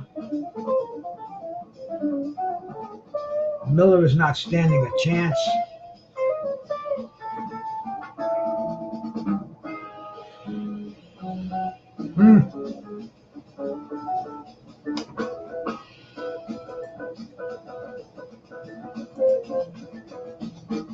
Yeah, Daniel Dubois is in charge. He's been in charge since the opening round. He might have lost a round. He's been pitching a near shutout. He's got 4 minutes to end this fight. Let's see if he wants to end it on an exclamation point. Does he want to be the only fighter who didn't win on a knockout? We're talking heavyweight boxing in Saudi Arabia, man. This is you want to make your mark on this game, man. And I think he can do it. I think if he ups his speed a little bit, I think in the next round, or even you still got 30 seconds to go in this round. And Big Baby Miller is exhausted, man.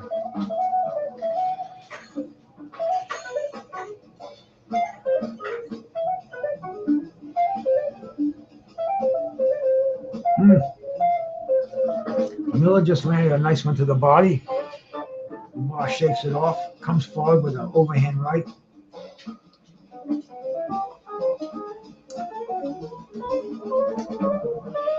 Round 9 is over. One more round to go. Is Big Baby Miller going to get knocked? Is Big Baby Miller going to get knocked out for the first time in his career, or is he just going to lose a lopsided decision? This is the big question now.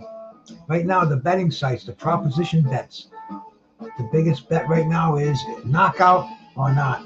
That's what these gamblers they're showing the punches in slow motion. The spray of sweat going flying from the head of Big Baby Anderson. Big Baby Miller. I'm getting these big babies mixed up. They have to fight each other. He has no other place to go after this loss, man. Go see Anderson.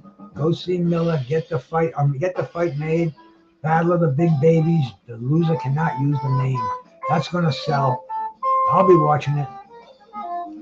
It should be a fucking cakewalk for Anderson at this stage of the career.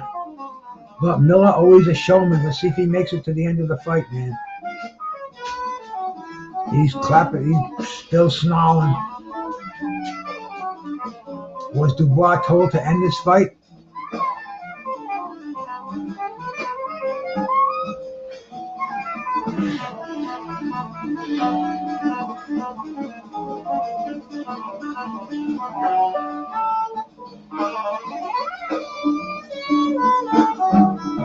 Big Baby Miller has got that he's got that jolt. It's the last round. He doesn't want to get knocked out. He's not going to get knocked out. I don't see it happening. I think he's going to will himself to the final bell. He's going to catch a beating. I think Dubois is going to get pissed. He's going to throw everything but the kitchen sink at him. The ref may stop it, but he's not going to go out. He's not going to quit.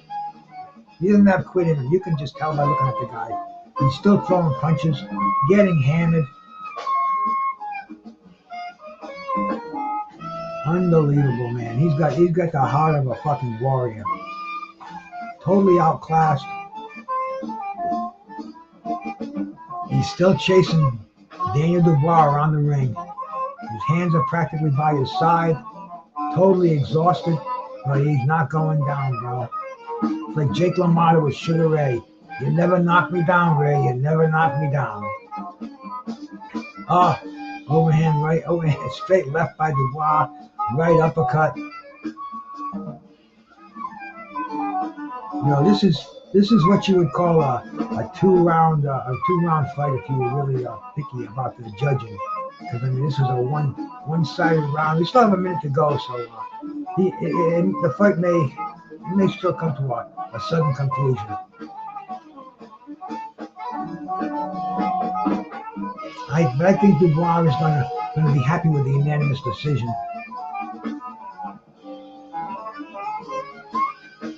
Oh, that fucking right hand, and Anderson puts his hand down by his side. Miller, I'm sorry, puts his hand by his side. Says, you ain't hurting me. Fucking gotten Dubois pissed off. Dubois moving forward.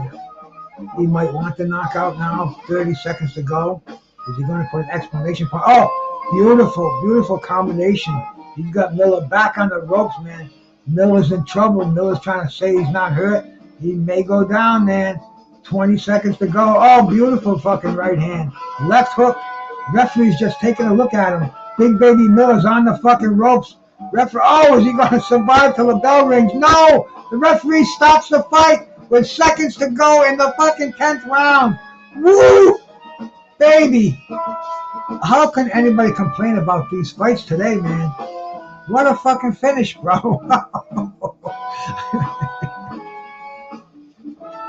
What a fucking finish, man. Fucking hey.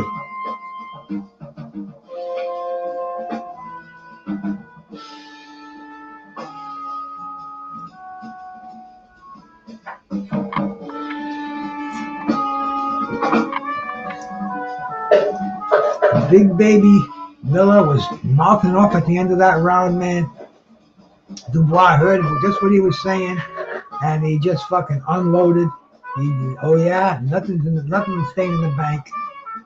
He sold out, and the referee jumped in there, and he's gonna tell him that he shouldn't have stopped the fight.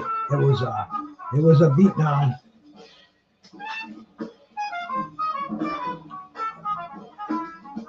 Cool stuff, bro. Cool stuff.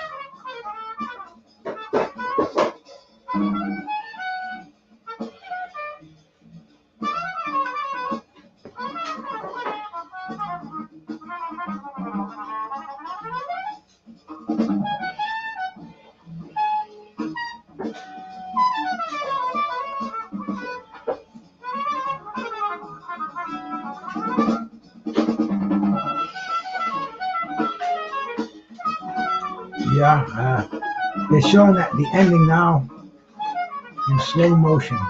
Boom, the two unanswered punches. No, they're just showing some highlights. I'd like to see that ending again, because he just nailed them. Must have been a dozen unanswered punches.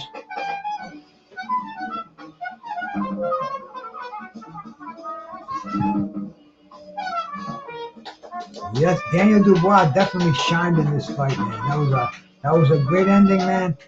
It's getting better and better. We're gonna have Bivol up next, man. We're gonna have a fucking light heavyweight championship fight.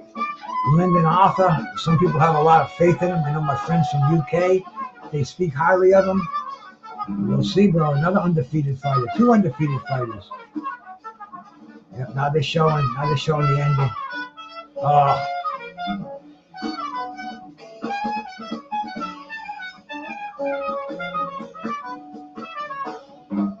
Oh, that's it. Fight's over.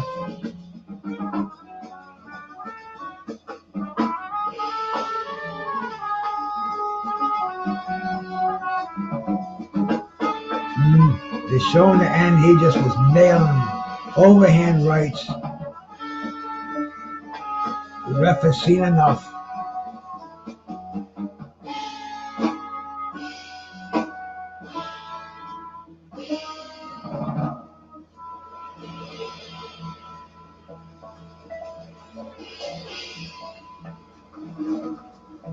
Andy Ruiz is there. I mean, we saw Devin Haney there. They are catering to boxers. I would like to see the fighters who were there go in the ringside for introductions. Maybe they'll do that before the main event starts. I don't know. We still got 3 fights to go, man. I'm gonna need some more water. A little bathroom break here, man. We come right back. We make sure the jazz band's playing.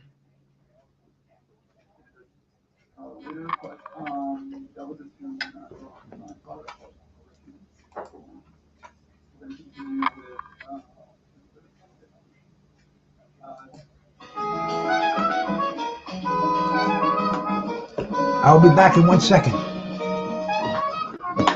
Refill the water. Get my drinking stuff. Change the water in my Toka 2. And hit the John. I'll be back in a sec, man. Bear with me.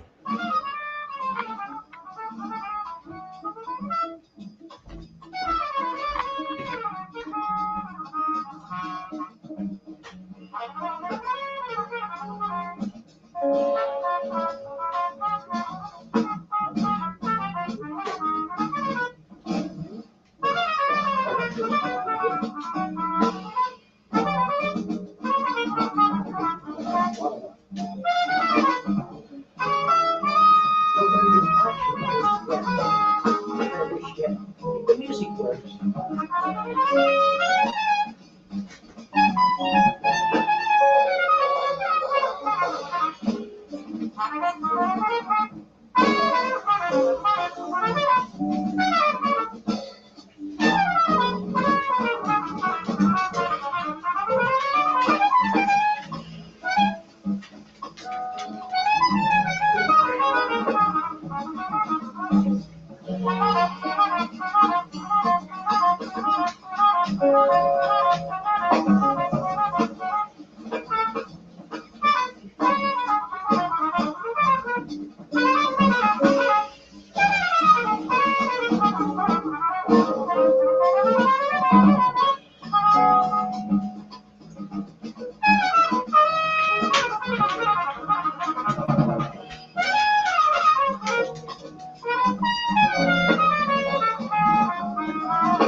Back again with some fresh water. I was gonna change my bong, change the water in it. My lovely wife decided she'd clean it out for me, so I'm good there. I'll be good shortly.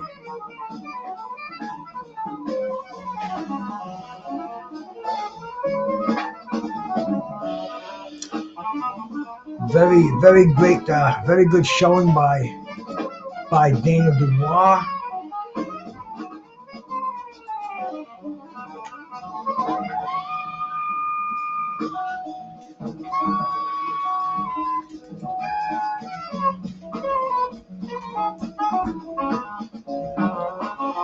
Refresh the computer. Make sure our picture's coming good and clear and strong. Hey, look at that! Thanks. Wife just gave me my lovely. Look at that, man. Look at that. Looks like it's brand new. Unfortunate. Anyway, we got a little bit of downtime between fights here, and Do you ever?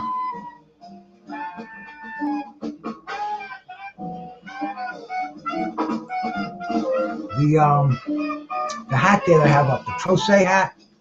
That's an athletic apparel company. They make hand wraps, they make gloves, they make boots, boxing shoes. They make all kind of stuff. And they are. My dog took one of my boxing gloves. Thing. You know what it is? He wants to go for a walk right now, and I kind of told him. I said, "Nah, no walk today. I'm watching fights all day today." Anyway, these guys are shaking hands over here. They're buddies. Let's see what Daniel Dubois is going to do, man. Let's check out what he's going to do for the.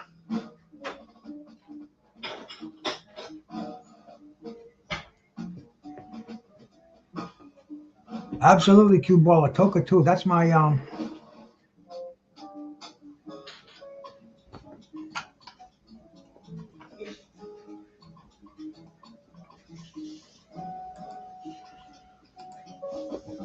Dubois.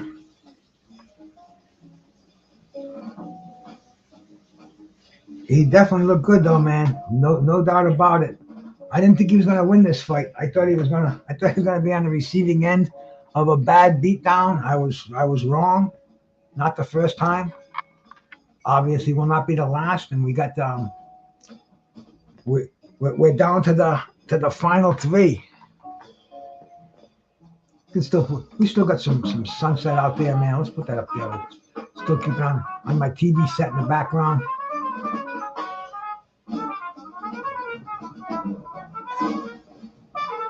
Yeah, this bud feels really good right now for the clean bong. Look at that sucker.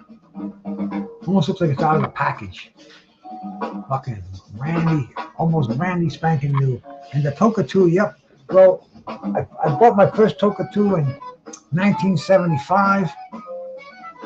My favorite pipe by a long shot, man. I probably had, maybe 4 of them in my lifetime. And I found this a couple of years ago online. I found they were still making them. I said, no way. Whoa. I bought one. I bought 2 of them, actually. I bought one for me. They have sales every once in a while. They call them scratch and dent sales. And maybe the emblem will be a little crooked or something like that. No, nothing wrong with it. Just maybe a little imperfection. Maybe the I don't know what, but anyway, they were half price, and I bought one that was perfect. So my wife's got one, and I got one now. We're a 2 Toka family, and when I do the combustion, that's the only way to go, man. They're showing the CompuStats stats. A lot of punches thrown in this round. We're not getting into the 1,000 range. It's not like Kalinowski and who the fuck was it, man? I can't even remember. But it was like the most punches thrown in a heavyweight fight in New York. Maybe it was Chris Arreola. I think that's who it was. But yeah, man, this fight's just rolling on and on and on. 3 o'clock in the afternoon, and we've got some killer boxing ahead of us, man. 3 fights. Got a light heavyweight title fight. Dmitry Bivol and Lyndon Arthur. Then we've got 2 heavyweight fucking, you can call them co-main events. You can even call it you could call the Deontay Wilder fight the main event. It doesn't matter. We're going to get them all. We're going to get them very soon. And here we go.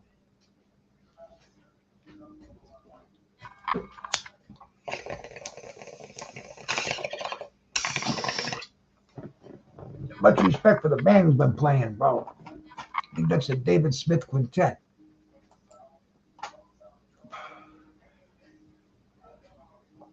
Very, very cool stuff, man. You got David Smith on the tenor. Excuse me, on the trumpet and flugelhorn. You got Michael Thomas on the alto sax. The great Alex Goodman on guitar. Gary Wang on the bass and Colin Straighthand on the drums. This was from a concert at Smalls Jazz Club on December 14th, a couple of weeks ago. A little Christmas-inspired jazz.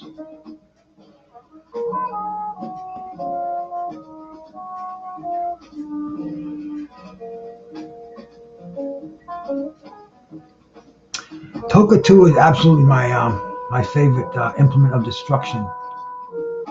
I gotta get a vape though. I see everybody walking around with vapes, man. Fucking people in stores everywhere, and I don't have one. I never had one. I've done them before, a couple of times, but I never owned a vape. I never bought a vape pen. Many years ago, probably about 10, a friend of mine gave me this. I guess it was one of the originals. It was battery operated. You put the weed in there, but not that liquid stuff they have now. You just do like 1 or 2 hits and. But I will eventually step into that zone. Right now we're getting ready. I don't know how long they're going to keep us here. Probably not too long. These Saudis have been very, very good at making their fights, their fighting times. I said it earlier, man. I hate to be redundant, but their expediting of the card has been fantastic. If this was a PBC card, man, we would still be waiting between the second and third fights. But yeah, Dubois very, very happy with his win. He doesn't look, he looks like he's ready to go another fucking 10 rounds.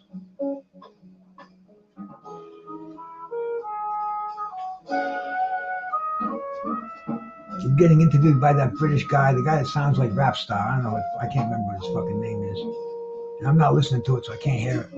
Oh, this grass I'm smoking now, so pungent. The terpenes are in there, my man. The terpenes are in there.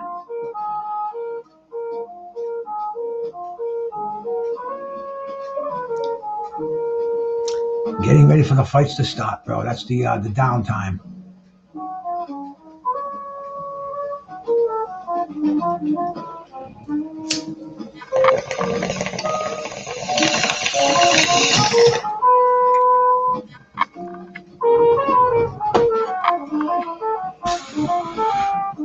Sun is starting to go down out there. So that faces east, so that gets the sunrise.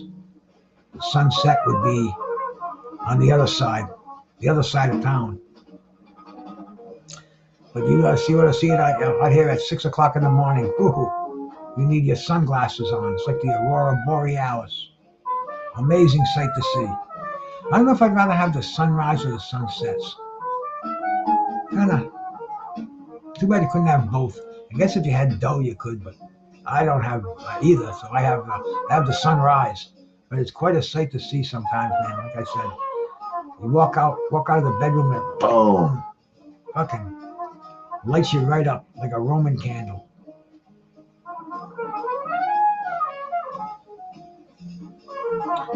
But we got a little downtime between fights here. I'm gonna do a hit of my green dragon tincture while I can. I've been doing more smoking on the Toka 2. I get a good appetite too, man. I should have asked my wife what's for dinner tonight. Cause she went shopping and I don't know what she was gonna get. I should probably ask more, but it doesn't really matter. She hasn't made me a bad meal in a long time. I can't even remember the last bad one. Cause she does most of the cooking.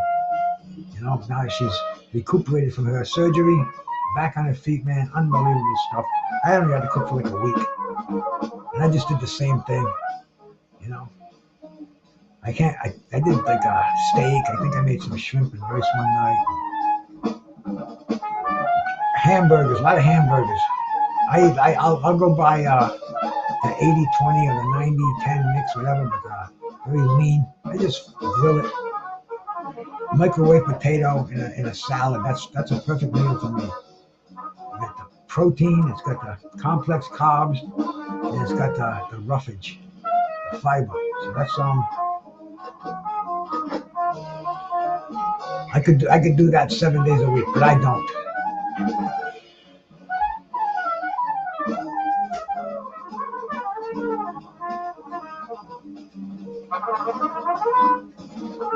They're doing a little advertising here.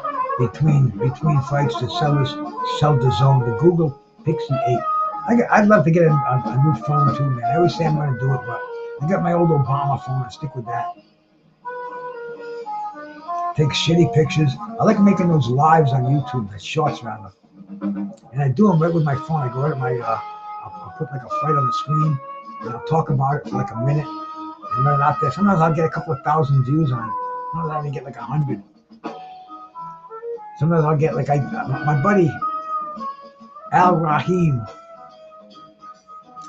He runs Pro Se Sports Apparel, and he sent me a short, or he sent me like a clip there because Deontay Wilder is now using Pro Se.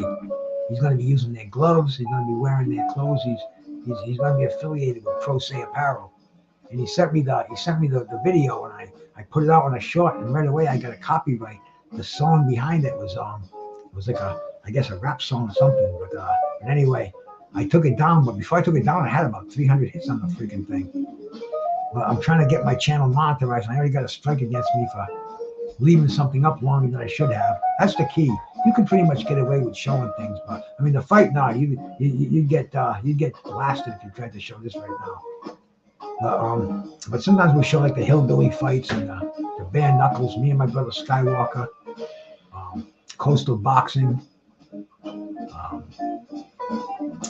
But we take it down as soon as we're done with it. So, but this was just we got to go the Dan Dunphy, the radio commentating for this. But yeah, let me do a blast on this the screen dragging. Get the head right. I got a good buzz cooking anyway, man.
Gotta hold that in to get the sublingual absorption for about a minute. I'll tell you though, man, this dude on guitar, this is Alex Goodman. I wonder if he's related to no, I'm sorry, I got the wrong name there. But the dude's he's masterful with that guitar. I always dug the jazz guitar.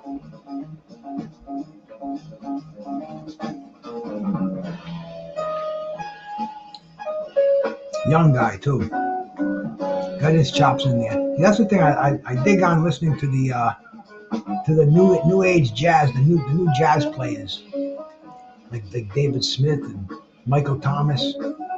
Where I grew up listening to the classic jazz players, the Miles Davises, the Charlie Parkers. But those guys, they're all in the rearview mirror. This is just like boxing. We got to stay up to date with it, like the boxing that's happening today, man. This isn't Joe Louis and Muhammad Ali.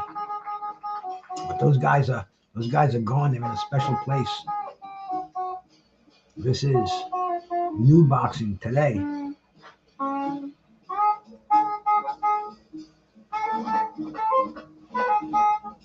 And new jazz today. That dude on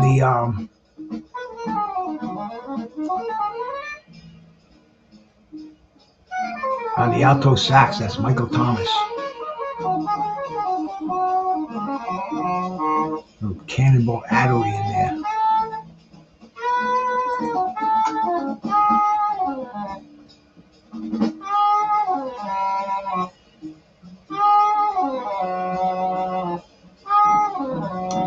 Deontay Wilder getting his hands wrapped up. They're showing dressing rooms. Make sure there's no egg weights in there.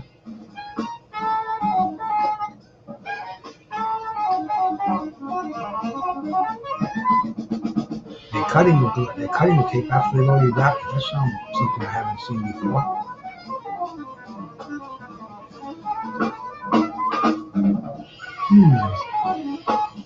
Interesting.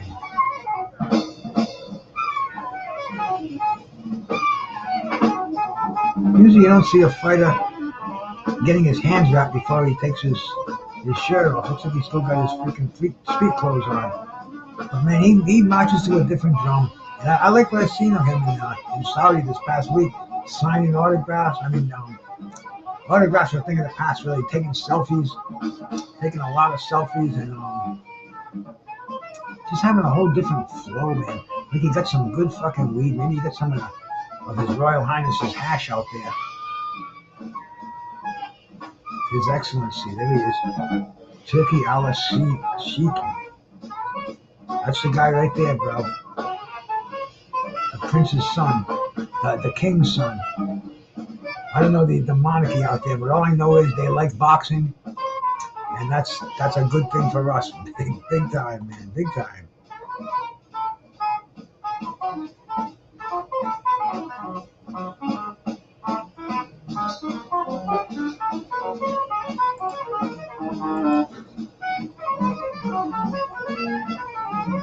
The royal family is all being seated at ringside now for the. I guess these three fights are the. This is considered the main cards, man. Bivol and Wilder and Joshua. Those are the A sides and the main card, I guess you want to call it. Maybe they're gonna wait a few minutes for this one to start. I don't know how they're selling this whole thing is. I know that somebody said around here. I guess what I heard was $40 for this card on DAZN. But I guess different parts of the world they piece it out. They sell it differently. So there's much to be learned about how they do this. Maybe in the Mideast they're selling this as a different kind of a package. Oh, they probably just give it away out there, bro. They don't want to fuck around with it. Nickel and diamond like we do around here. That's some avant-garde stuff in the background. That reminds me of the John Coltrane and Eric Dolphy sessions. Black and Brown, my brother. Salute, man. Salute. How we doing, my bro? How we doing, man? Black and Brown is my brother out there, bro. You guys wanna listen to a fucking interesting fight, man? Go over to Black and Brown. See, Black and Brown knows his boxing, but then he opens it up to the fucking crazy talk, to the smoke. What do you call it, Black and Brown? I can't even remember, man. Free smoke, and it's wide open shit out there. Real cool stuff. But Black and Brown he's a boxing historian in the making. He follows his fights, and if he can remember the shit that he's watching now in 25 years, bro, he's gonna be like a Kurt Sugar. So shout out to Black and Brown, man. Very cool channel. I've been watching him since I first came on YouTube. Damn, 5, 6, 7, I don't know how many years ago, but at least 5 years ago. They're showing Dmitry Bivol's dressing room. This is going to be our next fight.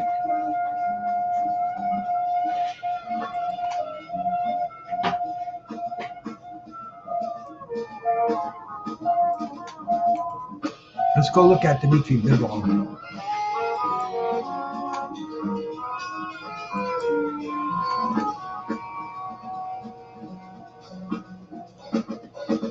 He made easy work out of Zudo Ramirez in his last fight. Made him look kind of silly.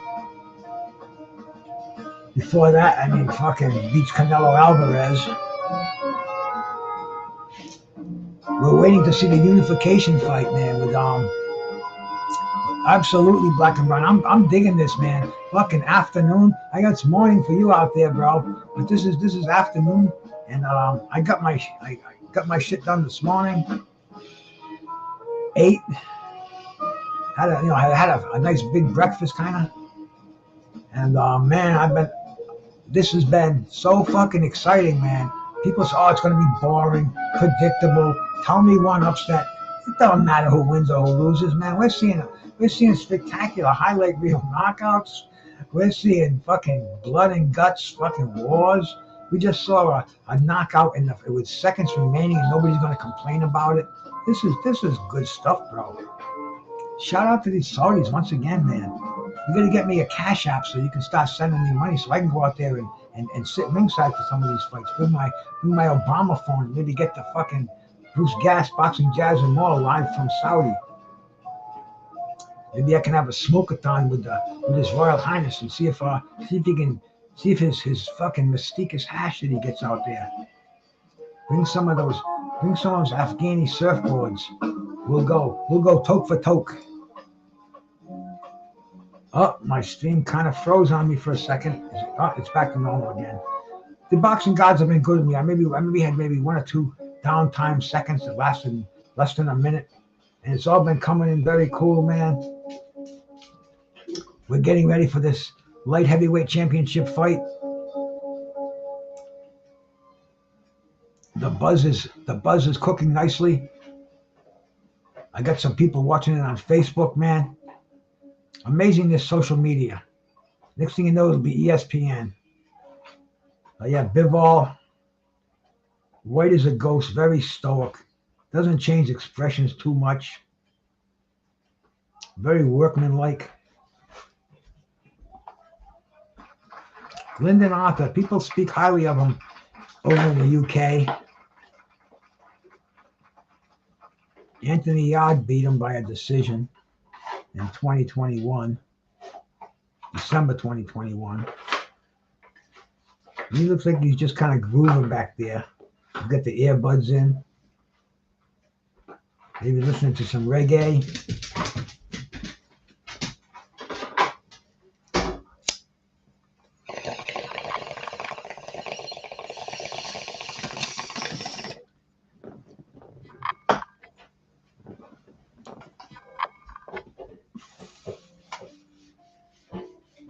Get these guys back up again. There wasn't no downtime around here, man.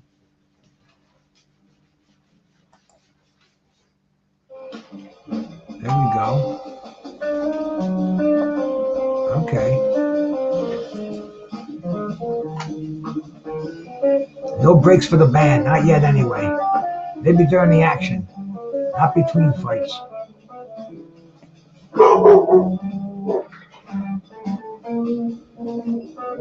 Bruno doing his job up there, man.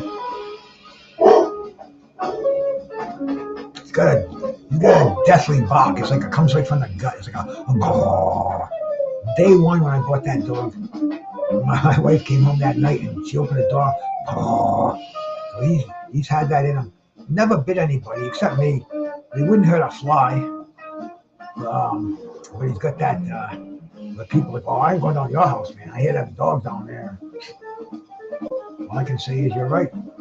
Don't come down there.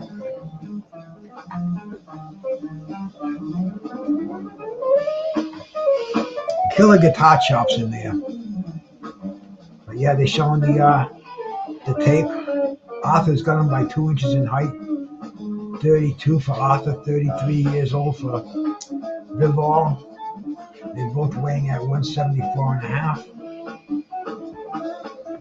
And I mean, you know, the talk is done. It's time to get it on. This reefer is still very pungent at this time. I tell you, it's been using it since 11 this morning. And one thing about Mother Nature, man, they really make a nice little package with those buds to store that THC till we break it open and put it in the Toka too.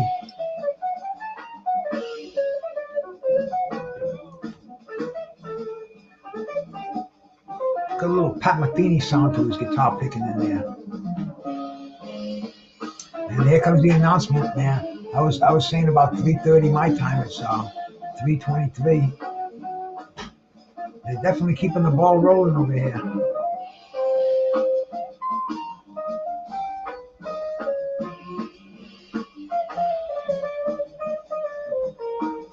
Lyndon King Arthur. I think my friend Lady Chan was mentioning him the other day.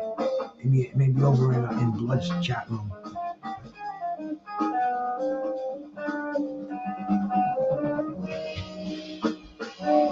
He's from Manchester. Isn't that where Pigeon's from? Oh no, he's the place where the Beatles came from. Not Liverpool. Somewhere up there, man.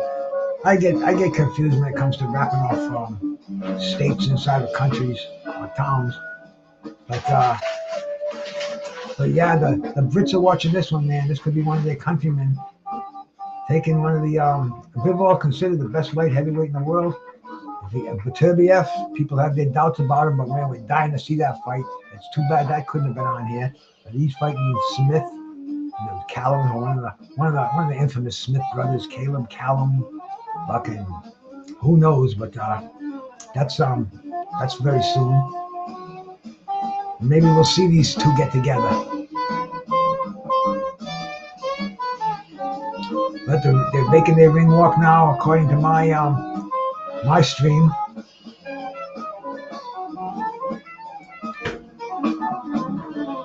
Arthur's got some belt that they're walking in the ring with him. It's got to be like British Commonwealth man. Let's see. Commonwealth Boxing Council light heavyweight or WBO Intercontinental. Looks like he still has. No, he lost that fight. So I don't know what belt he's coming in there with. Oh, wait a minute. Here we go. IBO World Light Heavyweight title. There we go. He's the IBO. He's the IBO champ. I knew that belt kind of looked familiar because we saw. We used to see. Hey, bro. The Jab Jamboree is back again, bro. Yeah, Big Baby lost, man. You were right. Right now, it's not even a fucking thought in my mind. The fight's over, and I just kind of when they put me on a spot, then I pick a winner. Usually, I don't really look at fights as winning or losing. I just want to see action happening, man. And I love excitement. Something big happened at the end. Even this fight, even though it was a one-sided beatdown, fucking Dubois turned it up at the end, man. The ref stopped in there, and stopped that fucking fight. What was there? 5 or 6 seconds to go. I mean, it was one extra heavyweight punch, and that's what it is, bro. Shout out to my brother, the Jab Jamboree, man. Still enjoying this heavyweight card. He's East Coast, so we got afternoon boxing. What do you think of afternoon boxing? I'm loving it, man. I am loving it.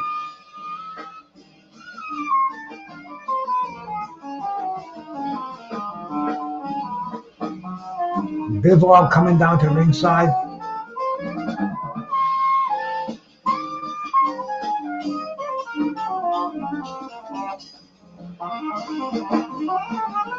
Being followed by his WBA light heavyweight championship belt.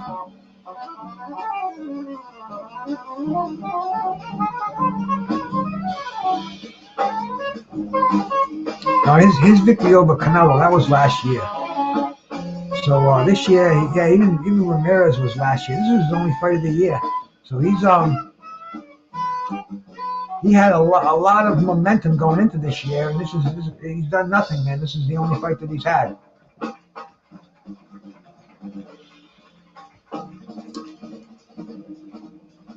Absolutely, bro. Absolutely. At the rate they're going, they could do this monthly with all the divisions too. They could go right down the line, man. They could do every fucking division, bring all the contenders in there, and have a thing like. They could even do freaking tournaments. I mean, do tournaments and do them every week. You know, I mean, the possibilities are endless. And if they want to support boxing like this, I'm loving it, bro. I'm loving it, man.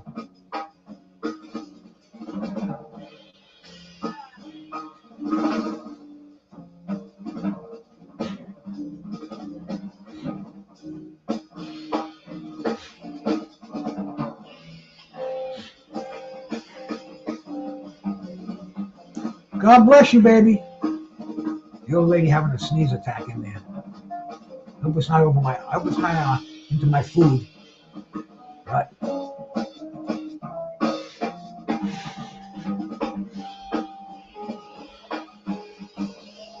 IBO.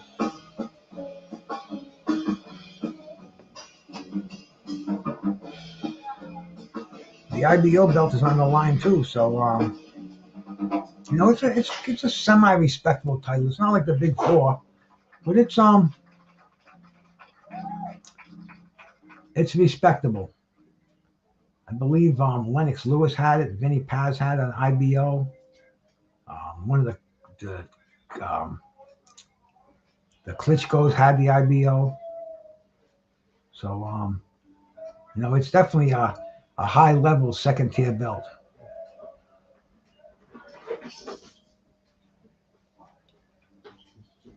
Both competitors are in the ring. I believe they are announcing the. I believe they're announcing them. We got the American judge Steve Weisfeld is there.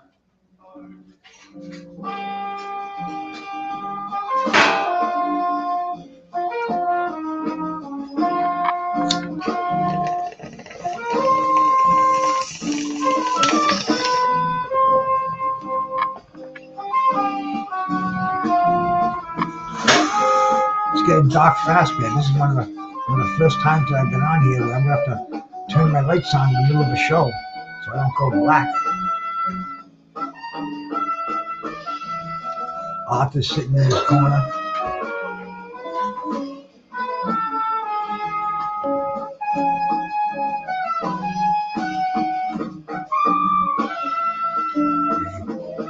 They've even got a special ring with the Day of Reckoning logo embellished in it, man. Yeah, this has definitely been this is a good card, man. Sounds like I got mice in here.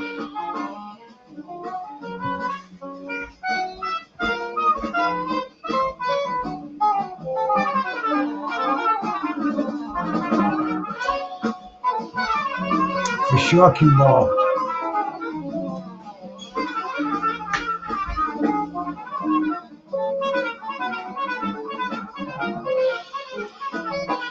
We are getting ready, doing a little bit of ring introduction ceremonies. I can only imagine when the main event comes on, they're gonna probably have introduced. They're gonna introduce all the boxes that are there. There's a bunch of them there.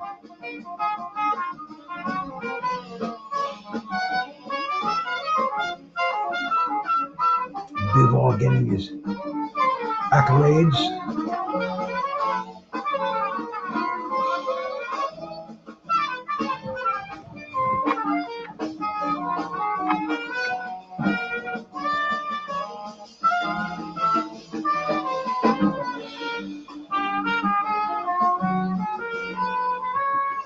And here we go, man. We're getting ready for the start of round number 1.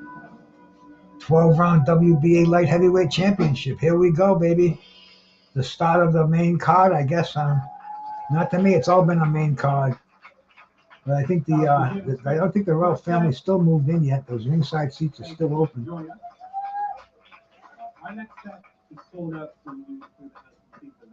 But they're in the center ring, exchanging jabs.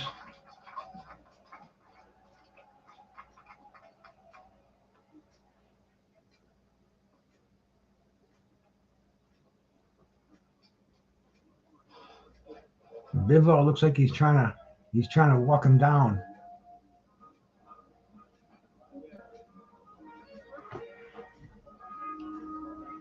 Bivol has got Lyndon on his back foot. He's got him in the corner,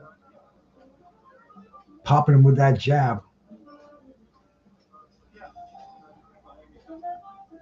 Bivol's starting very fast in this fight.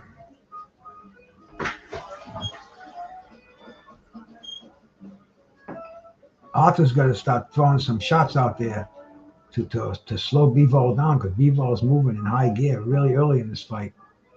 He doesn't want to get caught cold.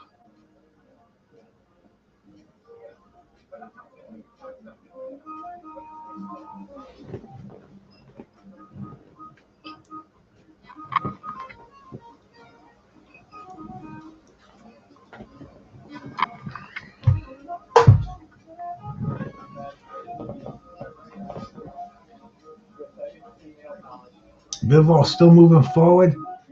Arthur hits him with trying to hit him with a counter punch, a check punch coming in, but they get into a clinch, and once again, man, Bivol is trying to get Lyndon Arthur in the corner.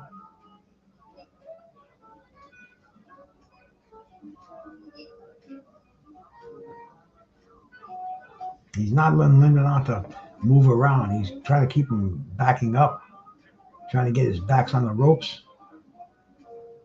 I don't think Otto expected Bivol to come out this aggressive.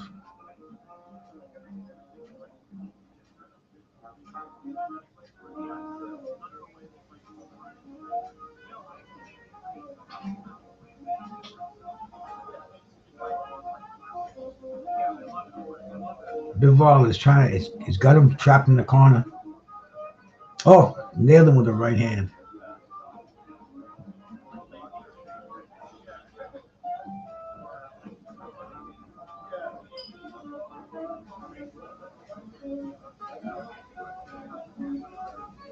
Bivol is just chasing him around the ring, keeping his back to the ropes. Lyndon Arthur's not having a chance to get set, not having a chance to throw anything. Bivol is just looks like he's trying to get him in the corner. They touch gloves. The round is over. The first round. A round for Dmitry Bivol.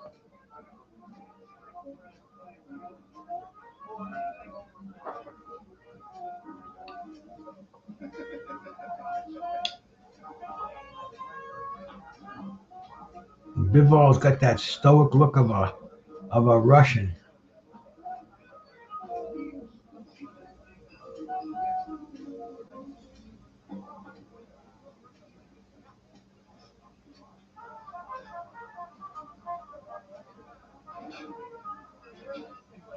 Arthur's got the same coach that Daniel Dubois had. Looks like the same guy. We'll see. Here we go for the start of round 2.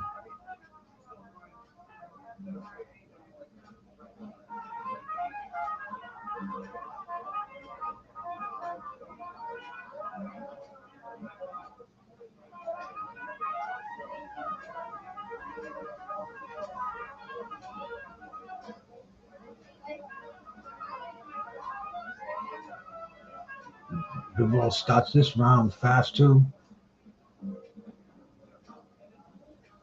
forcing Arthur to move on his back foot. Arthur's not being effective there. Oh, good jab by Bivol. Right hand.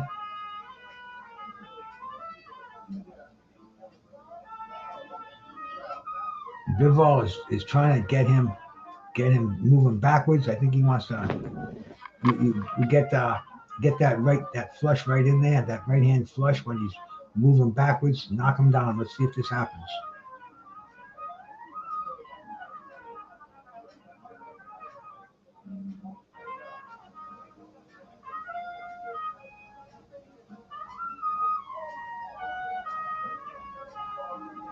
Oh.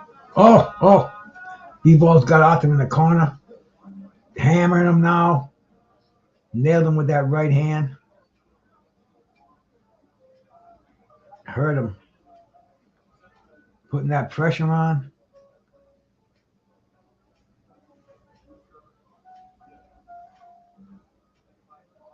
Slowing down a bit. Moving around.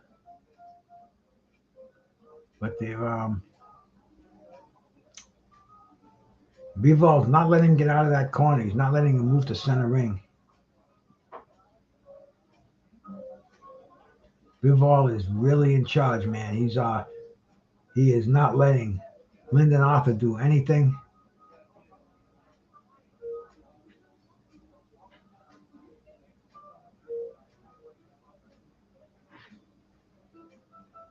Bivol taking a little break in the action. Now he's got, no, he doesn't. Arthur does not want to get himself trapped in that corner. Bivol says otherwise, just got him with a nice left hook. Oh, there he goes, man. He's opening up on him. Seems like he's safer when he's does what Bivol says, stays on that ropes. When he gets in the center, he gets blasted.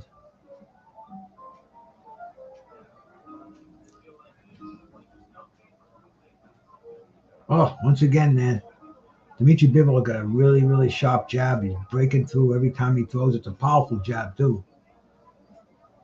It's making Lyndon Arthur think twice about moving his hands.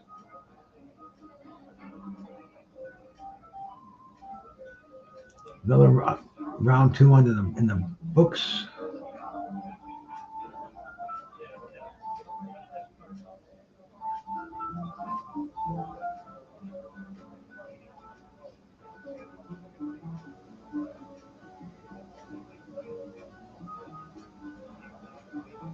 Showing a little slow motion. Oh yeah, it's showing Bivol 1-2, the straight right, few times. Yeah, that was when he hurt him in the corner earlier in that round.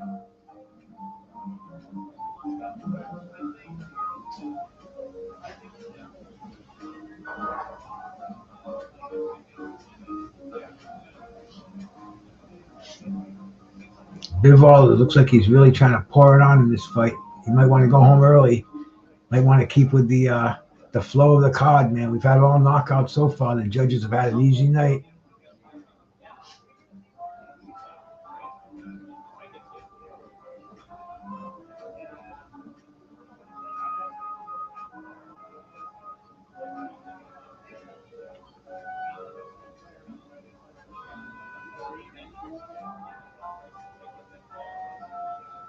Oh, Bivol throwing some power with those punches. The jab, the hook, the right hand. They're in the center ring, though. Bivol's not keeping him in the corner, not keeping him on the ropes. Oh, no, my screen just went down. No, back again.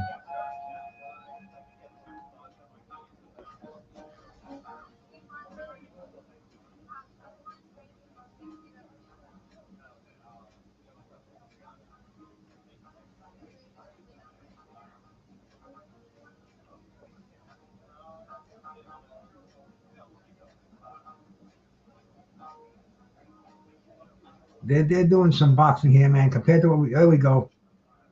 Bivol's opening up. He's got him against the ropes. Got him in the corner. Bivol throwing a bevy of punches, man. Arthur's hurt. Oh, must have thrown 20 unanswered punches in that flurry.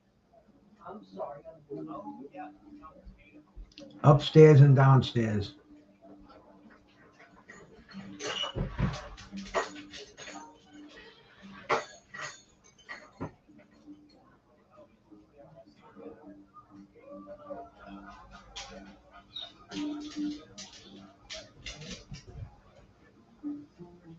Once again, they're exchanging jabs in the center of the ring. This is Arthur. This is where Arthur wants to be. This is the only chance where he gets to throw some punches. Bivol, once again, once he's got him backed up, it's almost like when he gets him within a foot of that corner, he unloads his combinations. Oh.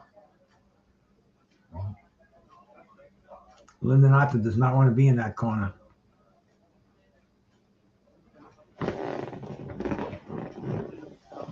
You know, compared to the last fights, this one is definitely lacking in action.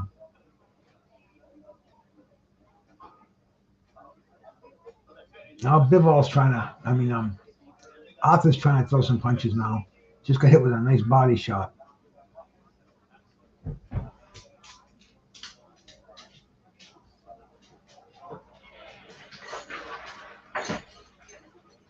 Ten seconds in the round.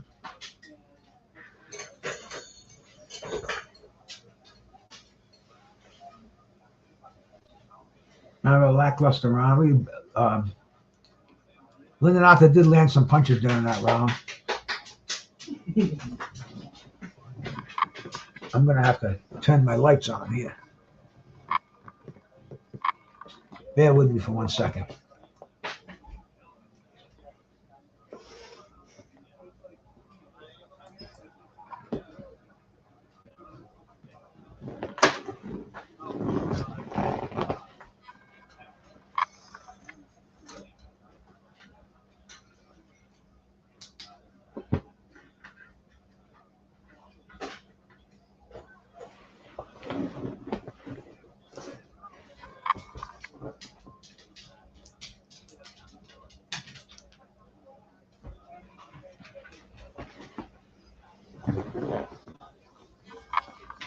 Okay, let's get that. Yeah, there we go. I got some light in here now.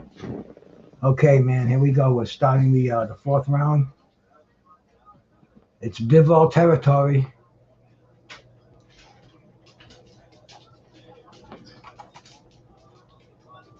Lyndon Arthur's hanging in there. He's getting out punched. He's getting pushed around the ring. Bivol is I think he'll start to turn it up a little bit as these rounds progress. And it's almost like these fighters know they're on the main stage here and they want to produce.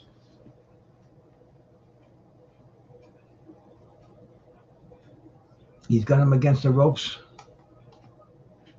Got him in the corner.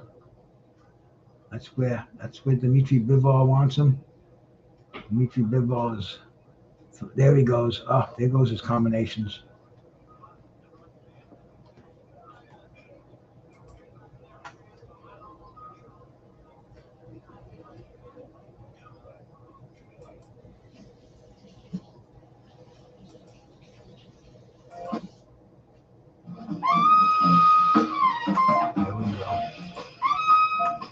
Make sure those guys are still keeping us entertained with the tunes.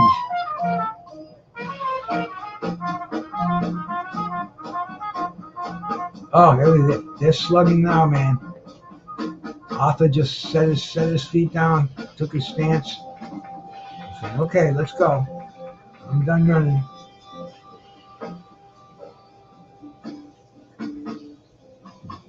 Bivol stands up to him, keeps him in that corner. Oh, beautiful, beautiful right hand.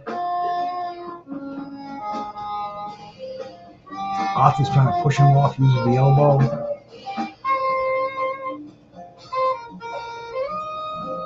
Bivol keeps those hands high guard, and just moving forward. When he lets him go, he's landing. Arthur really has nothing in return. No, he's returning nothing. He's getting hammered with those punches.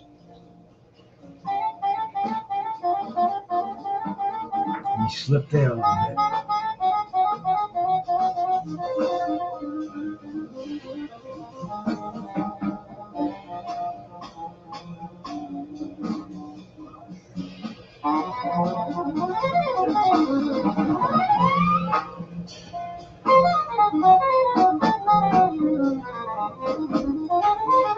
Bivol walking him down, walking in the corner where he wants him.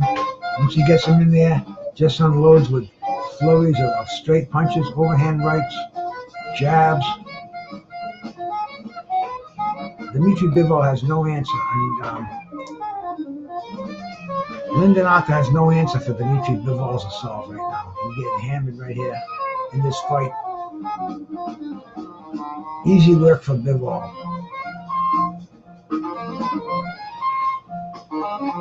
Showing Anthony Joshua in the building. You got the hoodie on. It's 10:55 p.m. in the country of Saudi Arabia right now. They're showing Wallin coming into the building.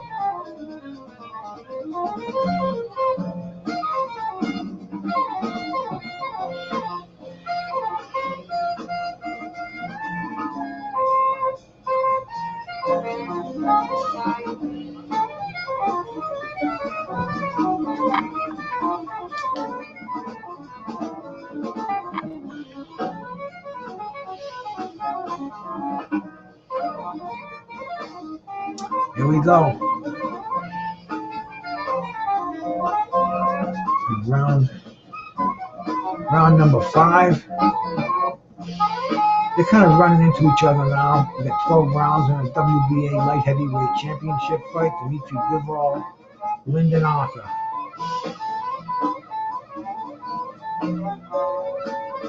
I don't know if Lyndon Arthur's is mandatory.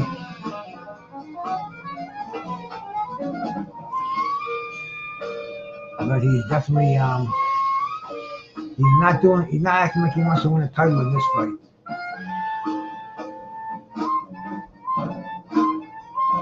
He has to absolutely turn it on. Got to get the respect of Bivol. Bivol's walking through his punches, and Lyndon Arthur is doing no return fire. What he does, he misses.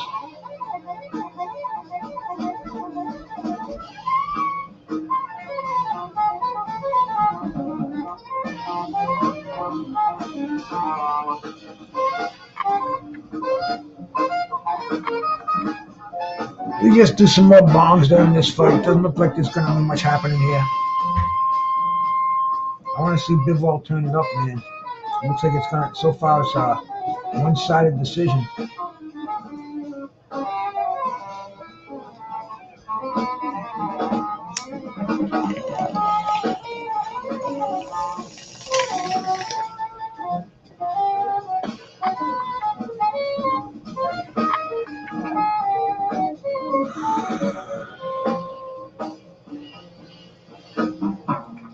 There's a body shot by Arthur.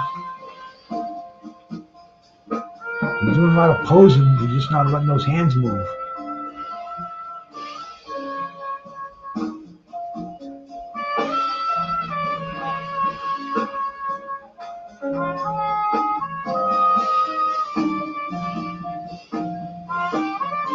Bivol's just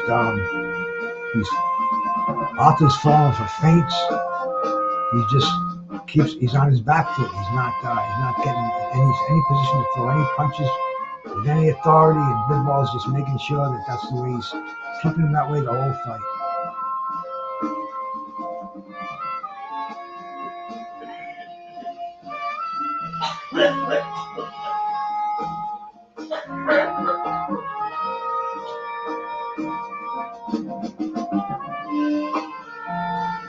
Bivol is just racking up points.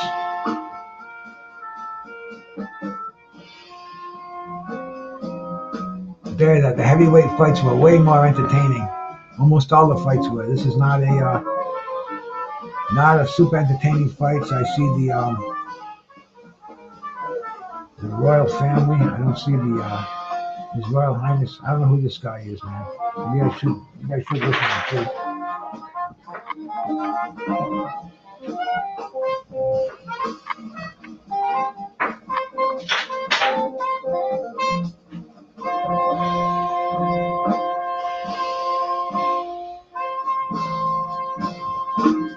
Oh, Conor McGregor, that's who it is. Yeah, that's how much I know.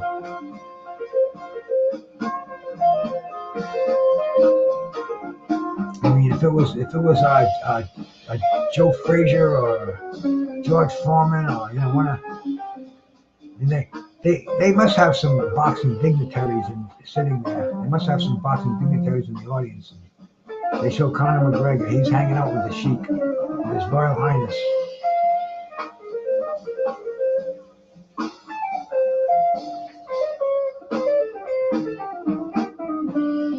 Bivol coming out once again for the 6th round. Making it to the halfway point. Bivol's in charge. He's pitching a shutout here.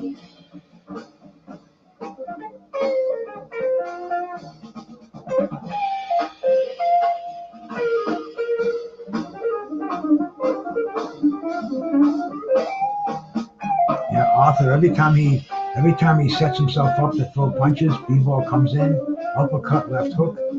Arthur goes back against the ropes, moving backwards. He can't throw punches moving backwards. And it's become pretty monotonous. One-sided fight, one-sided win for Dmitry Bivol.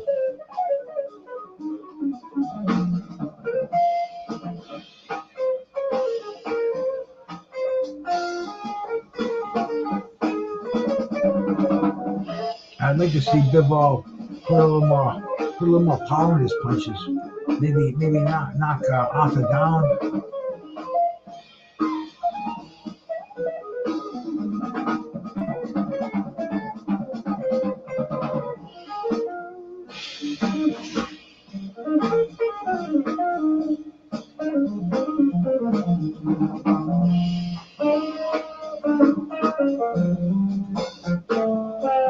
Bivol in charge, keeping him in the corner. Arthur hanging on, holding on, trying to push out of the corner. Tried to throw a counter punch, got countered on the counter punch. Bivol's opening with a combination, keeping him in the corner, but not really putting any effective hurting on. Where his referee is thinking about coming in and issuing a standing 8 or up. Feel a little bit of rough stuff going on there in the clinch. Maybe that'll turn the heat up a notch in here. Conor McGregor is a boom. There you go. I only watched basically that one fight that he had with Floyd. I think I might have seen him a couple of times in MMA fights, but I'm not a big fan of it. I tried, I just can't get into it. It's not for me.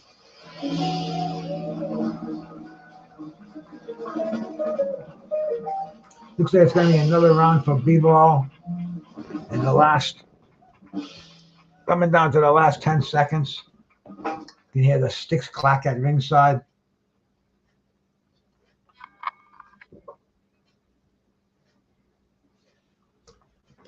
Ah, water, man, love it.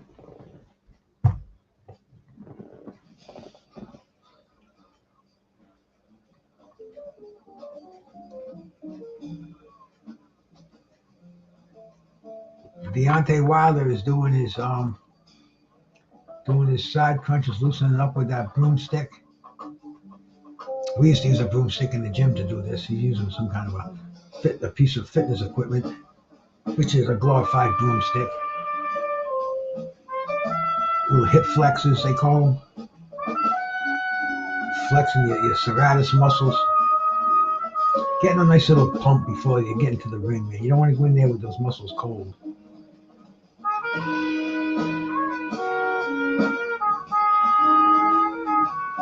The skinny leg, Deontay Wilder. You've got that ungodly power. This is, what's his new name? Dr. Sleep? Is that his new, that's his new nickname, man. You know, he don't care about his fucking skinny legs or nothing. He's just going to go in and put you to sleep. That's all he wants to do. If he doesn't do that, he's going to get put to sleep. And it's going to be an interesting fight. I think it's going to blow this one away. This is like a snooze fest here, man. Compared to what we're expecting to see, I'm going to even do a hit of my green dragon of it. If something happens and I have to spit it out and say something, I'm going to have to swallow it and say something. I don't think we're going to see anything dramatic happen in this round. I'm going to take a blast on this early in the round.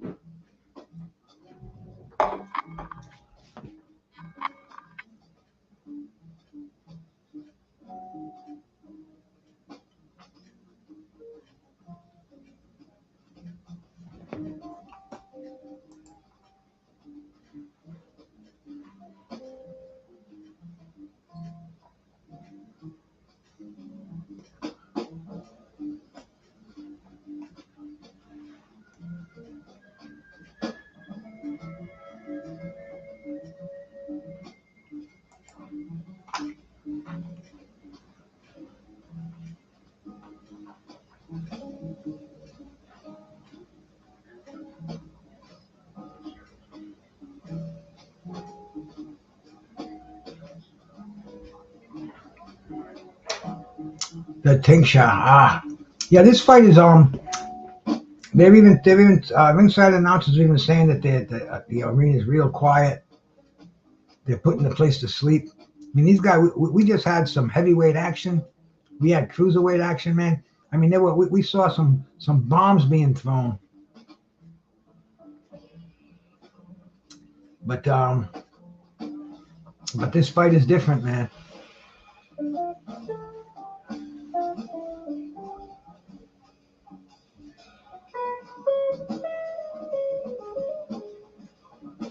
There, at ringside, Bivol's got him where he's not throwing punches back. He's just trying to basically to survive.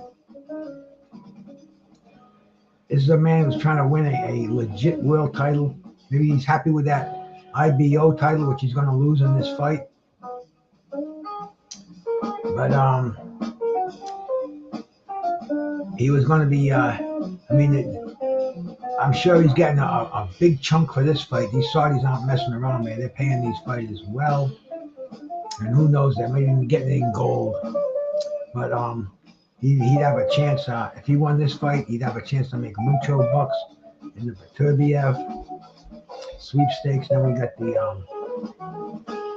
the big super middleweights that are ready to come up. The Benavidez. So that's a glamour division, man. 175. There's going to be some big fights in that division in the years to come. So Lyndon Arthur could be he could be fighting for the bag right now, man. He could be making his future. But unfortunately, Dmitry Bivol, too much talent for him. I don't think he's going to let him. He's not going to let him have any rounds. This is a shutout. Kind of boring compared to what we've had most of the night, most of the afternoon. I keep saying that night, man. The sun is just starting to go down now, as you can see, man. We're looking out at the glorious Mount Hope Bay, and we can see that that it's getting dark outside.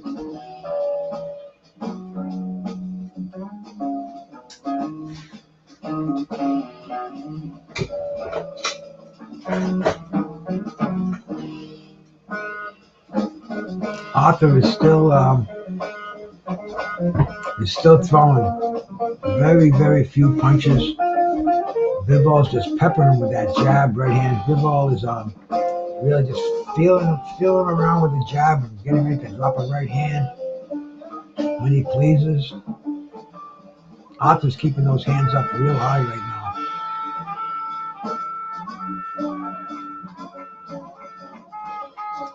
What Bivol does is once he gets his back touching the ropes, that's when he opens up.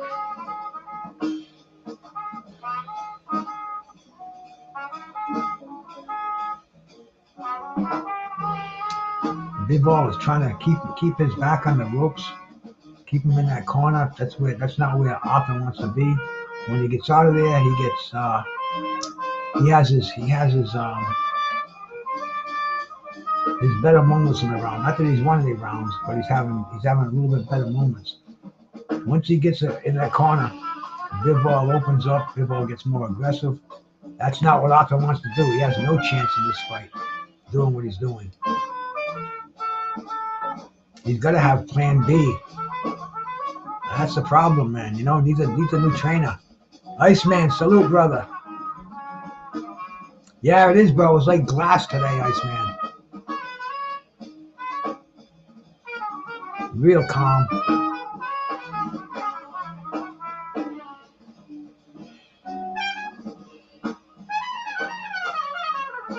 Yeah, Arthur he's showing us nothing in this fight. 7-0, soon to be 8-0.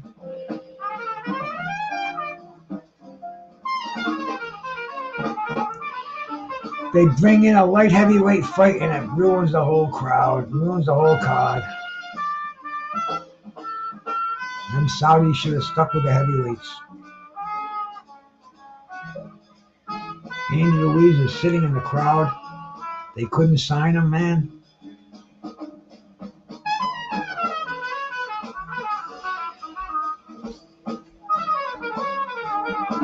But him being there, that means he knows the allure of fight. Get your bag, come home. Real simple.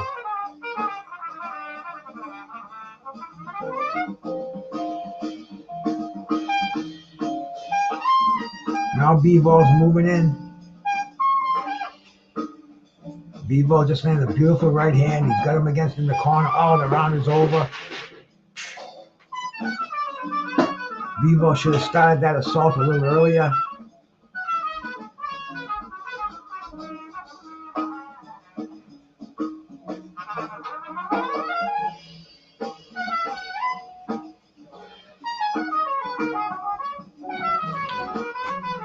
This trumpet player's got some pop to him too, man.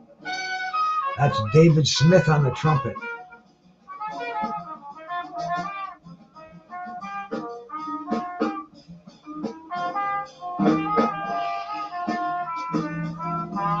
Nothing like that trumpet, man.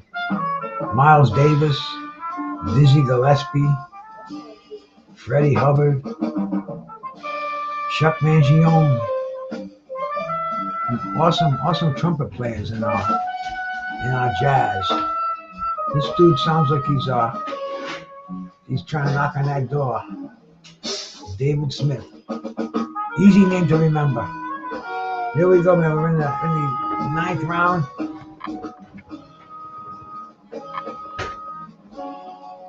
Bivol pitching a shutout.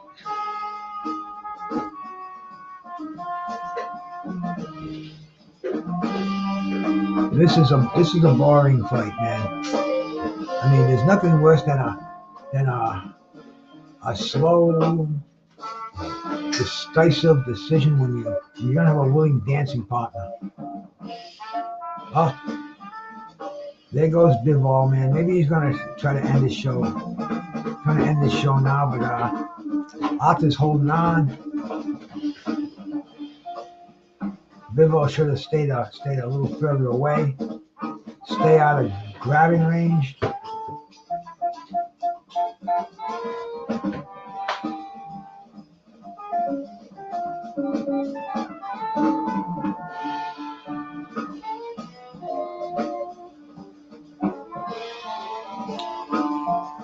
Bivol is doing a little dancing in front. Still not doing what we want him to do. Still not unloading.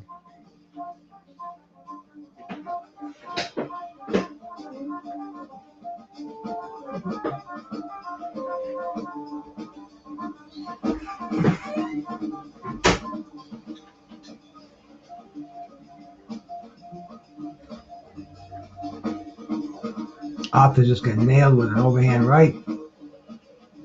Bivol's moving in. Bivol puts a beat down on him, but he doesn't finish him off. He doesn't want to pull the trigger. I don't know what it is, man.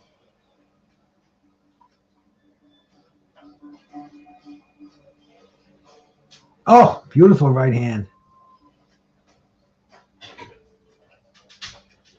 Bivol's got him on the ropes, doing a job on him. Otto gets off the ropes. Tries to come out with a jab, straight right hand. Bivol, very underrated boxing skills too, man. He's not gonna get outboxed in the center ring.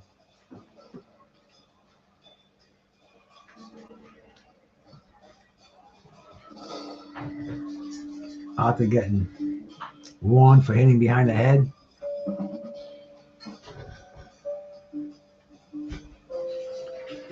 Once again, we're in our last 20 seconds of the round. This is usually when Bivol starts to turn it on. I just want to see Bivol and Beterbiev. Those are the only fights I want to see in the light heavyweight division, man.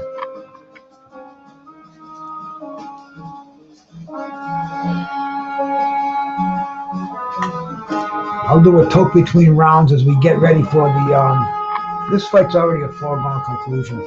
I don't think Lyndon Arthur has the pop to stop Bivol, even if he surprises him and hits him with a rare shot. And what has he got? He's got 16 knockouts and 23 wins. He's been stopped once.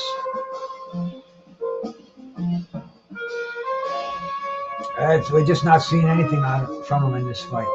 This is his chance at superstardom, and he just does not have plan B.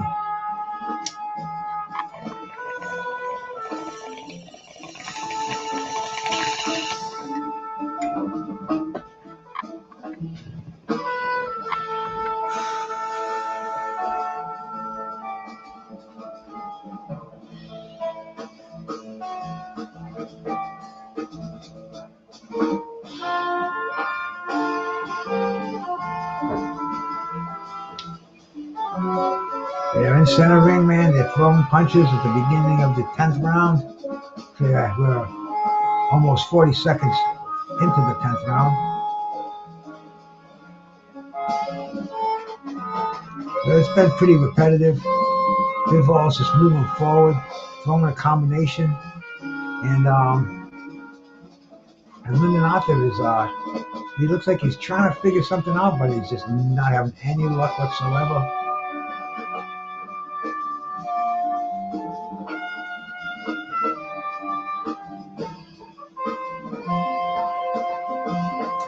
looking at the gloves. I keep trying to see if they got the, if any of them are wearing Pro Se gloves. The Pro Se, man, they've been approved by New York, Pennsylvania.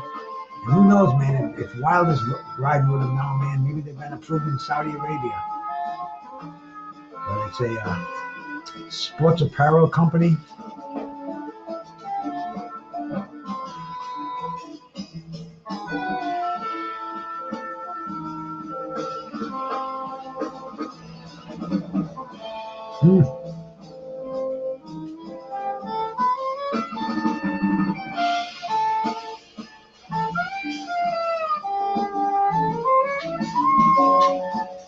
Bivol is just dragging this fight out.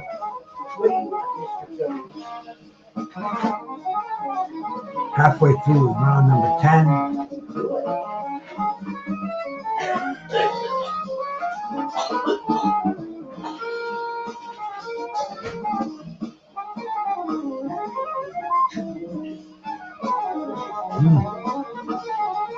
Lyndon Arthur's telling him, come on. Okay, man, oblige him.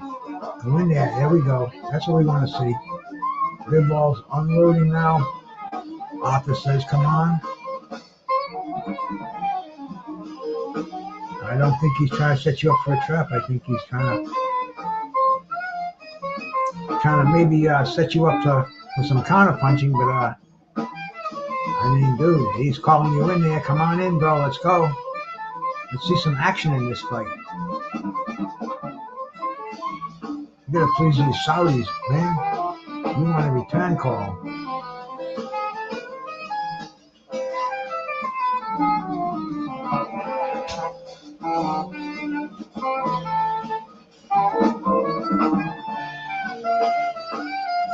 And they are. The end of the round. Once again, another easy round to score. Bivol pitching easily pitching a shutout. Oh man, this is not even a good fight.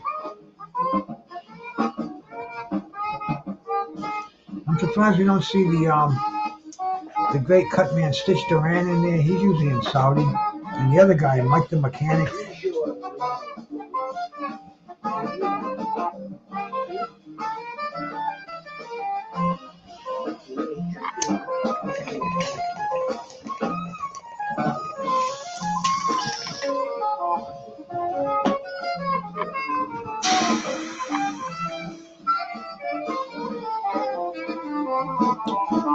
They're showing some highlights of Bivol in between rounds here. He's landing plenty of punches, but he's not hurting Arthur to the point where he's going to go down or the referee's going to intervene. Just basically a little a boxing match. A boxing match that Bivol is winning hands down.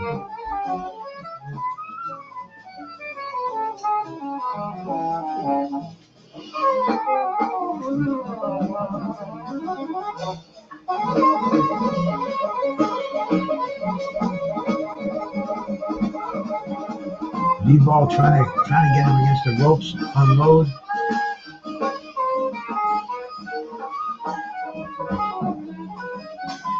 He's just not doing it.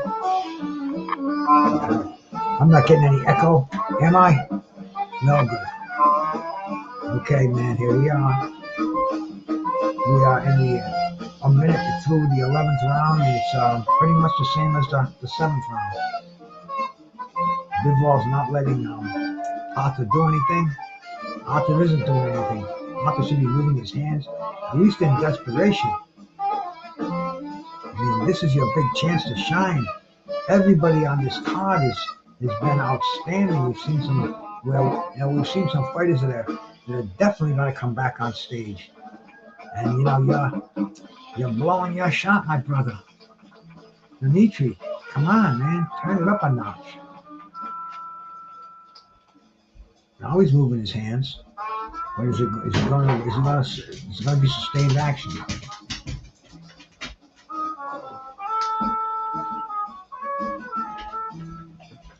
What do you got? Hey, come on, man. I'm still doing this.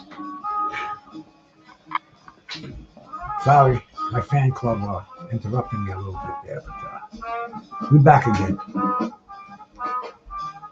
That's what I gotta get. I gotta get a professional studio. That's what I need. Like the ABC's Wide World of Sports Studios. But regardless, man, we do what we can with what we got over here.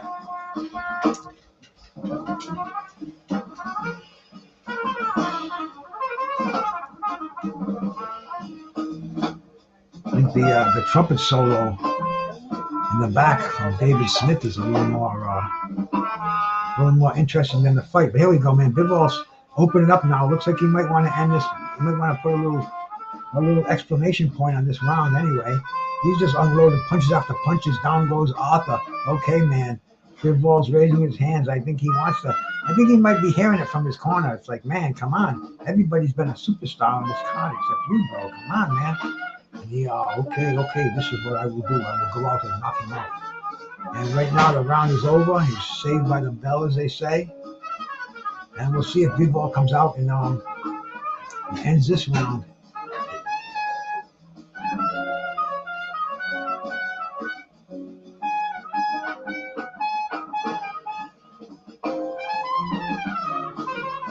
They're going to show the knockdown in slow motion. Yeah, this is what makes boxing exciting, man. You know, we're all boxing purists at heart, but nobody loves a knockdown and knockout more than I do, man. I'll tell you, nobody loves knockouts like the boxing fans. This is what sells tickets. This is what keeps the fighters paid well, called back for encores. And Dmitry Bivol took him 11 rounds to do it. Arthur's face looks like it's been through a fucking a wood chipper. And here we go, man. Let's see if Dmitry Bivol is gonna end this fight in spectacular fashion.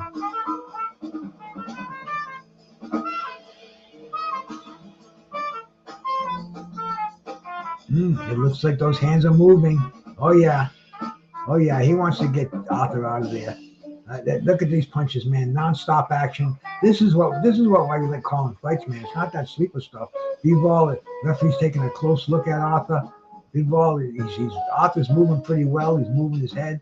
He just got hit with a nice shot. Another beautiful shot. He's a punching bag right now. He's holding on. Referee's splitting him up. Here we go. Let's see if Bivol's going to go and continue his superior work that he started this round with. He batted Arthur for 1 minute. Looks like he's getting a little breather, setting him up possibly for another assault. We're at the 2-minute mark. 2 minutes left to go is what I mean. Dmitry Bivol flickering out that jab right now in center ring.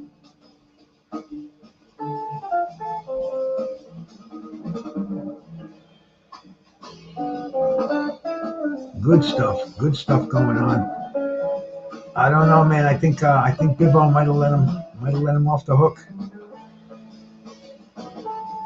We'll see if Bivol's we'll see if he's a finisher. We'll see if he was timing this up to let Lyndon Arthur open himself up a little bit. Let's see if he's got the killer instinct. No, he didn't do it with Alvarez or with Zorro. He's got a minute to go. He's got to knock down the previous round.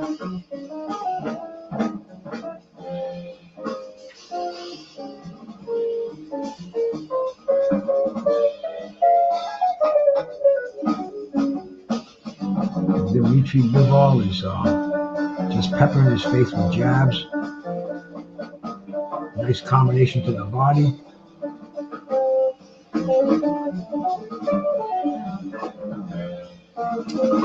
It looks like Arthur's going to survive. Oh no, man! There we go. My thing froze for a second. Let's work again. Bivol moving in now. Bivol's opening up.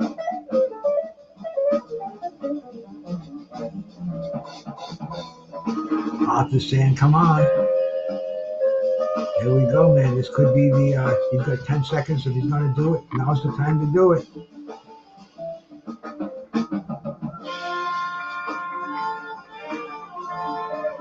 That's it, man. It's a decision. Unanimous decision. No doubt about it.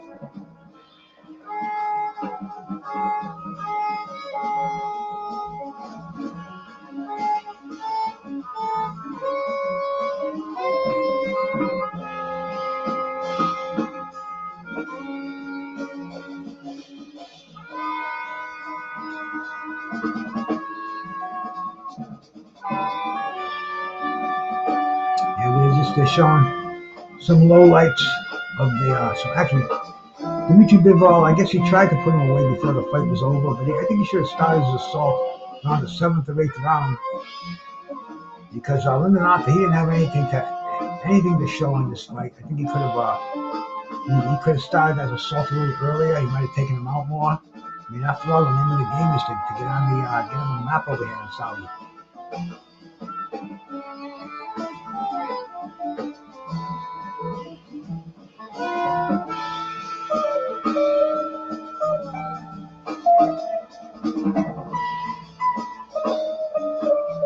I have to turn another light on here. I got a light behind me so I can see things. Give me one more second here.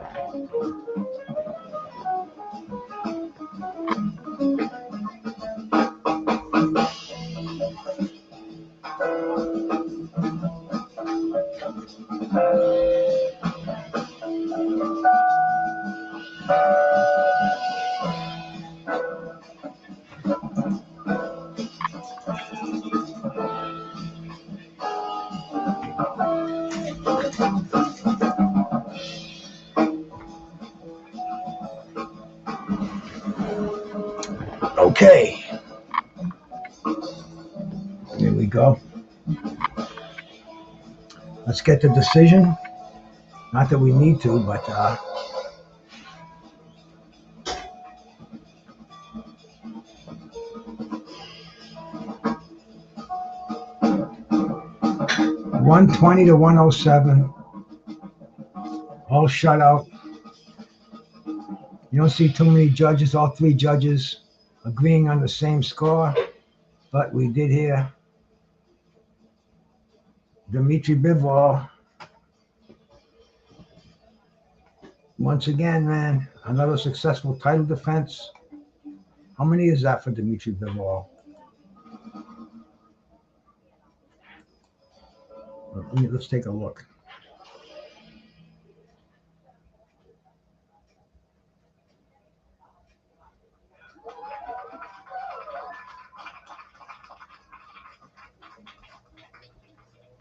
That's his 11th successful title defense. I mean, there's no doubt about it. The only fight we want to see is unification, man. The man with the other three belts, Turbiev, whatever it is. But this is what we want to see.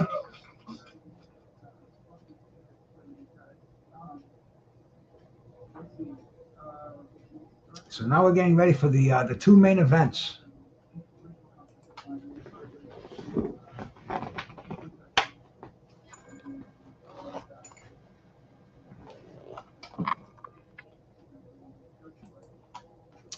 So Bivol with a unanimous decision, a shutout, 120-107 on all three judges' cards. Take a slight breather. I'm sure we're going to have the Deontay Wilder fight up real soon, man. This is the one that we've been waiting for. I have, man. I consider this to be the main event. Well, they're like co-main events. Both fights, they're so equal. You know, both of these, neither one of these guys have been on a undercard. Wilder being on an undercard for the first time, and damn, anybody remember the last time he was on an undercard? A long time ago. But they're interviewing Turbiev right now. Bivol, I'm sorry. don't need to listen to that. They're just showing him working over Lyndon Arthur on the ropes. Kind of you can pick out some nice highlights in this fight, but compared to what we've been seeing, this has not been a highlight fight. We got the two main cards coming up, man. It's almost 4:30 on my time, 4:26.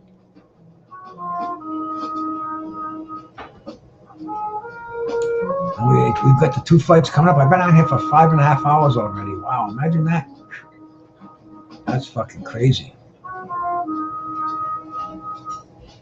Good thing I got a strong voice, huh?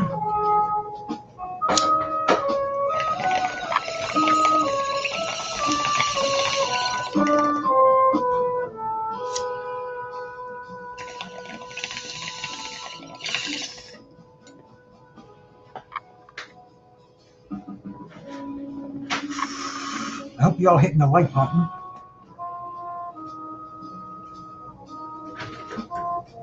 Let's see. What do I got for likes on here? Refresh my thingy. I've got 36 likes. Wow, that's pretty cool, man. That's a lot of likes. Much gratitude for anybody who threw me a like. We'll see what it comes out to at the end of the show. Yeah, they are interviewing Dmitry Bivol. Now he's got 2 belts. He's wearing the IBO. And I'm sure he's talking about Opetaia. We all want to see that fight. It's what it's all about in boxing is getting it down to one champion, man. It's as it should be.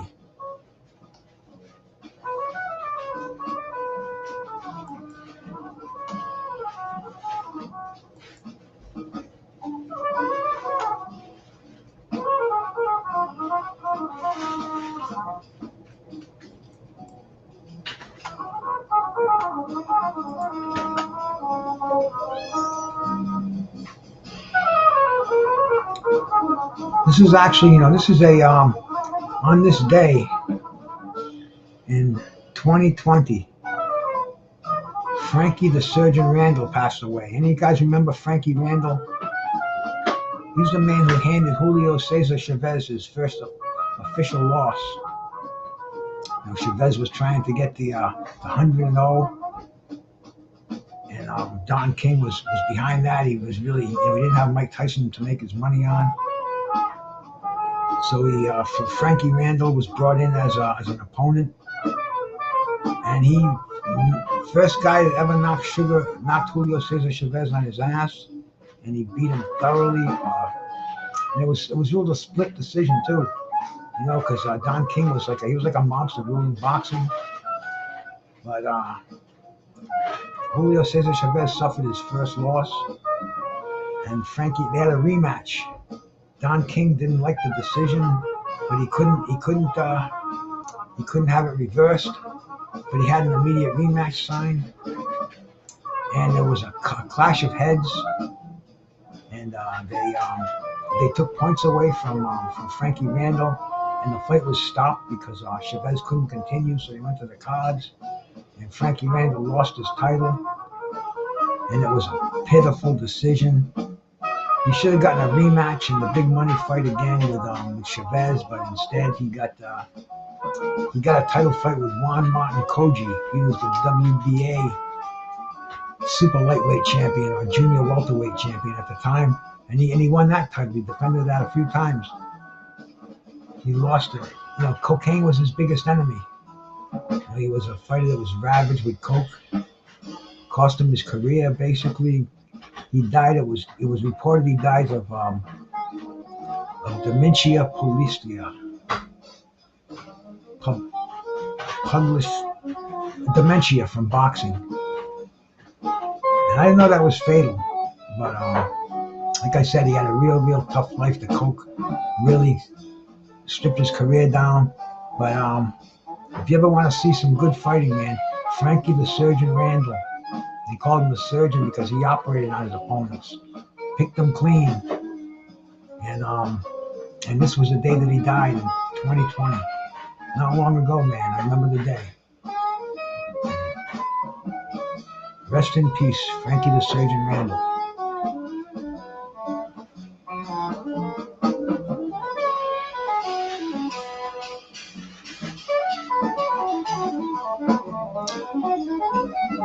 I wonder how long they're going to drag this out, man. Deontay Wilder, he always had a habit of making us wait. Let's see how long we're going to wait tonight. I really don't think it's going to be long, man. I really think that they're going to be rolling through this. And plus, it's late in Saudi Arabia right now. Let me ask my sweetheart here. Let me see.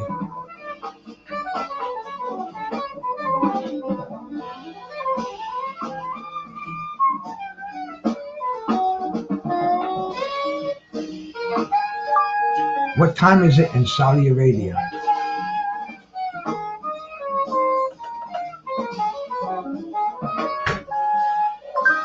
The time in Saudi Arabia is 12:32 a.m. on Sunday. 12:32 a.m. on Sunday. Yeah, so they're not going to want to hang around all night.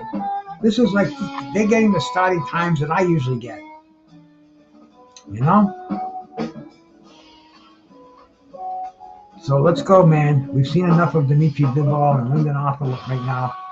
I'm sure you got some yawning Saudis in there, man. Unless they do that crazy nightlife. Not the old ones. They couldn't, bro. Yep, 2 fights left, my man. The 2 biggest fights of the night. Deontay Wilder and Joseph Parker. 2 former world champions. Both trying to re-salvage their careers. It's going to be good, bro. This is going to be a good one. And then we're going to get to see Anthony Joshua. Does he still have it? Some say no. Most don't know. And he's taking on the tough, rugged Otto Wallin, who sliced up Tyson Fury a few years back, was on the short end of a decision.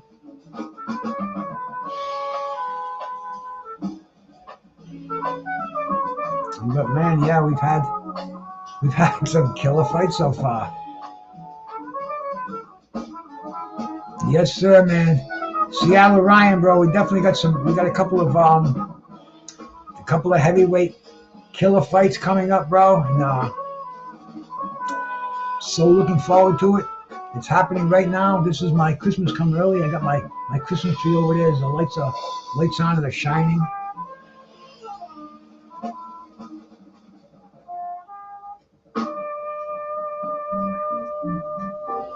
Tony Bellew, former cruiserweight champion, giving his commentary at ringside as we're waiting for the co-main event to start. Yes, sir, man.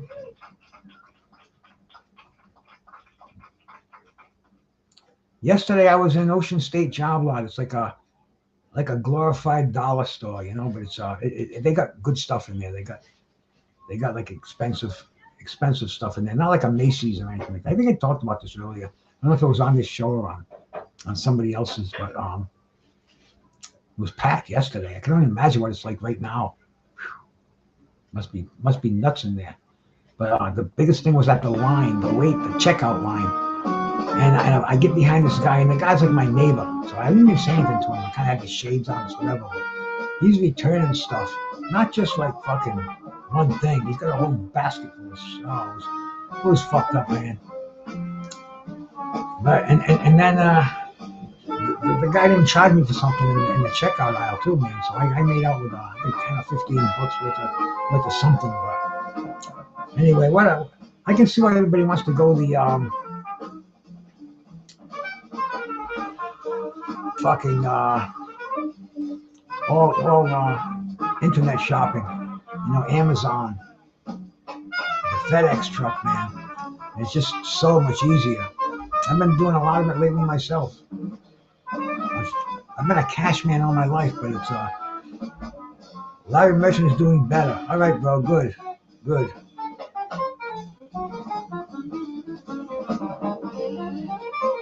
It's crazy, huh?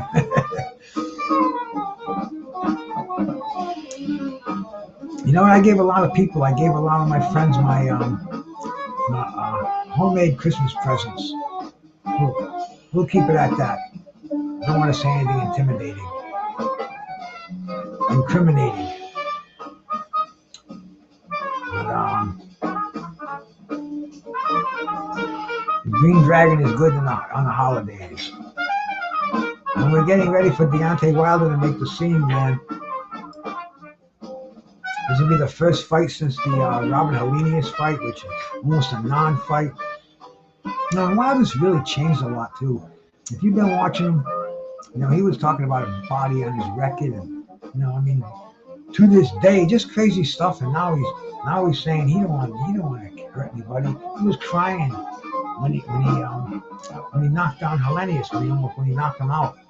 You know, he's just matured, I think, man. I think he's a different human being. You know, we're gonna see in this fight if he's a different boxer, or if he's got that same deadly right hand or what, man. You know, but I think he's moved to a higher consciousness, like a different plateau. Green Dragon Christmas. No, it was last year too, but a lot of people didn't appreciate it, I don't think.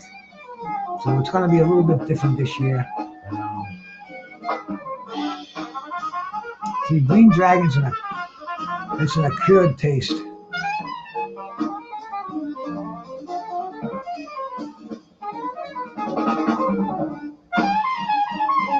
lot of people can't take that the high alcohol content. It burns like hell. But see, I'm used to it. I don't think I have any feelings in my mouth or something. But, my wife too, same thing. She can take it. I gave some to the mailman a few months ago. He had to spit it out. It was burning him so much. So I told him, I said, here, just take it. I gave him a bottle. I said, mix a squirt in a little half shot of orange juice.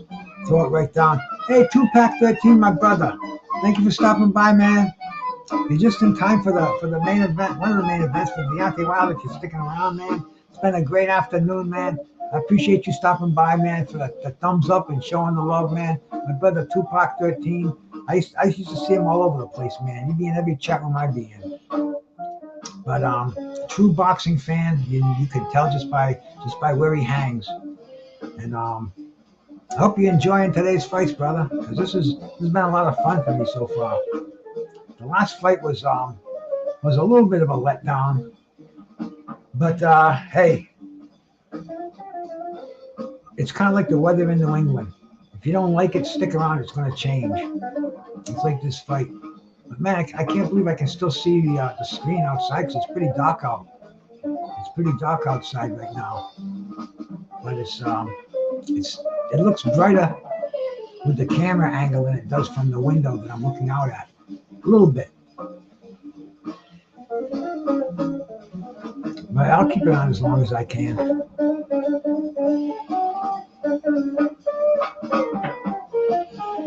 It's like having my little TV up there, my Trinitron. Remember those, man? I had a Sony Trinitron. I used to jam with these guys, and one of the guitar player, I had a oil candle. You guys remember those oil candles? It was like oil floating on water, and it had a wick on it, and you lit them. Anyway, it was on top of the Trinitron, and the guitar player moved his guitar, knocked the fucking thing into the TV, into the Sony Trinitron, and poof, it went right out. I brought it to a repairman, and oh yeah, I'll fix it. I went to pick it up, and he says, oh, I didn't know it was oil. He says, I had to pull out every freaking circuit, clean it off, and put it back in, and he's telling me this. It never quite ran the same, but anyway, that kind of reminds me of that little Sony Trinitron I used to have. It was a great picture when I first got it. But anyway, man, now you can get a fucking 60-inch screen for like $200. They're giving the things away. The first one I bought was commercial. It was crazy. I think it was about $3,000. I was stupid. I just wanted it. I wanted the best. And blah blah blah. Blah. I had this guy who was installing. He was installing home theaters for members of the Patriots, and he was a professional home theater installer. And anyway, I talked him into coming and making one in my living room, and everything he did was cool. It sounds great and everything, but technology's come so far. Within 2 years, you could have done what cost me. I think it cost me about $6,000. And you could have done it for like 100,000 for like between 5 and 1,000. A couple of years later, now it's even cheaper. But anyway, man, you live and you learn, and technology just keeps going on and on and on. And now they're talking to Frankie Fish Eyes Warren up there, man. He's just showing some highlights. Let me get a better screen in here because it doesn't. It seems like I'm this one's not showing this best picture.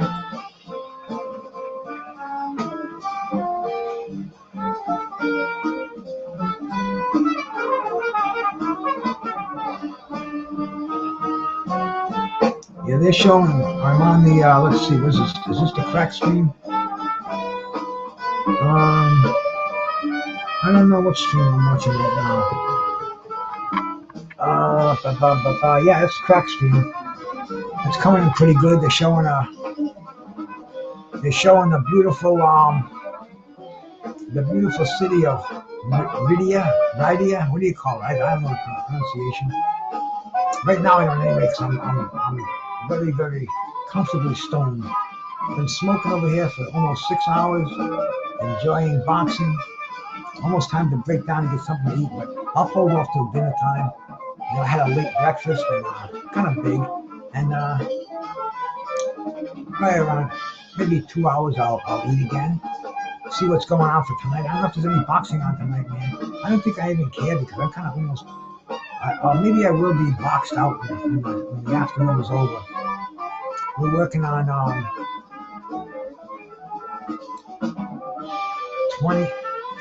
5 hours and 43 minutes of this card since I turned it on at 11 o'clock. The fight came on a few minutes after that.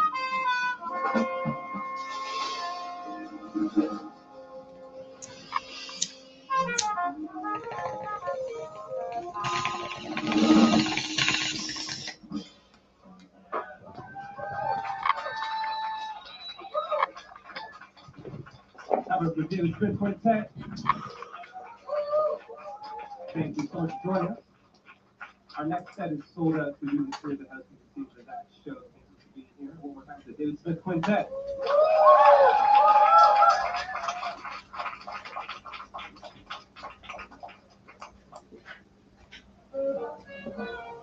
Let's see, man. Let's pull out another. Let's go to Small's Jazz Club, walk down the aisles.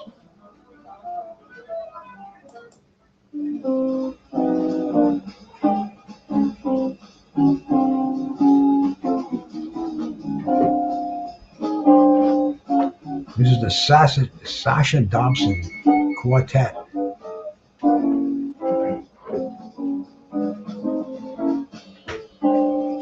There we go.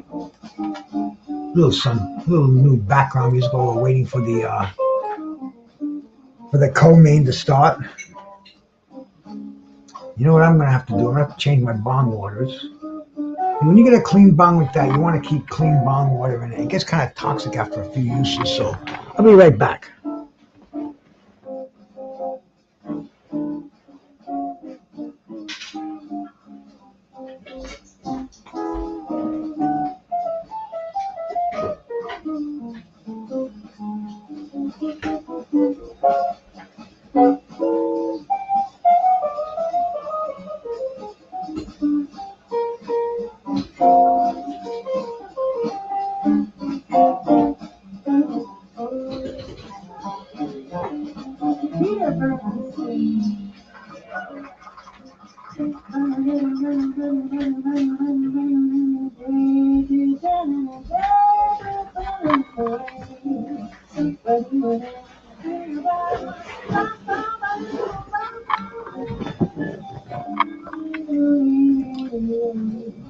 See that? Ultra clean. Deontay is getting ready. He's putting his, looks like a crown that he's wearing back there. Hope it's not too heavy.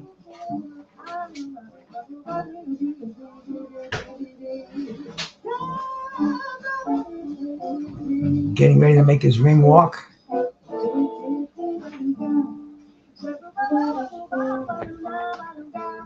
We are listening to the Sasha Dobson Quartet. Sasha Dobson on the vocals, Peter Bernstein on guitar, Neil Miner on the bass, and Jerome Jennings on the drums. A little jazz for the to keep the afternoon going over here, man. Getting ready for the main event. Keep hydrated in this weather, man. Drink a lot of water.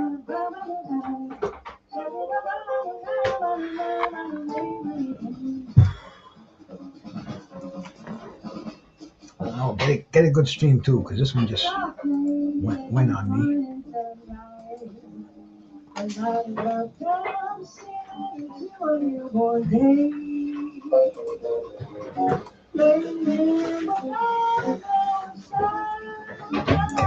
that one looks like I might be coming in okay. Before the fight starts, we must get a good stream to watch.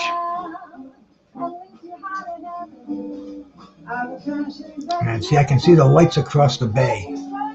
That's the city of Fall River. And as the sun goes down, the city lights go on. And you know, kind of got a good look of them through the lens. It's funny because when the sun goes down, the cameras go to black and white, not to color anymore. That's a strange thing.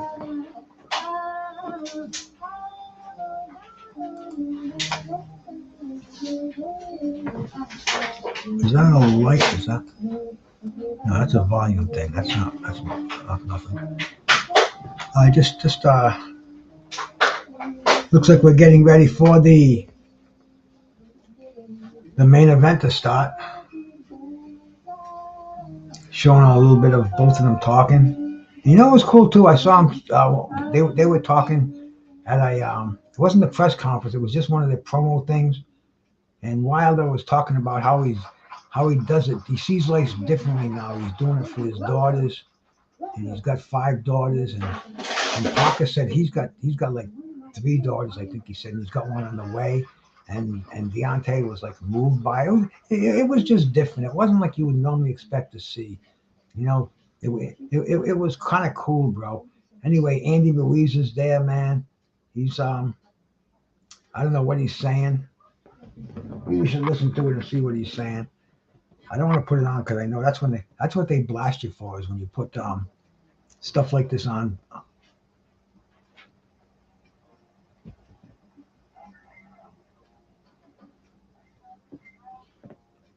His Excellency is in the arena.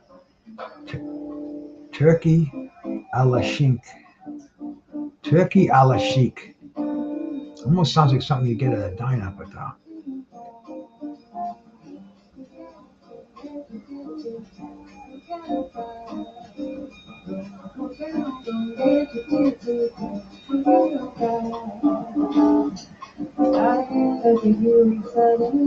they're just getting Andy Ruiz's take on Deontay Wilder. We don't need to hear that. It's typical stuff. You get so sick of hearing that after a while. It's opinions. I respect everybody's. He's going to say if does Wilder still have it or doesn't he have it? Hey, the only way we're going to know now is kick back and let this man go take care of business. Looks like he's having a moment of prayer.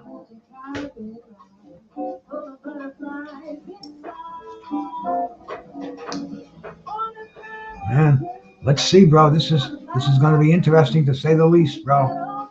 And shout out to everybody watching on Facebook and on YouTube. I appreciate you here, man. Please hit the thumbs up.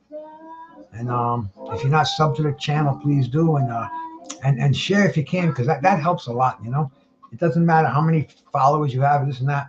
Get on different platforms, and it's cool, man. It makes all this worth it. And all I can say is I thank you for it. And here we go, man. We're getting ready for the 31-year-old Joseph Parker and a 38-year-old Deontay Wilder, who stands 6'7". The Parker is 6'5". Man, this is going to be an interesting fight coming up here. Does Joseph Parker have what it takes to turn back the crazy right hand power of Deontay Wilder?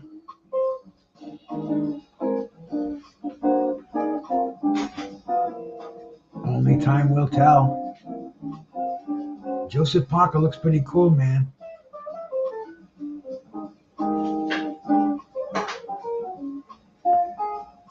Doesn't look like he's uptight. Just kind of skipping around through that crazy walkway they got there. Is that Michael Buffer doing the announcing? I don't know, man. I don't know who it is doing the announcing. It looks like somebody special. Buffer, one of the richest men in boxing, too, man. Yeah, that's Michael Buffer. Shit.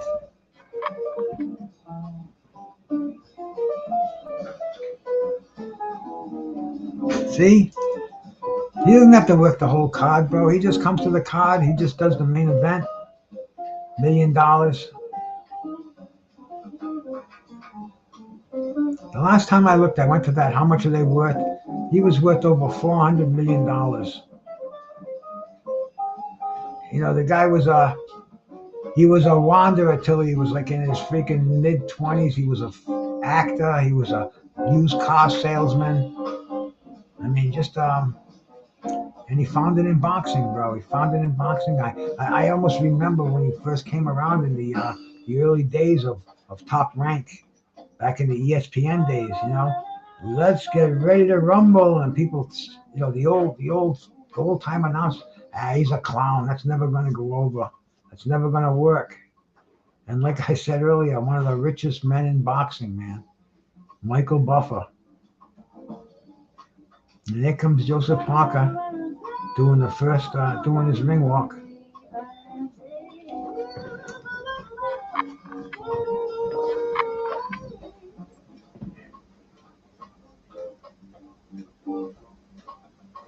Interesting, you know, I don't know what the game plan of Joseph Parker is going to be.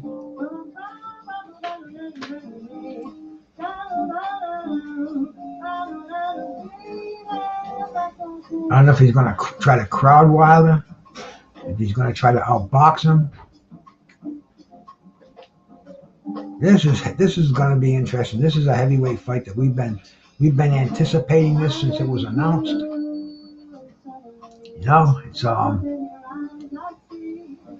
this is the precursor to Wilder and Joshua, the fight we wanted to see 5 years ago, but we never did. And hey, man, we're persistent, we boxing fans.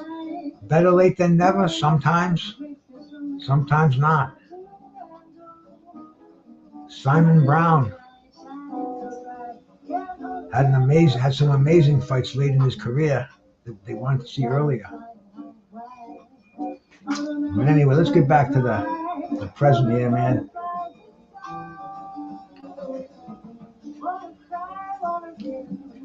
Joseph Parker going to every corner of the ring, dancing around. Parker's got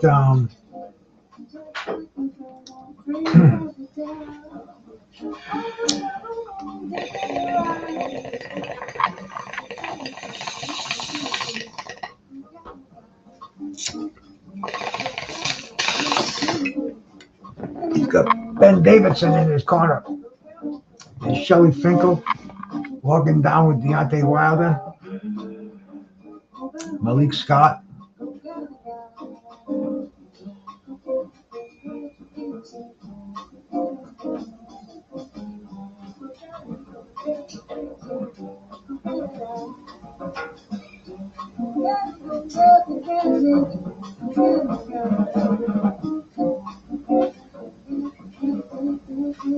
He's going through that crazy walkway. I'd like to know more about that walkway that they're sending him through, man. They got the they can switch the names on it.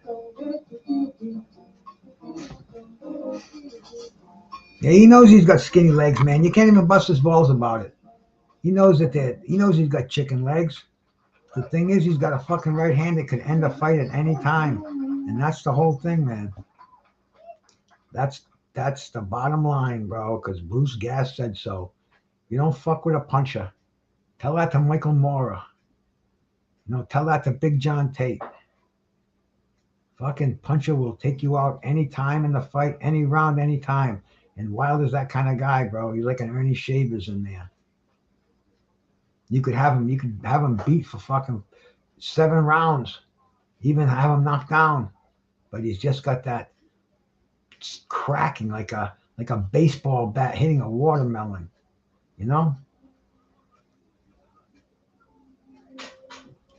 You can't even make that sound anymore. It's like a smack back. But heavy duty stuff right now, man. These are two top 10 heavyweights, highly rated. This is gonna shake up the heavyweight rankings one way or another. Either there's gonna be a demand for the Deontay Wilder to take on the either Joshua or Wallin. Imagine if it comes down to Wilder and Tyson Fury again. I don't think Tyson Fury will be around to make that argument. But man, you never know. Boxing's crazy. I never in my wildest thought it would come down to this. Wilder walking over that top rope once again like an Andre the Giant. Vince would never let him do that in the WWE, bro. That's reserved for guys like Andre, Big John Studd. I think Hogan did it early in his career when he was the big fucking when he first started, when he came around as the bad guy. But here we go, man. The referee having his last minute talking, man. Michael Buffer making the announcement. I mean, they're making this as close to American boxing as they possibly can, bro. I mean, you got Michael Buffer.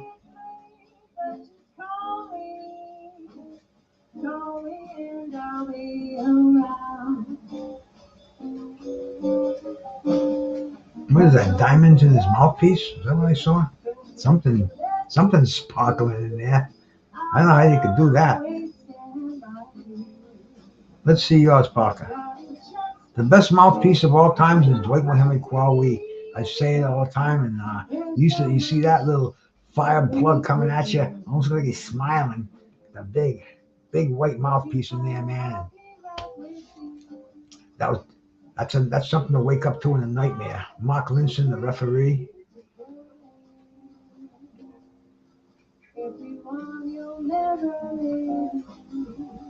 I'll be on your side forever. Ben Davidson with Joseph Parker.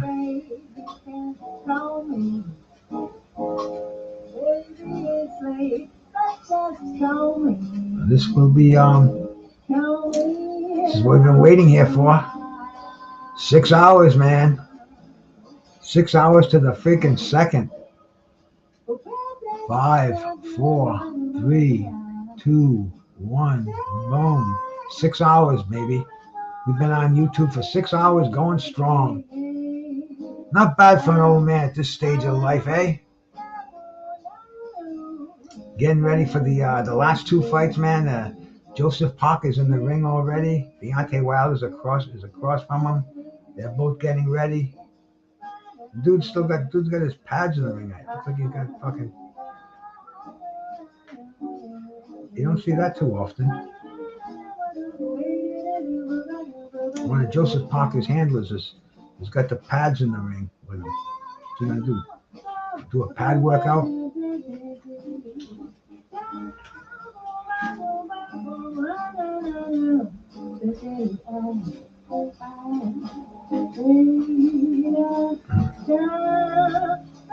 Tuscaloosa, Alabama, 43-2-1. 42 knockouts. Quick quiz. First one, put it up there. Who didn't he knock out? Come on. This is an easy one. Anybody that doesn't know this one's going to have to turn their boxing card back in, man. This is easy.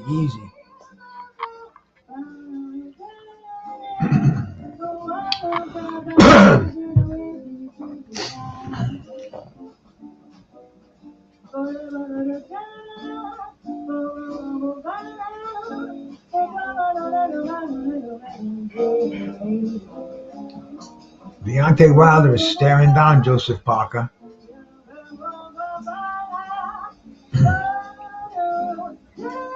Referee's like a head shorter than these cats. Excuse me. A little tickle in my throat. But I should be good.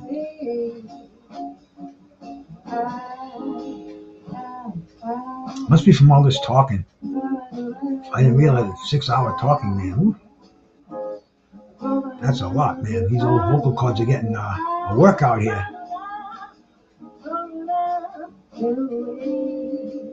And here we go. First round action, man.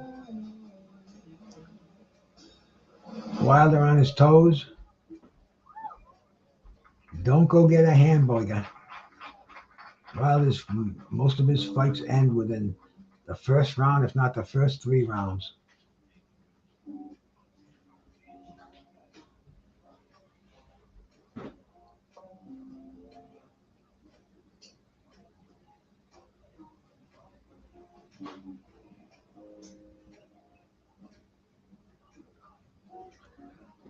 Joseph Parker is,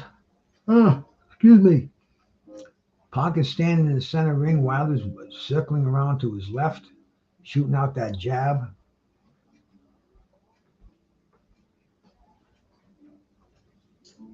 You know what we're all looking for, and you know what Parker's looking for. Is he going to pull a Rocky? Did they tape that right hand in his training? Right hand down his side, he couldn't use it. So we developed a left hand, kind of like James J. Braddock did. Mickey Ward. You know, they break a hand and they train the other one up. So you never know, bro. You never know. But Wilder mostly shooting out the jab. He hasn't thrown the right hand yet. Sure, the place is going to go nuts when he does. Those Parker's trying a combination.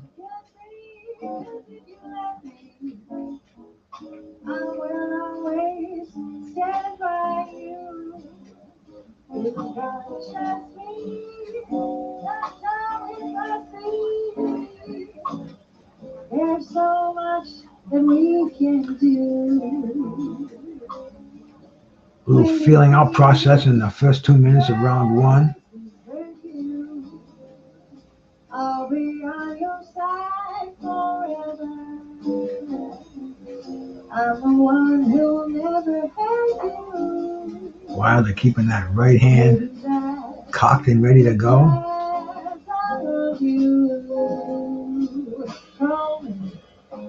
Don't be afraid. You can call Joseph Parker trying a right hand of his own. Just call me. Call me and I'll be right. Doing a lot of dancing right now in center ring.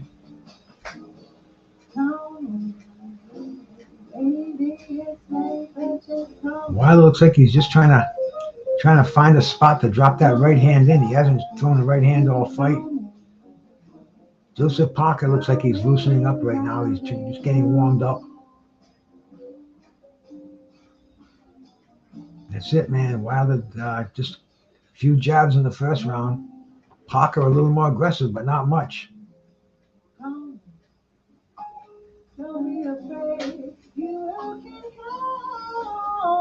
That's the end of the round 1. They got a commercial on for some Looks like some, I don't know what it is, man. Something weird. Night Swim.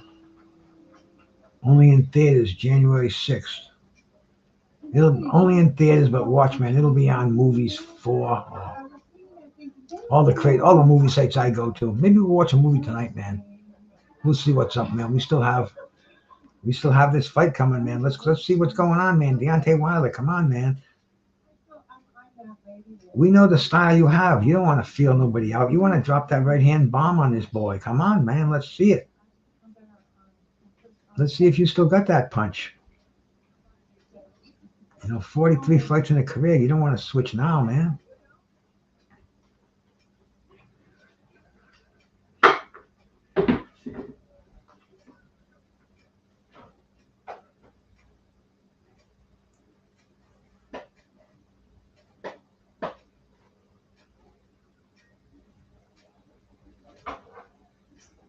Wilder's still on his toes, shooting an occasional jab out. Parker trying to throw that right hand. Wilder being pretty elusive.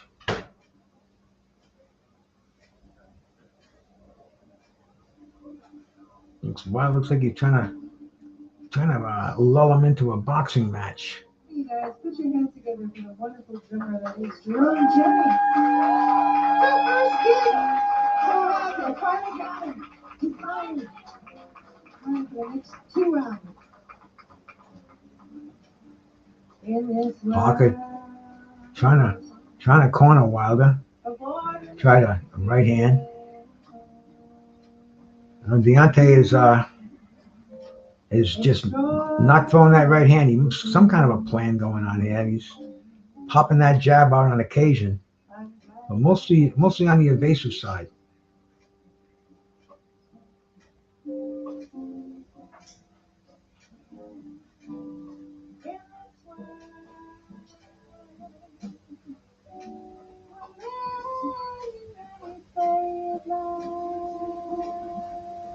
Parker is gun shy. He doesn't want to do anything. I wonder if these Saudis are gonna. Did Wilder throw a right hand? It wasn't the overhead version.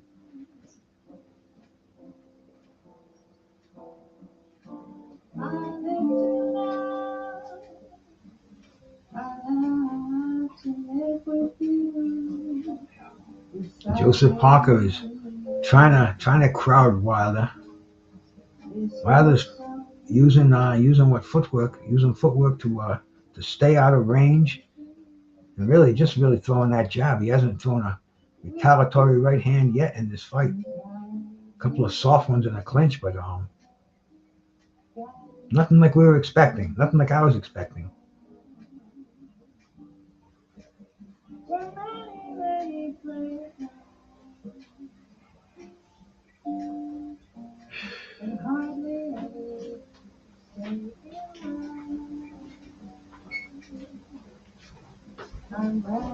Couple of double jab from Parker. These Parker's winning the rounds anyway. Maybe he wants to put some rounds in the bank. I kind of said earlier, bro. I said I wouldn't be. I called this round as a knockout in 4 for Wilder with Parker being ahead at the time of the stoppage, and that's possibly what will happen. So let's see, my friends. Moving into the 3rd round.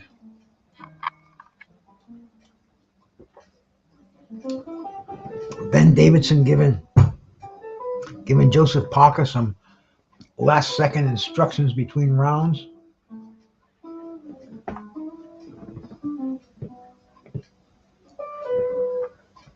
I will do a bomb between rounds.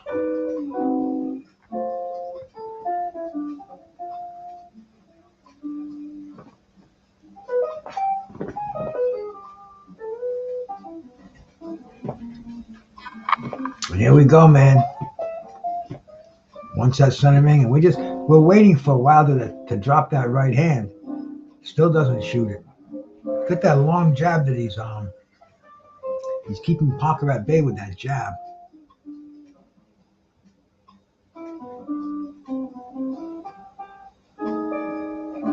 once again in the clutch.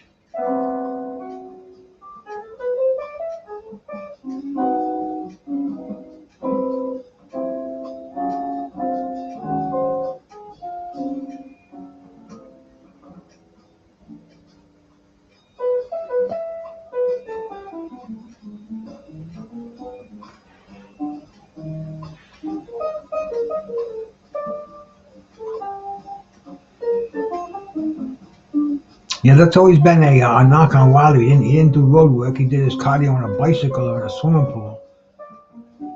The old timers, man, road work, and Hagler and Ali, bro, they did it in fucking combat boots. So sometimes the traditional stuff is what works, and we'll see, man. I don't see him getting tired, because when he got tired against Fury, that's because Fury was pounding on him. He hasn't been pounded on by Joseph Parker. Parker should be more aggressive, I think.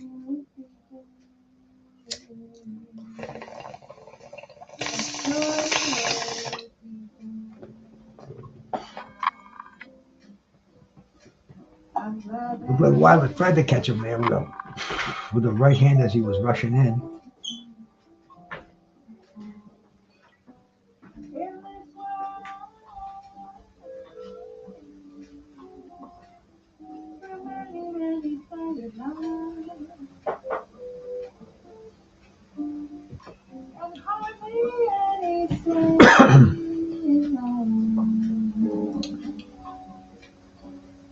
Wilder looks like he's waiting to counterpunch, but Parker's not coming in and obliging him.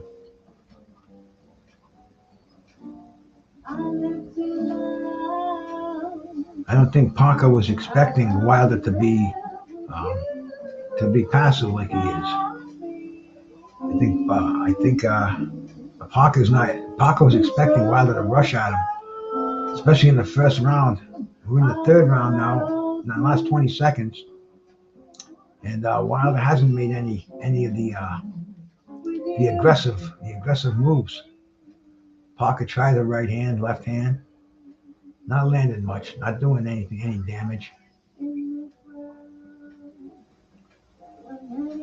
And once again, the third round goes by without a successful right hand from Deontay Wilder. Interesting strategy.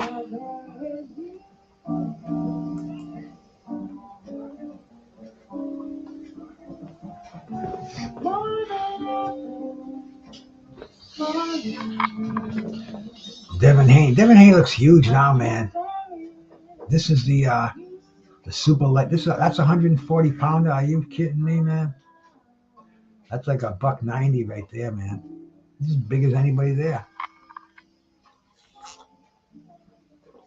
140's a small man. Shit.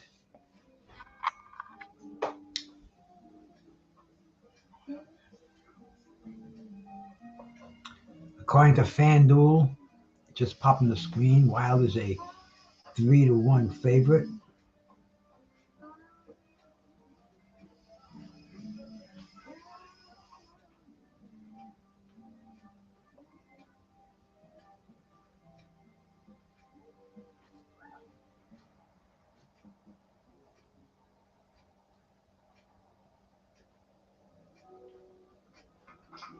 Right now they are still moving around the ring, man. Not much action going on at all, man. Oh, there was Wilder tried a right hand. Missed it by a mile.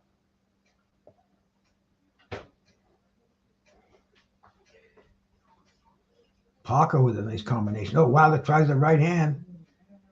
A little sloppy, though. This is inactivity, my friends. This is what inactivity does.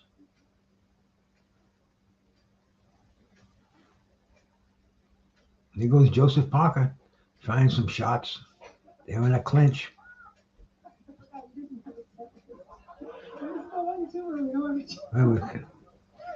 See if this fight's going to pick up a little bit, man. We're in the fourth round. Parker's been more aggressive. Wilder's fired a couple of right hands. This is what we need to see here. This is what keeps the fight up to our standards as a heavyweight, two top heavyweights going at it, man.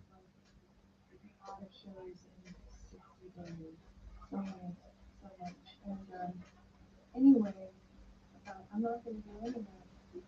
Hollywood shit. I'm just going to totally relax. Once again, there, exchanging jabs in the center ring. Wilder's got the advantage with that long jab. He's beating Parker to the punch. Damn baby. So I thought I would just incorporate another ring.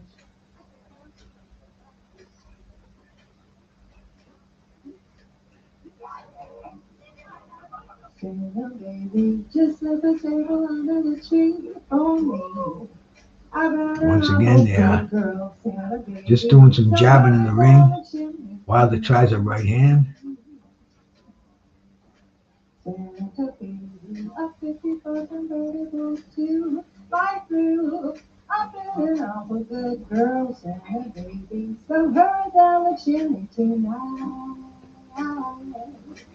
In these sloppy clinches, anything can be landed. So don't be surprised to see a quick knockdown. You don't get a chance to when you're throwing those sloppy punches inside like that. Anybody can get hit. That's it for the fourth round. Anthony Joshua getting taped up in the dressing room. Hey, salute. Feliz Navidad. I can't, I can never get what your name is, but thanks for coming by, bro. Fifth round action coming up. Heavyweight action, man. Parker is showing some slow motion. Parker try to land the right hand. Wilder didn't like it. Wilder fired back with the right hand. But see, those are those sloppy punches, man. That's not going to knock somebody out.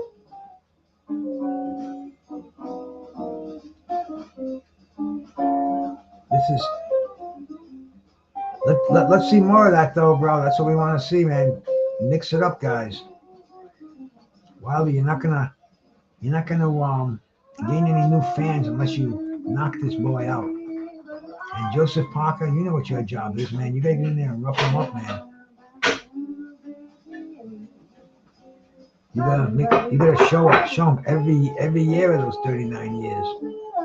You're the young man in there right now, bro.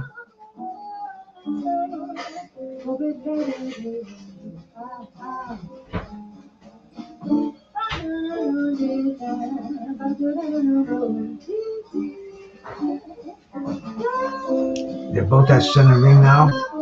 Back to the jab exchange.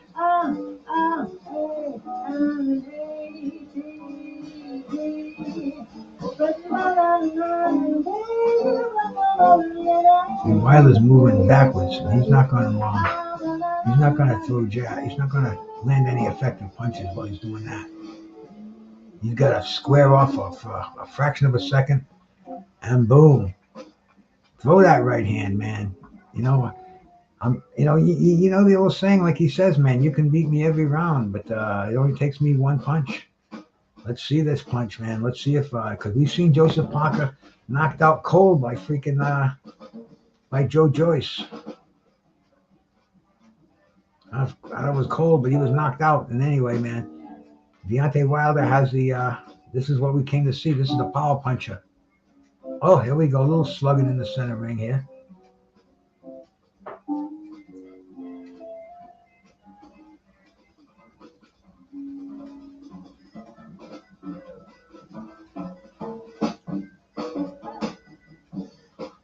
Parker landed a right hand. Parker with a hook. A lot of clinching going on in this fight.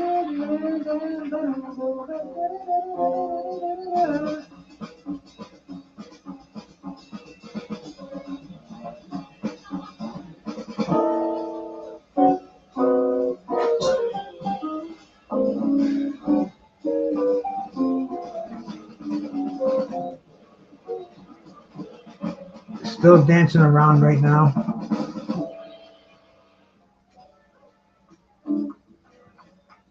See, Parker's got. I think Parker should open up a little bit more, and then maybe we see the right hand being thrown a little more from Wilder.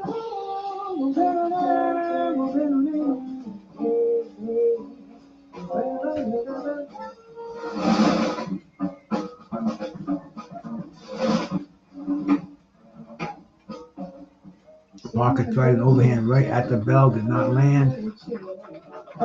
Once again, I don't know. What do you want? How do you want to score this fight? The kind of aggressiveness of Parker, or the jab of Wilder?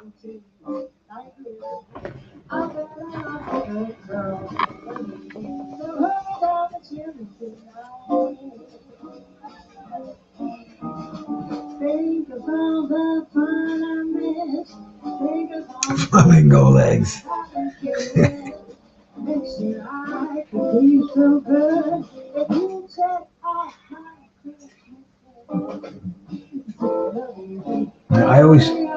I trained legs, man. I used to love leg day.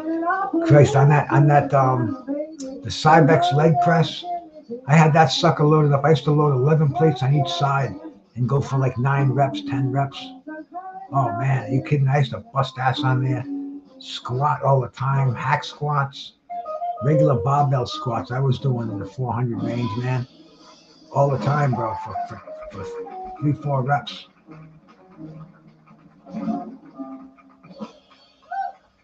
Wilder popping that jab out. Parker's he's coming forward, but he's not coming behind the punches I'd like to see him throw in here. And he's not opening himself up. Wilder's not firing back. We're seeing a pretty dull fight, man, after 6 rounds.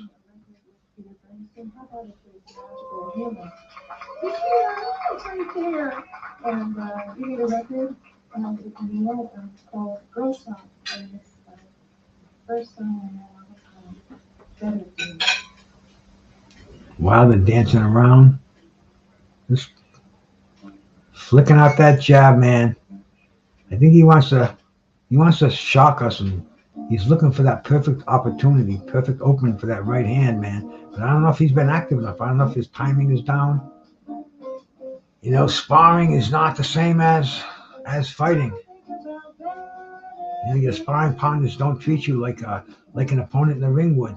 And I can see Wilder's sparring partners, you know, not being rough with him in the ring. Oh, there it was. He tried it. Got another one missing by a mile with that one. But don't get discouraged, bro. Just keep shooting them on there. He's not going to figure out how to block him if you don't start throwing him.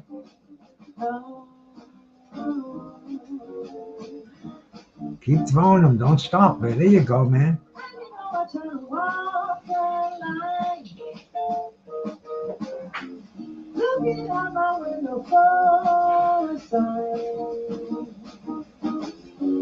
Wow, an occasional jab. There goes Parker's coming in. Parker trying to get rough, man. That's what Parker should do, man. Parker should try to rough him up. And there goes Deontay with a big right hand, man. That's what he's trying to land. That's what everybody's here to see. He hasn't landed it squarely yet.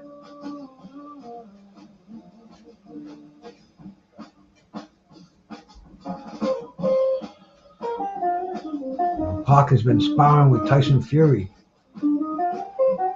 He asked him how to avoid the right hand, and Fury said, "Don't get hit with it." Oh, Parker just missed a sharp right hand of his own.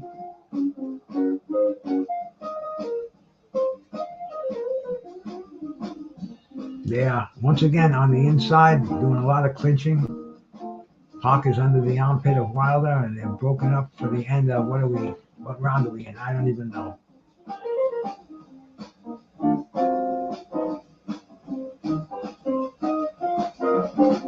Video Season Tennis Cup. Sablenka versus Jabeur. I'll follow. women's tennis anyway, so I don't know. I don't know anything about it, but I know Saudis are capitalizing on that and golf and obviously boxing over here, man. Let them run it. As long as they just keep these good fights coming on, I'll be sitting here doing what I'm doing and watching them.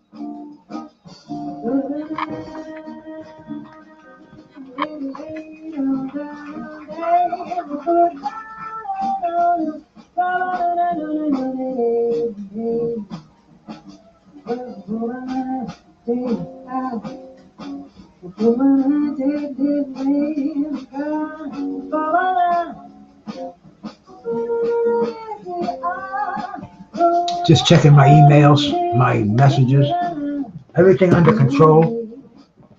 Thank you for bearing with me, man. Back to the fight, man. We're 20 minutes into the 7th round.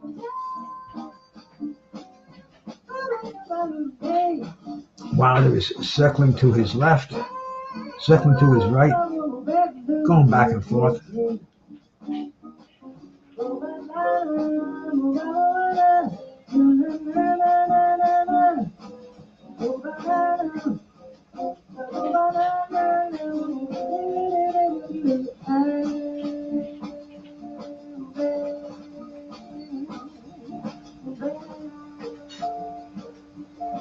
Parker trying to get him into the ropes, trying to throw some punches.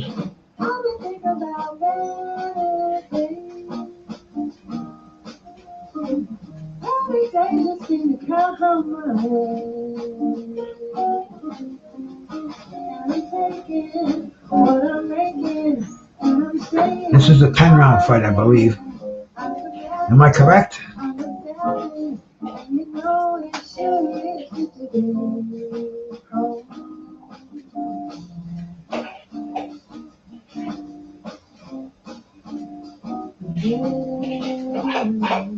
I don't know. I'm not going to even look. I'm pretty sure it's 10 rounds. I'd bet on it.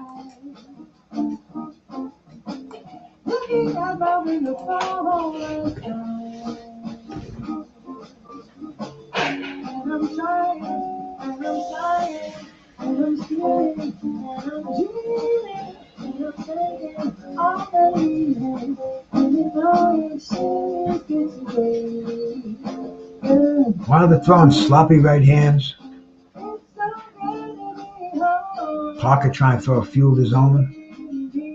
But Parker keeps ducking to his right, out of the way of Wilder's right.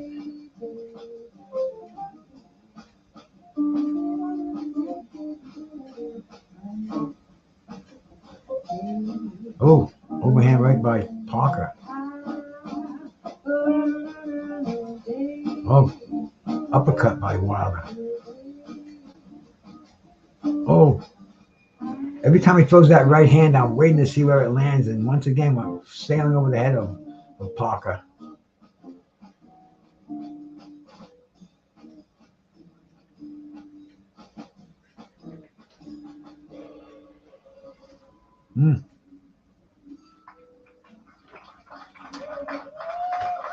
Seems like neither one of these guys are getting warmed up. There is Anthony Joshua in the dressing room, getting ready to get in the ring.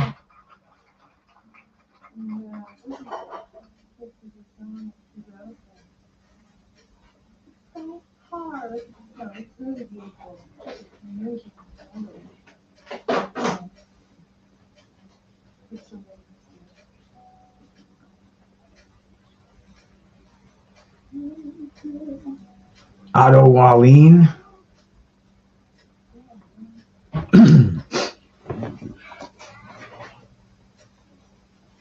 We are back in the ring waiting for, I believe it's the 8th round to begin.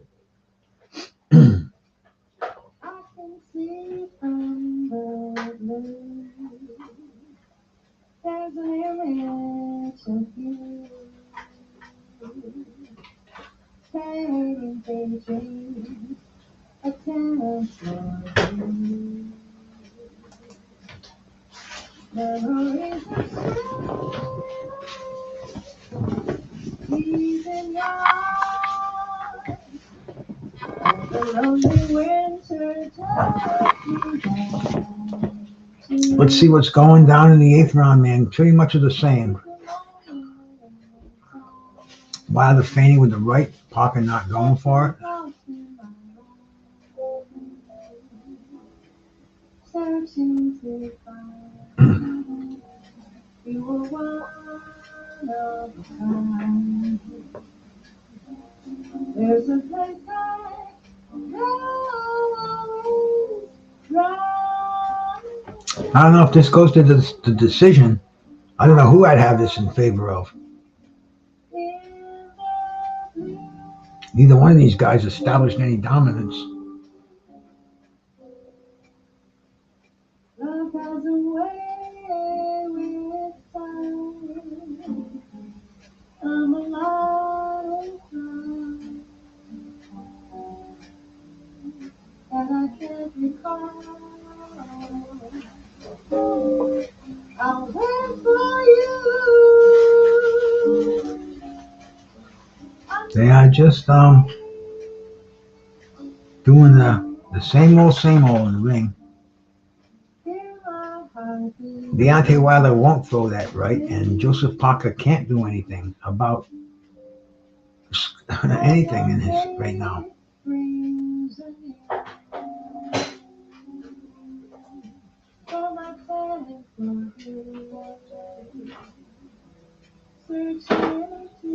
Referee breaking him out of a clinch.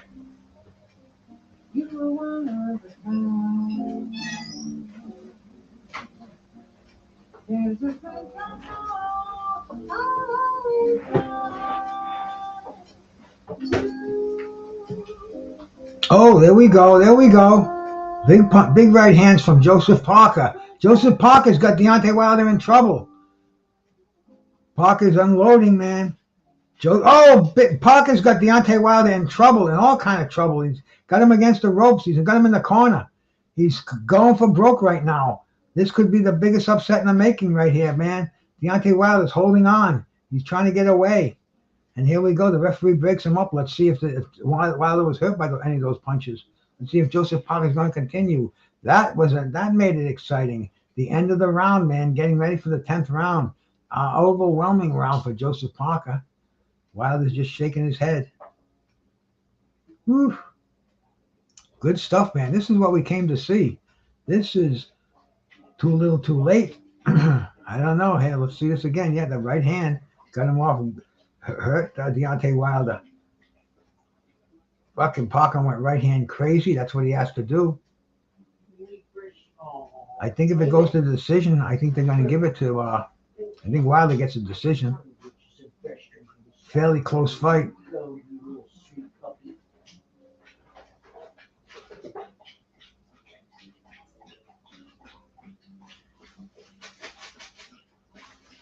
Oh, they're showing it in slow motion. The sweat went flying, landed solidly. The follow-up punches didn't land a big follow-up punch. It was that first right hand that made Wilder's eyes roll back in his forehead. And here we are, start of round 9.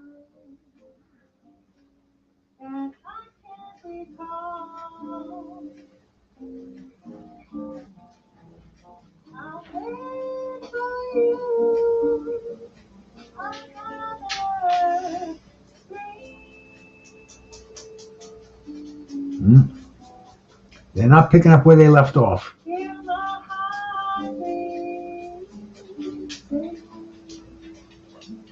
Oh, there we go. Parker tried. Parker went upstairs.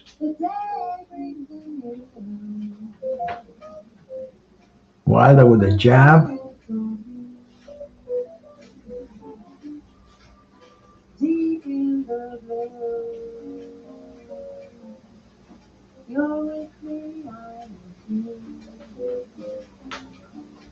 Referee breaks him up in the center ring.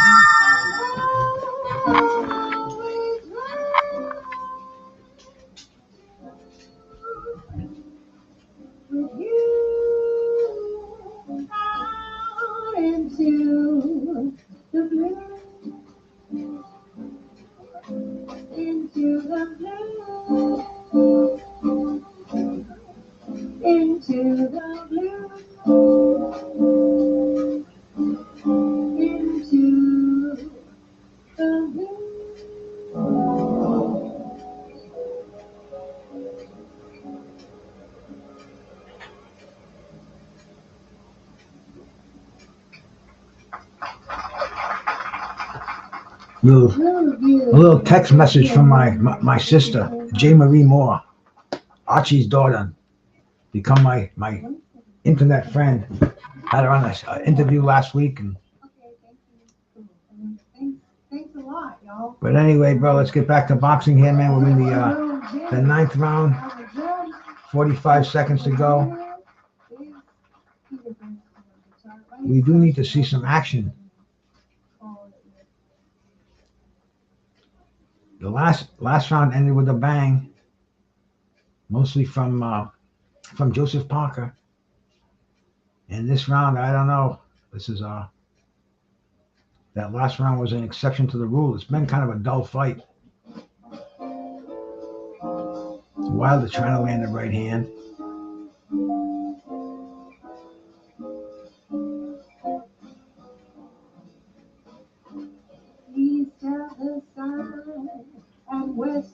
Wilder desperately trying to land that right hand. That's the end of the round. We're getting ready for the 10th round, the 10th and final round.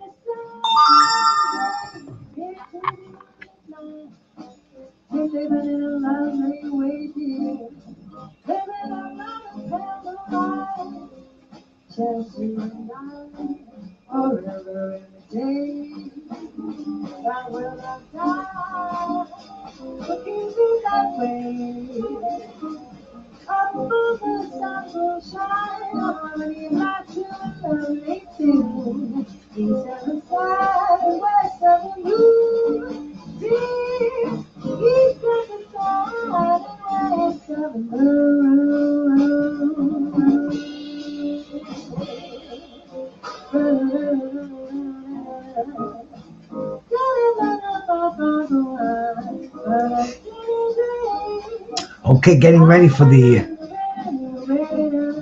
10th and final round. And here we go, man. I think this is a very close fight. I don't know how they're going to be scoring it. But,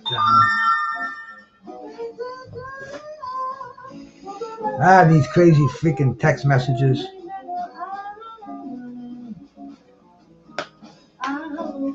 Anyway, that's enough of that nonsense. Let's watch the end of this fight, man. Oh, no, it's a 12-rounder. I don't know what it's a 12-rounder for. Maybe it's some kind of a title elimination or something. But, okay, man. Maybe Deontay Wilder's going to come alive. Maybe he's been saving it for the last 3 rounds. That would be awesome to see, man. Let Joseph Parker tire himself out. Is this the game plan? Is Wilder going to use that battering ram in this round? Is he going to land one? Does Joseph Parker know how to stay away from that right hand?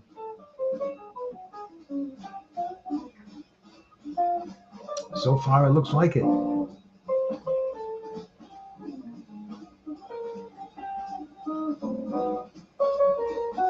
Wilder is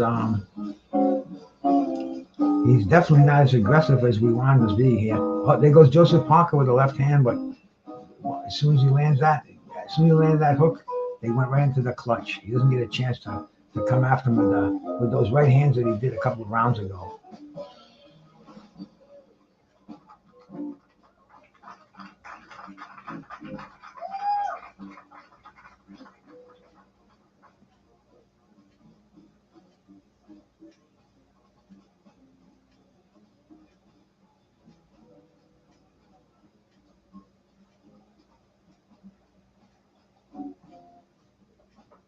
And once again, they're just kind of facing off in center ring. Neither punch is committing themselves. Neither punch is even landing a decent jab. Wilder pouring with his jab. Same with Parker.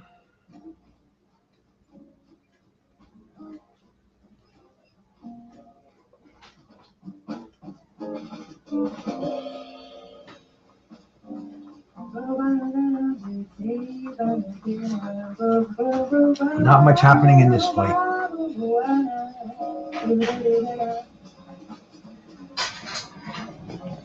I need some chapstick, man.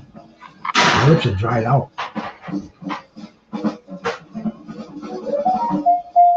Maybe the Toka too has dried them out.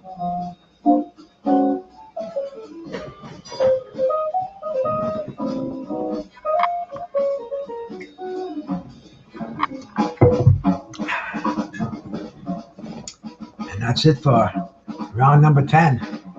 I thought that was what the fight was scheduled for. I don't know why it's a 12 rounder. But anyway, it is. So we're gonna have 2 more rounds. Are they going to be 2 more rounds like this, or are they going to be 2 exciting rounds? Because man, I'll tell you, this fight's been kind of boring. And that's one thing we can't say about a Deontay Wilder fight, bro. Love him, hate him, whatever, bro. His fights aren't boring. This one is. Joseph Parker doesn't look like he's breathing hard. He knows what he's got to do. It's just you and I, forever and a day. Love will not die, but keep it that way. Side by side, harmony about you and I take you. We set the stone. Yeah, no solid punches landing. All punches grazing off, deflecting off. I'm not seeing any bombs are landing. That one right hand by Parker earlier in the 8th round.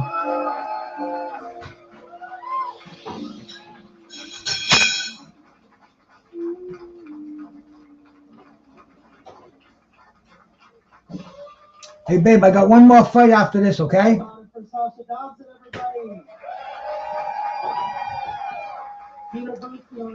Babe. She must be deaf. Oh, she thinks I'm talking to you guys. But anyway, that's cool. I know she's making something. I could smell it earlier. And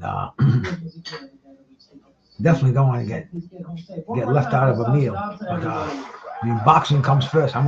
We got another great fight coming up after this. This fight's been kind of a letdown so far, man. We've got 2 more rounds to go. If we don't see some action in here, this will be a NyQuil commercial going on here, man. On a great card like this so far, man, we get stuck with a sleeper like this. Come on, Wilder. Come on, man.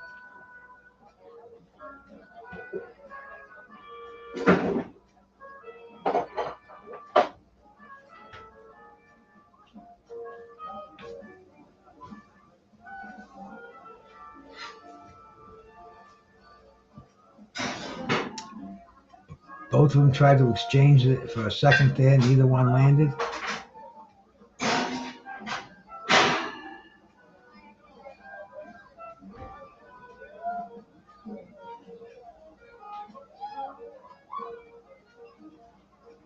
Another minute to go in the 11th round.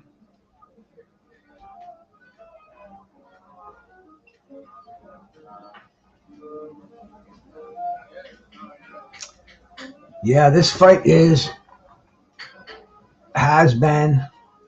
boring. Let down.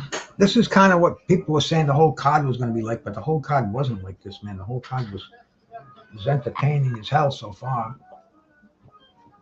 But we've got we get 2 fighters that don't want to fight each other.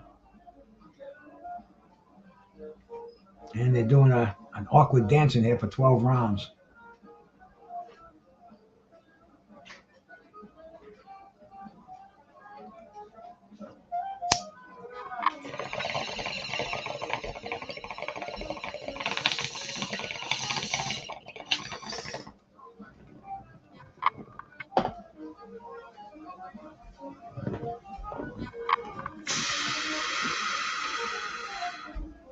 And another round in the books. At least the fight's going to get over soon.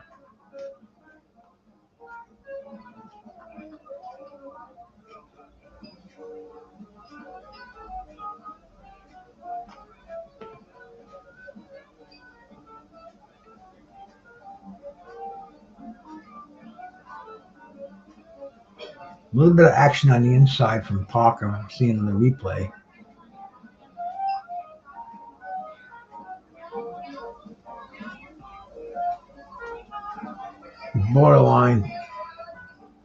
Borderline below the belt. And those were the highlights they're playing between rounds. So You know, this fight's been a sleeper so far.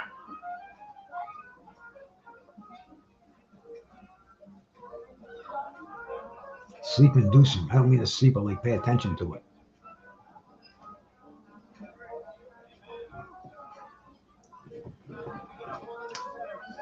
Fucking Showtime scorer has Joseph Parker pretty much pitching a shutout. At least he's been more aggressive. That's all you can give him. Wilder's basically done nothing.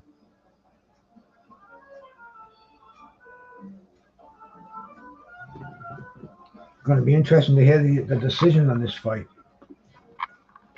But I think it's going to go to a decision now.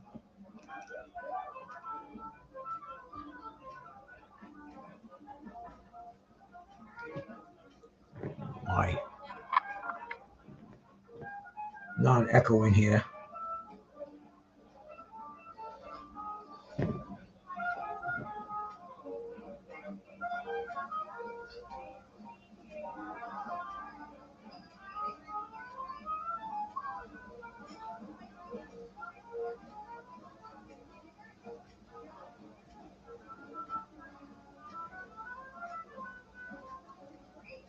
Deontay Wilder has gutter. He needs a knockout bad. He's going to lose this fight. Simple to say, this is the last round. He's got a minute and a half to score that knockdown, or he's going to get he's going to lose the first decision of his career.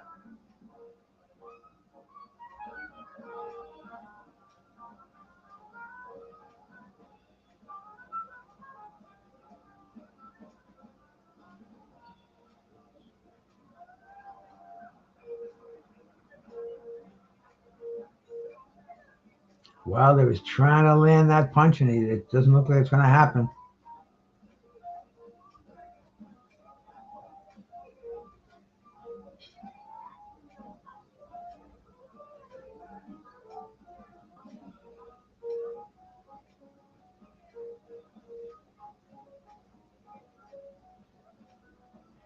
$30 seconds to go, man. 35 seconds.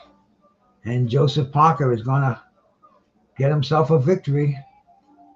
Wilder has got to land that fucking bomb. He should go right hand crazy now.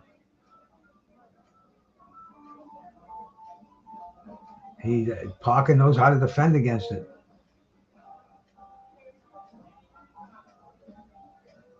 He comes in with that left shoulder, and it's been stopping that right hand. Parker by decision. Who'd ever thunk it?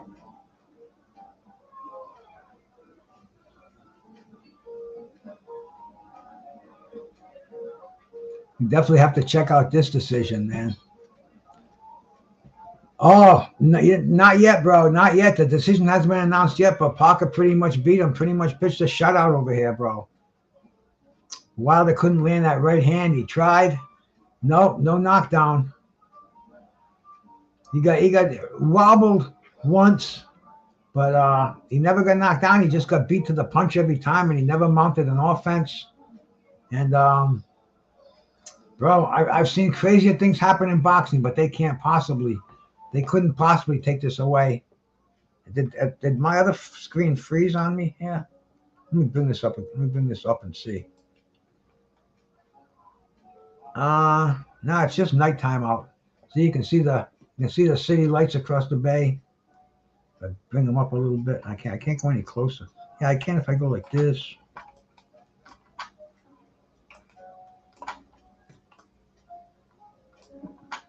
That's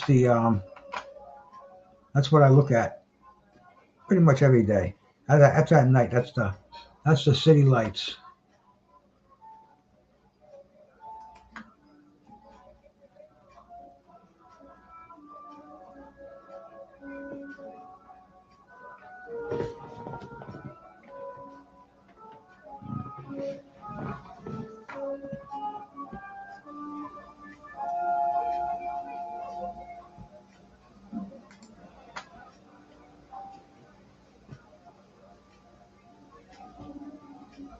We're going to get the official decision.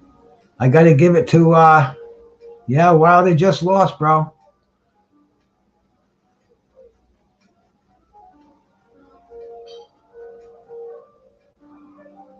Wilder looked real sloppy. Didn't land anything of note. You know, Parker just bum rushed him, man. And Parker didn't really land anything crazy either. Landed a good punch at the end of round 8. But Wilder, bro, I mean, he just did not have it, man. He looked every inch of his 38, every year of his 38 years, bro. I mean, it's they're showing a replay of the big overhand right that Parker landed. And we're gonna get the decision, and we still have another fight to go on this crazy card, bro. I know my dinner's gonna be about a half hour late, but hey, I'll still eat, man. And I'm putting in this marathon show by myself. My friend BVO came in earlier. My friend Mad Chad jumped in earlier, man. Just had but mostly it's been me behind the wheel over here. And I think my vocal cords are probably going to explode after this later on, man. I have to gargle with some salt water or something, whatever the fuck you're supposed to gargle with. But I mean, getting ready for this decision, there's no way they're going to give it to Wilder. There's no way possible. But I say that, I've seen crazier ones in my past.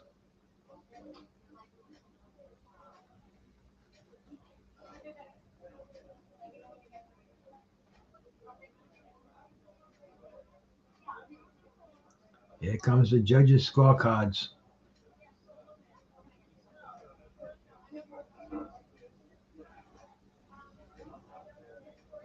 Shh.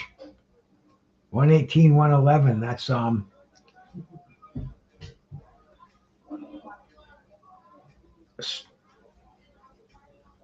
Wilder's got his hands up.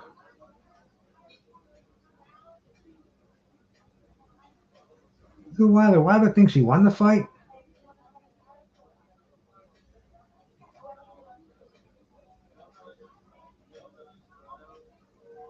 Wilder acted like he won that fight. Man, he's nuts. This is going to be interesting.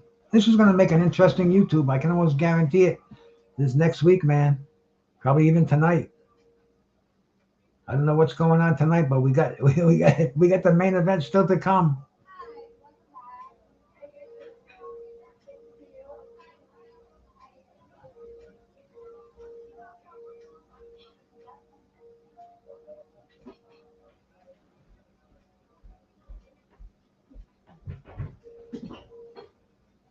And Wilder had a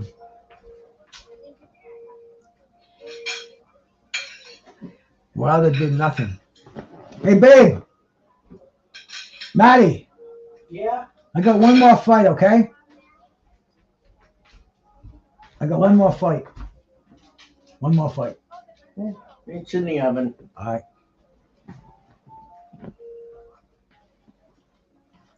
Okay, man. It's probably gonna be dried out and stuff, but I still got food, so I'm cool.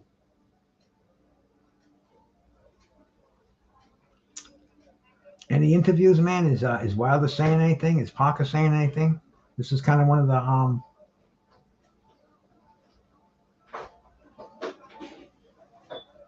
So does that elevate Joseph Parker into the top contendership, man? Is he now going to be mentioned in the top 4? Yeah, Wilder's sticking around, so it's going to be interesting to see what Wilder has to say.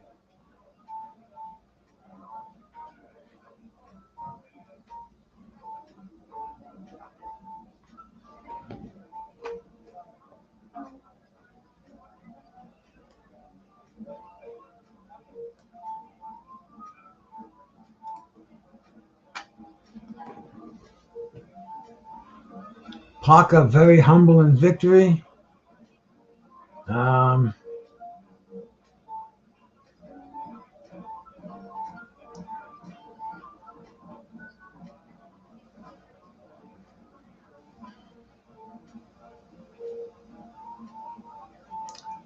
Parker is giving his praises. He's one day at a time kind of a guy, man. He just I don't know what the title was for in this fight. I know there was some kind of some kind of a title was involved in this fight. Maybe I don't know. I don't know what the belt was. I don't even feel like going and looking it up, man. But I will. What the hell, right?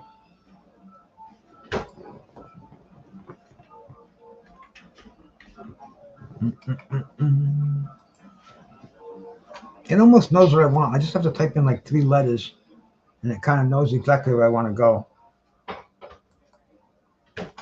Okay, this was a 12-round fight for the WBC International Heavyweight title, the vacant International Heavyweight title, and the WBO Intercontinental Heavyweight title. And freaking Box Rec has already got the decision in there, man. They're pretty sharp, man. I got to give them a lot of credit, bro. They definitely are on the. They're definitely not letting this go for a day. And they've already got Deontay Wilder's record changed to 43-3-1. So boxing, getting ready for the next fight. But let's hear what Deontay Wilder has to say. This should be fairly interesting. Joseph Parker, he's back, man. He's screaming to the crowd. And here, let's see what Deontay Wilder has to say.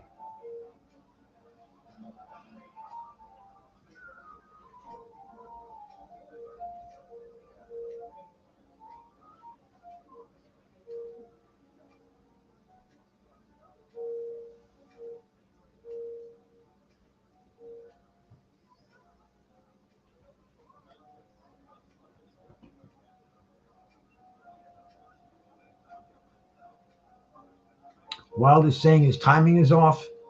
He's been inactive. Just giving thanks to Joseph Parker. He says he's moving on to the next. I think this is going to throw a monkey wrench in the Anthony Wilder fight for sure, bro. And now we're going to see Wilder. So it's going to definitely be shows you how things can change so much in boxing, man. Everybody thought this was the precursor to Wilder and Joshua. Now we're gonna have to see what Joshua does, and we already know Wilder's got to go back to the drawing board. He showed his limitations.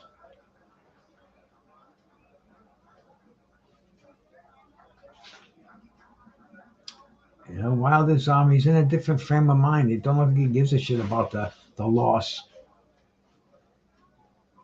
This is just he's making the bank for the family. It's his daughter's birthday.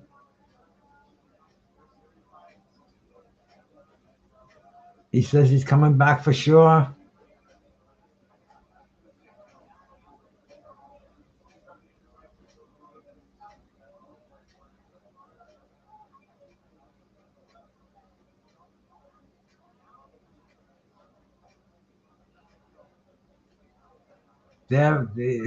He just says he's a happy fighter. He doesn't know if he's going to retire or not. He's got a little more left in him, and he says he's a warrior. He's not discouraged. He's not bitter. I like this Deontay Wilder, bro. I really do, man. So now, man, let's get ready. We got another heavyweight fight coming up, man. He's talking about ayahuasca.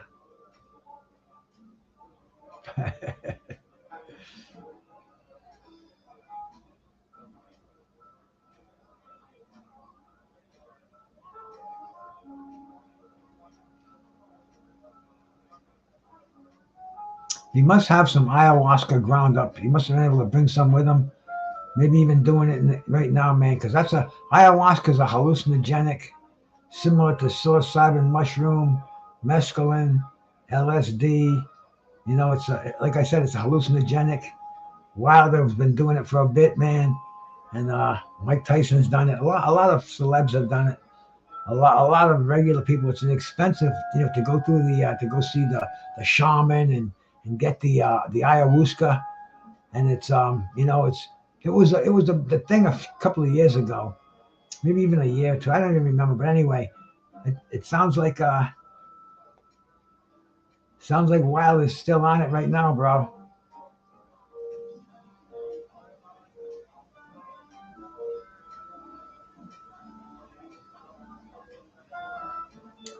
He don't care about boxing anymore.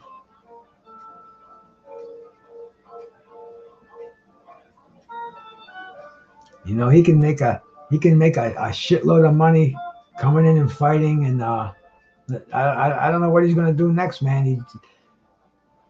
He's 38 years old. Joseph Parker is now rejuvenated. He's walking down with that new belt around his waist. He's looks like he's ready to go and hit the clubs tonight. So this is once again, man. The fight itself wasn't so interesting, whereas the decisions and what's going to happen now was more interesting. This is boxing. Always something going on.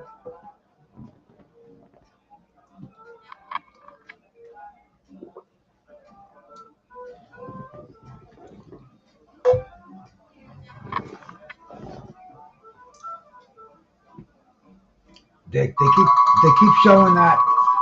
I got a call here. Hang on a second. Let me check and see who this is.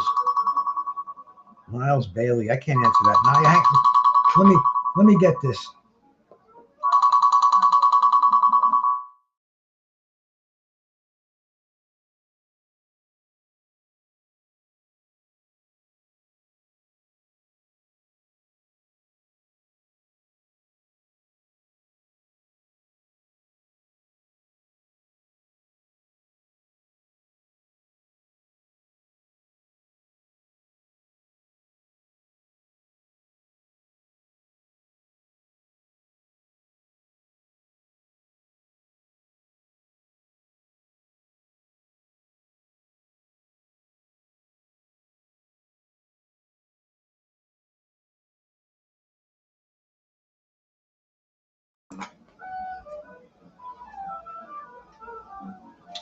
That was my friend Miles Bailey, another boxing aficionado, man. That is the boxing aficionado. You go check out Miles Bailey. He knows everybody in the game.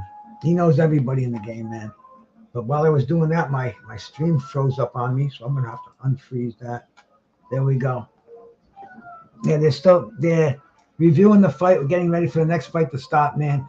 Miles just called me up and he goes, because Miles knows Deontay Wilder too, man. He's a Deontay Wilder man.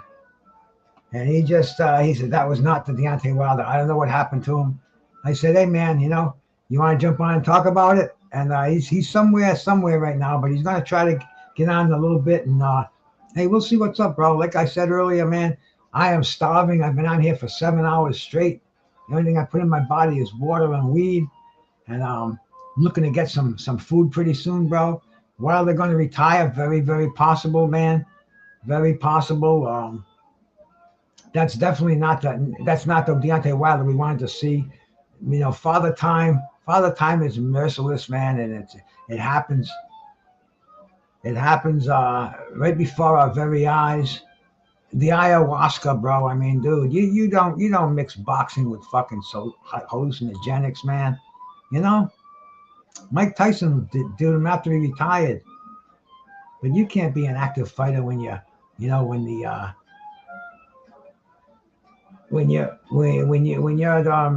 trying to enlighten yourself on the hallucinogenic ayahuasca. That's a spiritual experience. You don't want to hurt people when you're doing that.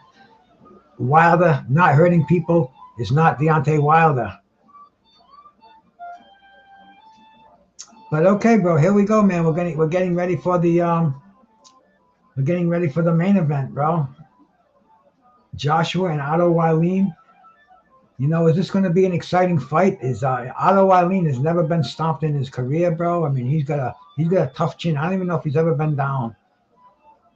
But But Anthony Joshua, he's got a reputation of getting hurt when he gets hit solidly.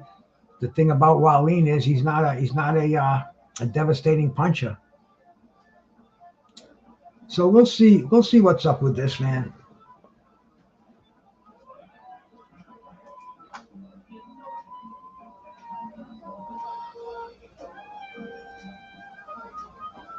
It's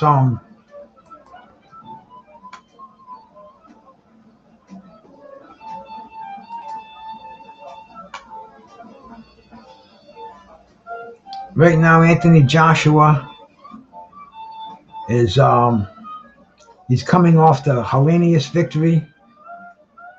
Before that, he beat Jermaine Franklin and by a unanimous decision. A lot of people thought Franklin could have won that fight.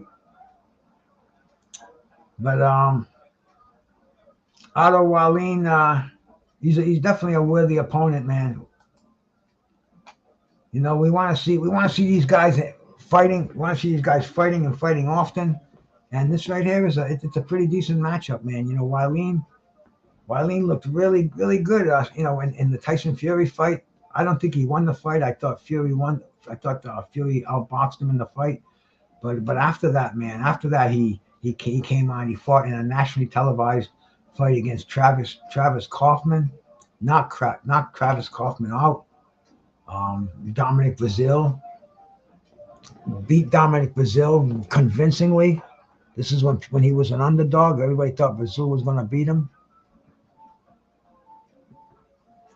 He's got the Rydell Booker victory under his belt.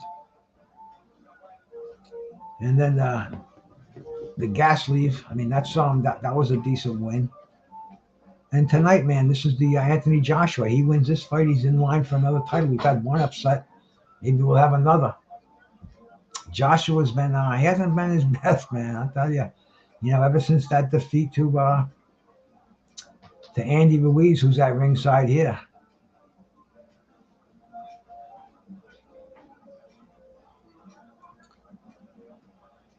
You know, this is going to be an interesting.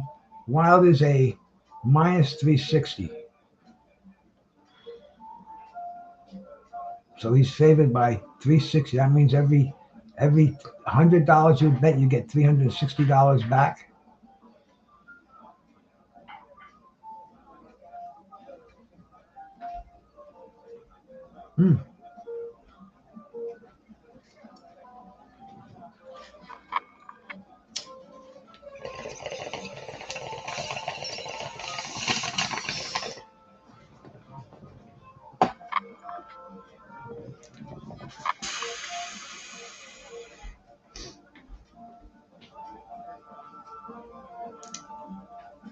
Yes, sir. Try the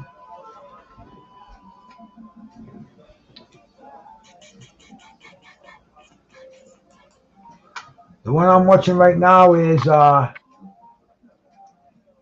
strikeout.im. Just remember to use the IM in there because there's a lot of other ones. Try that IM. Somebody told me it's not working in London. It's working great over here in Rhode Island. And then there's also the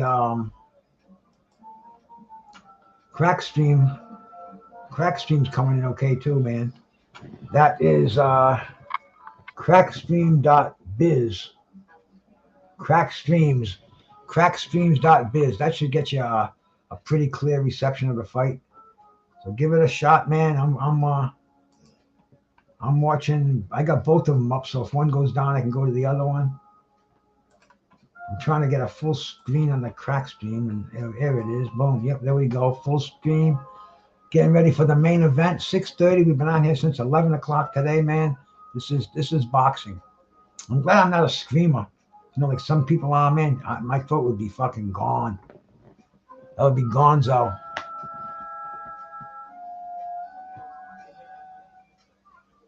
But that should get you there. Big Dog the Don. I wish you luck, man. You got the main event to go. Andy Ruiz is sitting at ringside, big smile on his face. There's a guy. There's a wasted career, man. You know, he's gonna maybe get one payday. I can't see Andy Ruiz doing anything now. I think the prime of his prime has been washed away. He washed that down with that last big taco he had. You know, that's why I look at he had such a promising career, bro. When he beat Joshua, there was so many fights that we wanted him to fight. He had the fast hands. You know, he was a decorated amateur. Like everything else, he let it go. That Demetrius Andrade syndrome, man. You know, my homeboy. You don't get the fights. I hope that worked for you, my brother.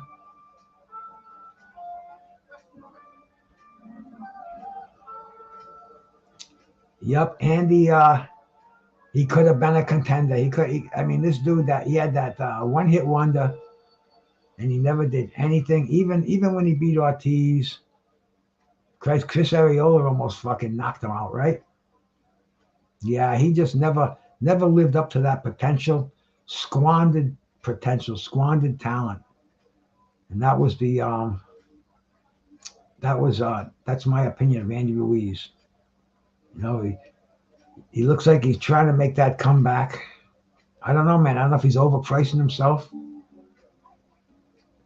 They're just not returning the calls. You know, pretty soon we're not going to remember who he is, and then we're going to forget who Andy Ruiz is. You know, they're showing some highlights right now of Anthony Joshua. I mean, Anthony Joshua was a great boxer. How are you guys doing tonight? When he went in that ring and his head was in the game, he had some great talent, bro.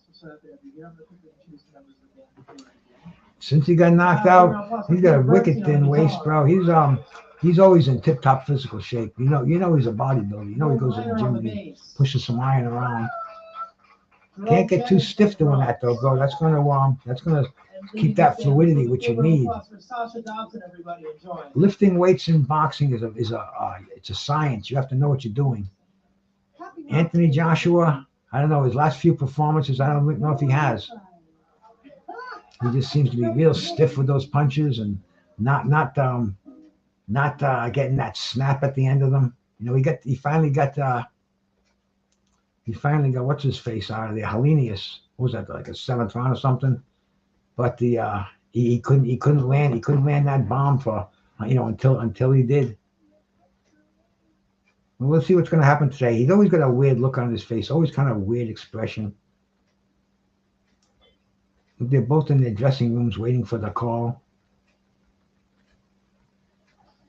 No, they're both in the ring, bro. Oh no, I'm sorry.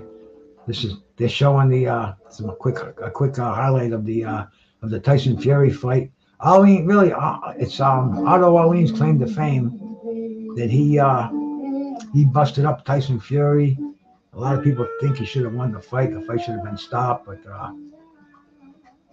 you can't make your entire career on that. Fury showing that big fight above his eye. That's the place you get him too, man. You get him right where the bone is right there. That's the closest part of your body where bone and skin are connected. You know, you get hit there, it opens up. Blood all over the place. That's why fighters have to protect that area as much as possible. You get cut above the eye, the blood runs into the eye. You know, that's not a good thing. That'll cause a fight to be stopped.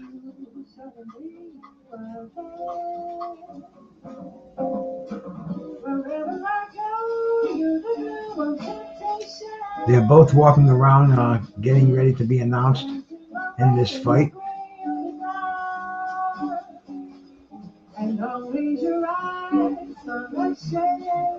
I'll tell you, Andy Ruiz does not look like he's in fighting shape whatsoever. Good thing he's got that goatee. I think you'd see an extra little chin in there.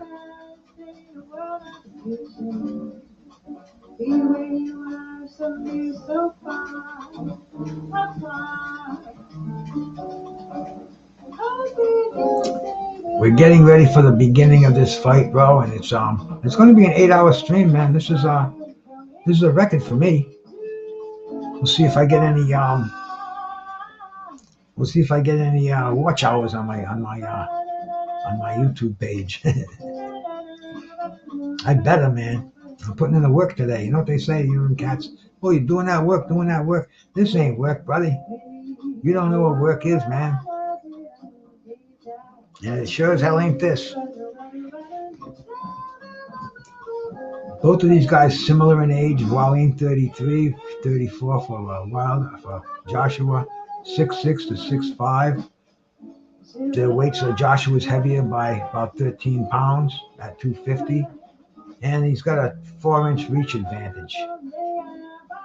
Well, this should be a fairly even fight on the scales and on the tapes.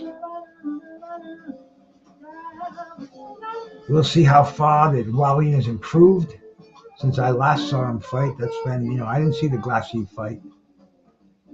Just highlights. He's walking down that crazy corridor, the blue corridor with the yellow lettering in there, and getting ready for battle.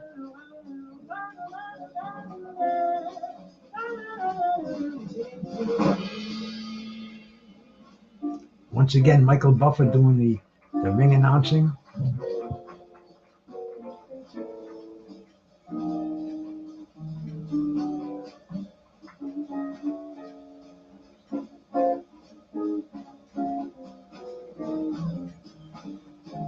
We'll have to talk to Rick Glazer later and find out what how many pay-per-views in the United States just sold. He's the guy that called for those kind of numbers,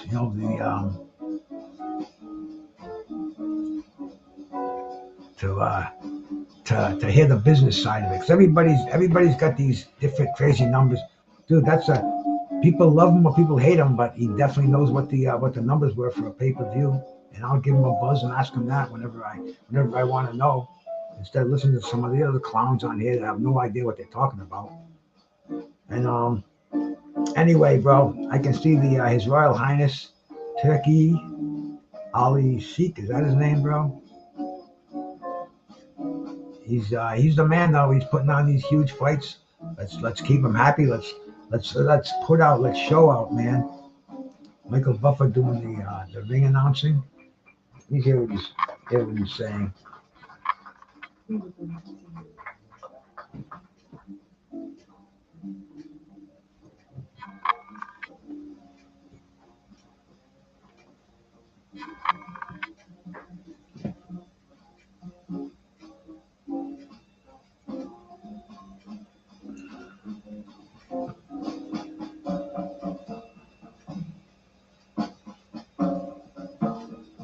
He's announcing the fighters as they walk to the ring, as only Michael Buffer can do it.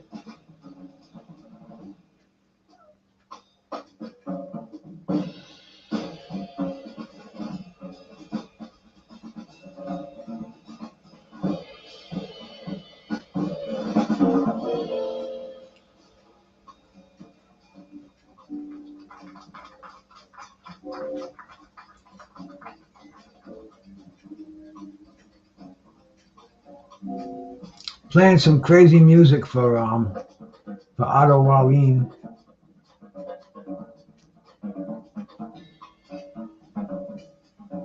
I've heard the song before, but one of these weird musical songs. You came to definitely not what would pump me up for a fight, bro. Definitely not what would get me in a fighting mood. He's skipping around there like it's like he's tiptoeing through the tulips. Nope. Otto Wallin does not look like he's ready to go in there and win a fight against one of the best heavyweights in the world.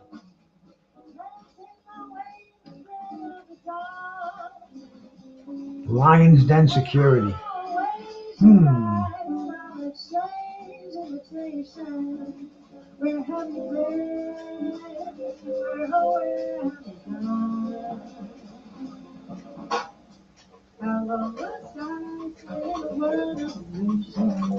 Otto is I don't know, bro. He does not have does not look like he has the confidence.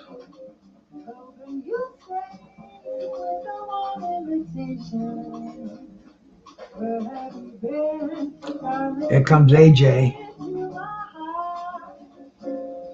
Where have you been? Darling, come into my heart. Where have you been? Darling, come into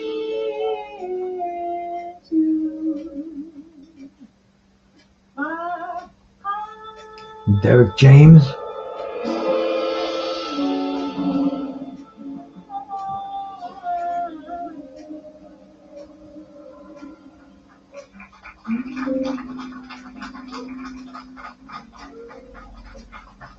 He's going to be walking through that blue tunnel with the yellow lighting. Put your hands together. She's one of my favorite people. One of my dearest friends from days. This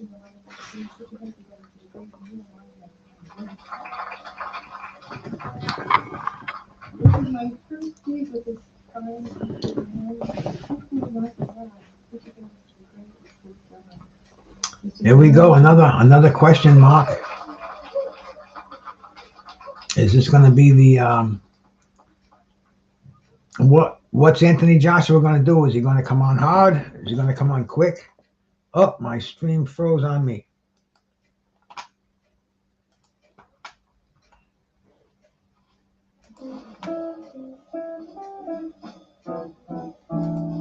Just go to the other one. The other one's coming in fine.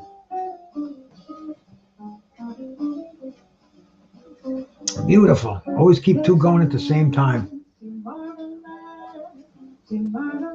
Anthony Joshua making his way down to the ring.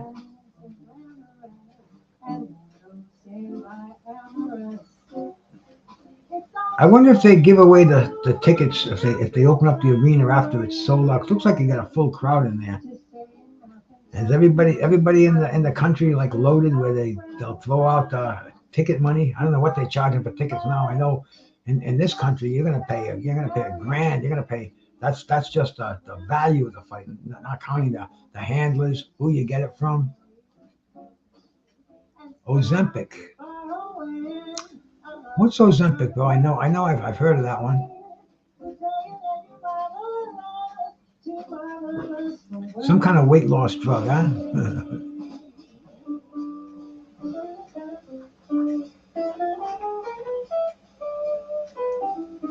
Yeah, man. I'll tell you, talk about something that started with it opened up with a bang.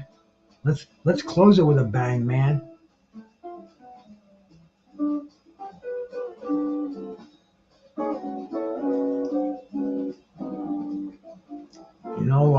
Michael Buffer announcing the opening of this main event on this card that's been kind of interesting, man. Very interesting. I'm loving this shit. Fighting all Saturday afternoon. This could be a new habit, man. I could get used to this. I don't know if I could get used to doing a freaking a show for 8 hours, but hey, that which does not kill me only makes me stronger.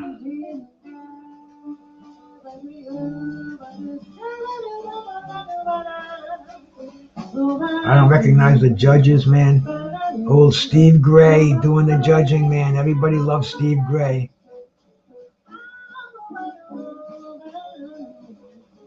And here we go, man. I'm listening to the announcing right now. I wish I could turn this up, man. But Michael Buffer is getting ready to make his $1 million line. There it is, man. Imagine when and everybody's clapping. Imagine when the announcer is getting $1 million to come down and say those 6 words, 5 words.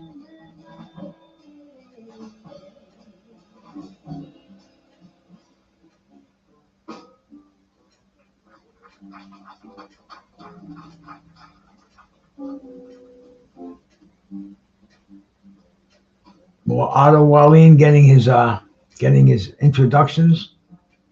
Getting ready for this fight to start, man. The final fight on this 8-fight card.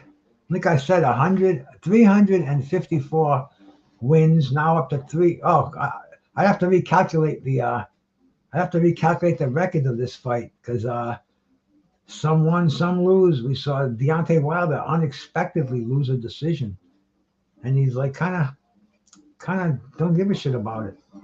Didn't think he lost it. It was a freaking a boring decision, man. Joshua's in there, man. He's got a weird expression, a weird look on his face.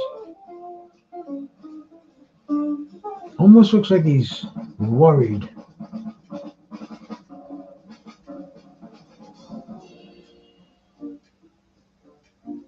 He saw that big fight with Deontay Wilder go up in flames.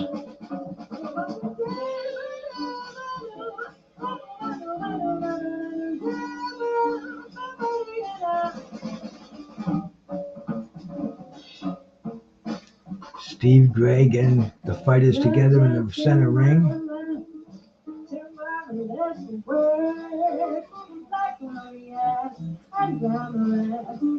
Here it's getting ready to start. Tap gloves.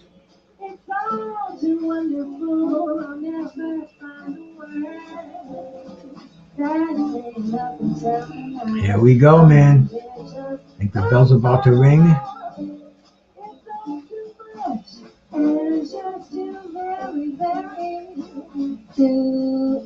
Yes, it does. Yes, it does.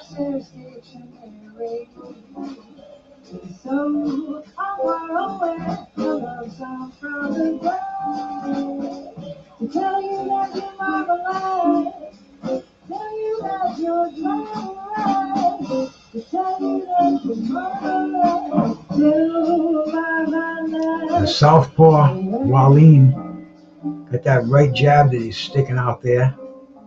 Joshua's firing his left jab, just tried to downstairs with a right to the body.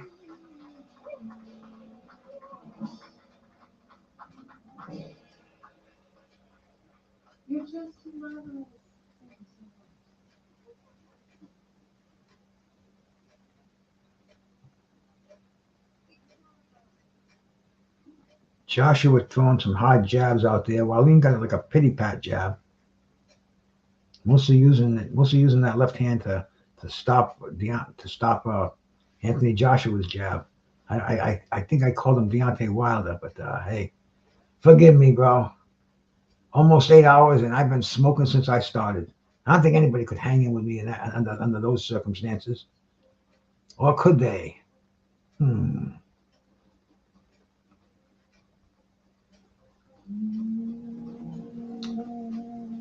Sasha Dobson Quartet is still hanging in there with me.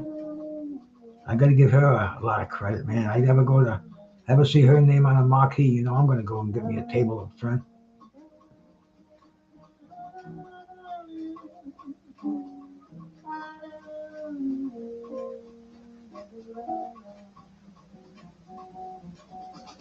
Deontay Wilder trying to drop that right hand in there. That's the most effective weapon against the southpaw. They're leaning into it.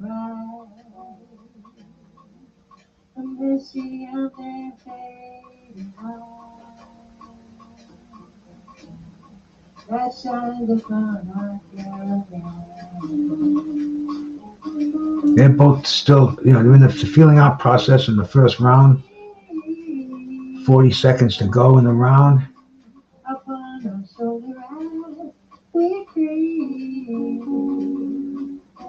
Across the stand, so I met you within a desert caravan.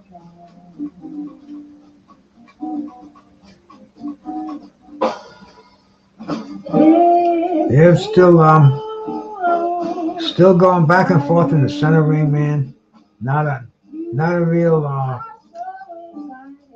punch of note has landed yet. They both occasionally shoot their power shots, but that's it for the first round.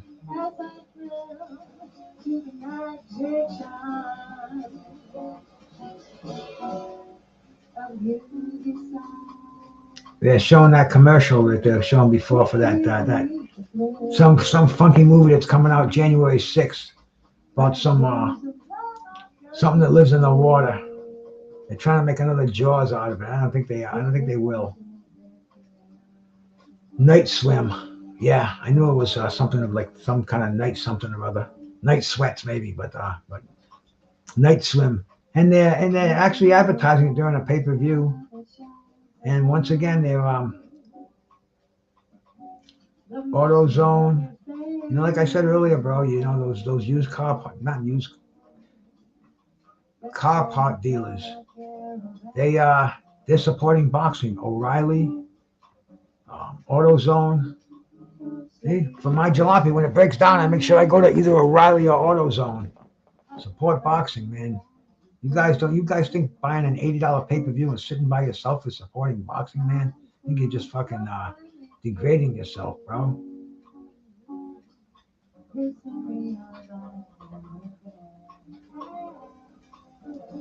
And we're back in the ring, man.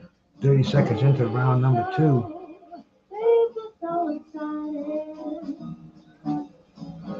They're just basically pitter-patting around center ring.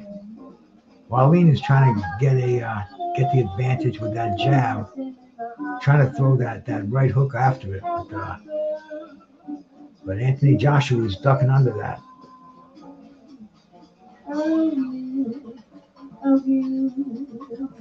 Joshua definitely looks different.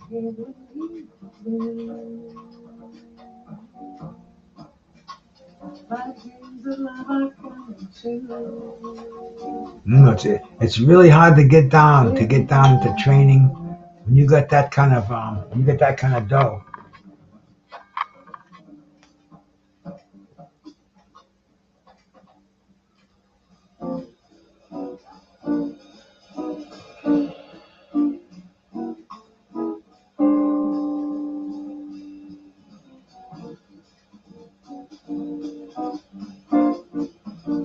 Just some notices from Facebook. It's amazing, bro. You can get in touch with anybody through any social media these days. So just remember that if somebody's trying to give you somebody's avoiding you, you know it's intentional. There ain't no way you can't leave a message. I got like 4 for people that I don't even know that well. I think I have like 4 different ways that I can drop them a note. So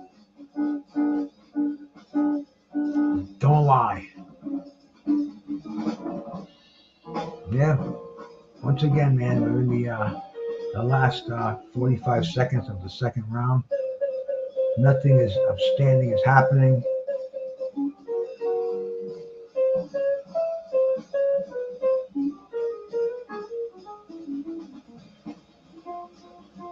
I probably would give I'd give him a round apiece, and we haven't really seen anything. Neither punches landed anything but a jab. Wow, they're trying for a big bomb. Wow, why I keep saying Wilder, man? Sorry about that, man. Forgive me. Hey, brother, thank you for stopping by again. Yeah, he definitely could have, man. I can't believe he thought he was ahead. He thought he did enough to win the fight. I'll have to talk to Tim about this fight, man. I'll see if I can get him to come on maybe Tuesday night or something like that. And we can we can go through the whole card, because I'll tell you, the card it started with a bang. It looks like it's ending with a whimper. But am I glad it was on? Absolutely. Would I watch it again? For sure, bro. For sure. And here we are, man. We're in into the main event. I believe this is the beginning of the 3rd round. Team Wallin is getting their fighter ready, greasing his face up, man, icing him down.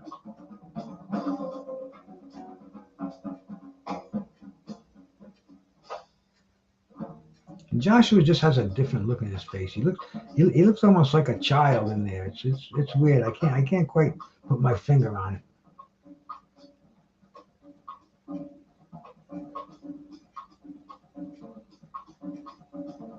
It's still very robotic. And you can tell he spends a lot of time in the gym. You know, he's got all his muscles are developed, maybe a little too stiff.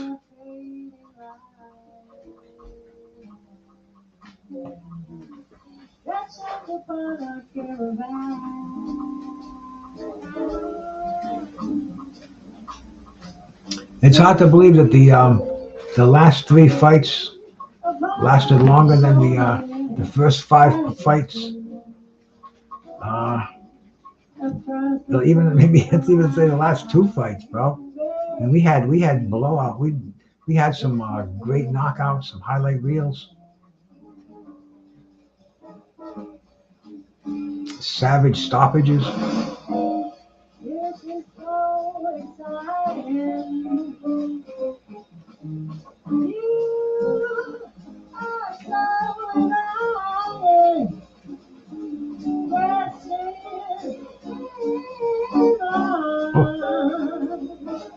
Joshua just landed a straight right hand. He might have shaken Wallin up a little bit. Wallin looks like Joshua looks like he's trying to find a home for that right hand. He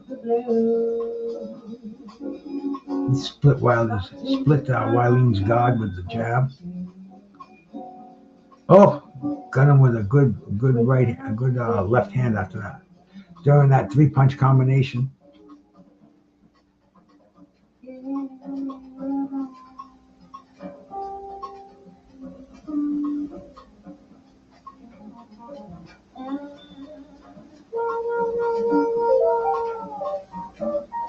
Joshua's just not coming into the zone, into the range of Wallin. Wallin's got to close up that gap a little bit. He's not doing it. He's got to get closer somehow. Shoot that jab, maybe shoot a right hand downstairs, follow up with the hook. But he's got to get inside. He's just not close enough to do any damage. Thanks, brother. Appreciate it.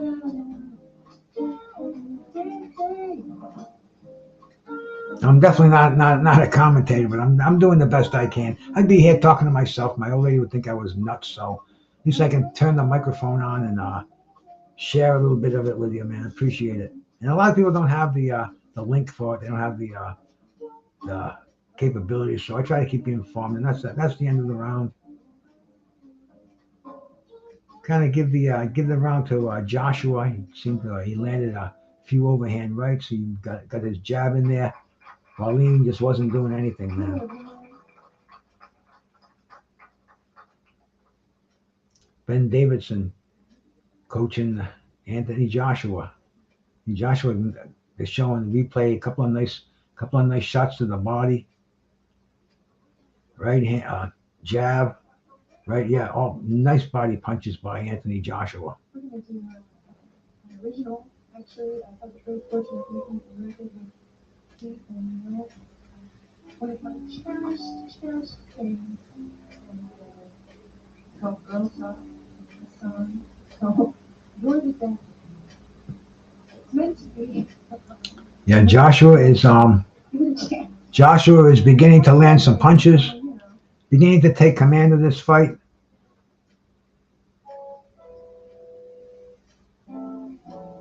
This is I'm sure this is a 12-rounder too. Yeah, 12-rounder. I don't know what belts are on the line. Let's see, man. It doesn't say in here if there's any belts on the line. I'm sure the His Royal Highness has made some belt up for this occasion. And they deserve it too, bro. This is definitely a memorable day in boxing. We're not going to get all great fights on the card, 8 great fights, but I'll tell you, we've had some interesting fights, some shocking fights, some like, what the fuck, Wilder? What are you doing? Fights, and now we got a pretty good scrap going back and forth over here. I think Anthony Joshua is ahead. Nice right hand. There goes Joshua. Joshua's moving forward.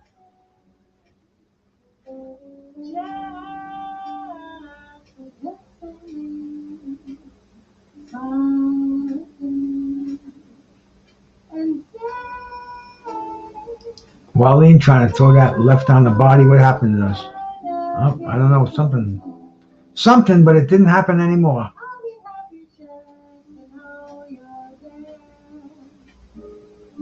Steve Gray doing a pretty good job in this fight.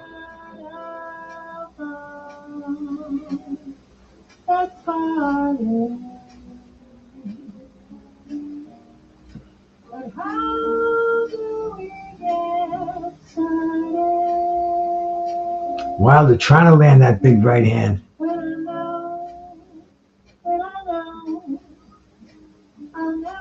Oh, there he goes. He just landed one.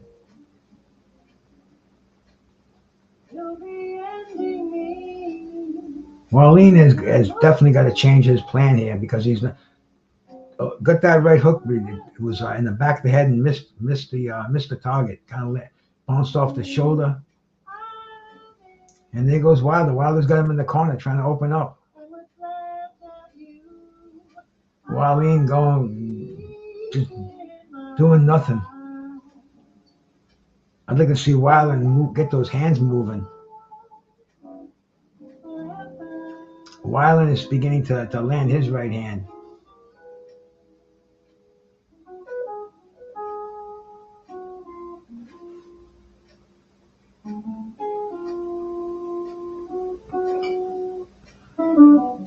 Wallin is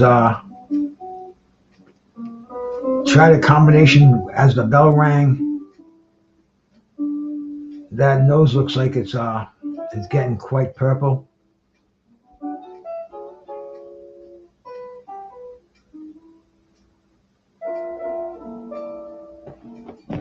He's definitely got to his corner is telling him a little more aggressive.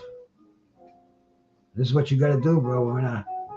You got to win those rounds.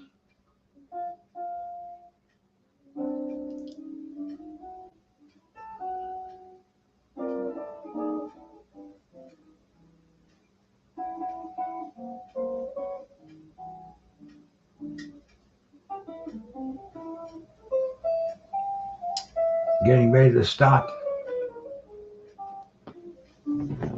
Round number 4 or round number 2? Round 5. Oh. Okay, here we go. Wallin's got to make a statement here. He's got to let Wallin. He's got to let fucking Joshua know that he's in a fight. Joshua doesn't have any fear of Otto Wallin right now. He's just moving forward, throwing a big right hand, pitching a near shutout so far.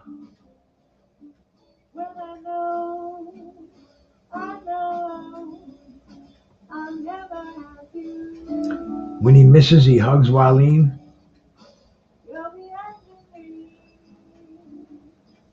Good right hand.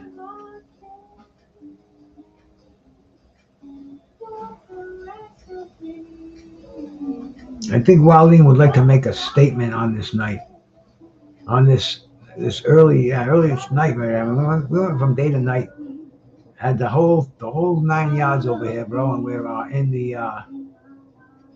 working on the 8-hour mark. This would be a day. This would be a day at the office, you know.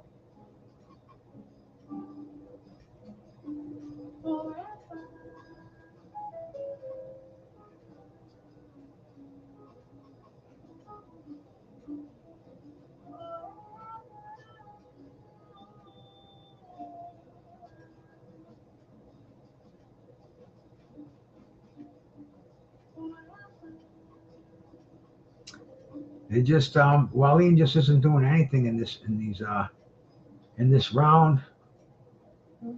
Joshua's pumping the jab out, dropping an occasional right. Oh! Joshua hurt him. Wallin's in trouble against the ropes.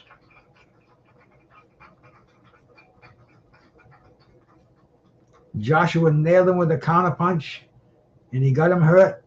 Wallin's covering up on the ropes. He might have survived that. But Joshua's got another 45 seconds to go in the round. Will he put Wallin down? Beautiful right hand.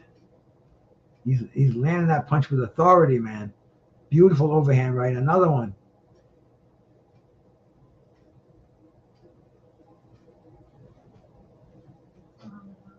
Our great city, New York City. I just recently went back to the city. Wallin's face looks like Finally gonna get back to the city. it looks like he's been kissing the wood chipper. And ever since I've been back here, Wallin is timing him, nailing him again. The round is over. I don't know how much longer Wallin is going to be able to last, man. His face it looks like hamburger. He's been getting some devastating punches. Oh, my stream just went down. Let me go to my other one, see if that's up. Thankfully, it did it at the end of the round. I think we can get this sucker running again. Let's refresh. Let's hit that. Come on. Let's go back to the other one. Refresh that one.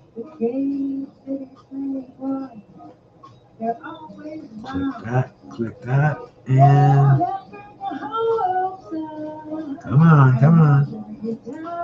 The fight's over. Wallin quit on his stool. RTD. And Joshua was the star of the show, man. We saw the end of the round. We didn't miss a thing, man. Otto Wallin could not come out for, was it the start of round 7? Let's get the official scoring, but I'll tell you, we've already seen AJ and Parker.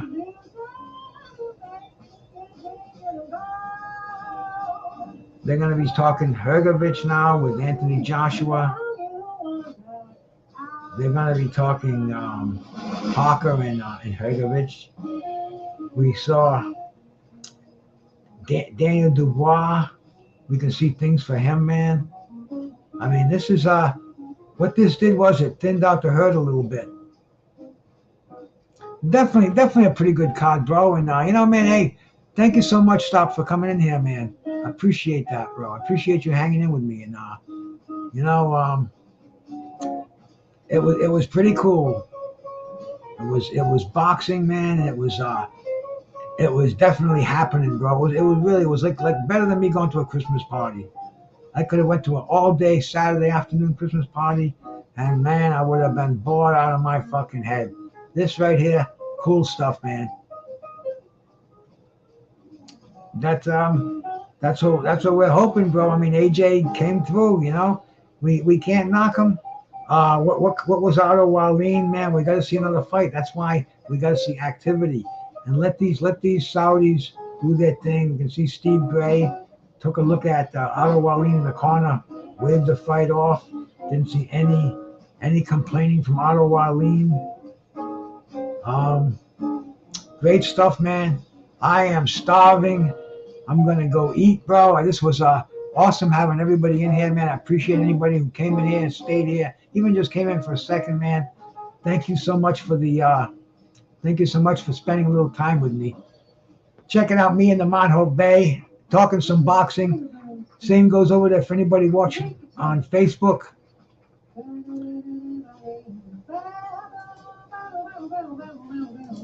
I'm gonna have to find my my takeout music here, man.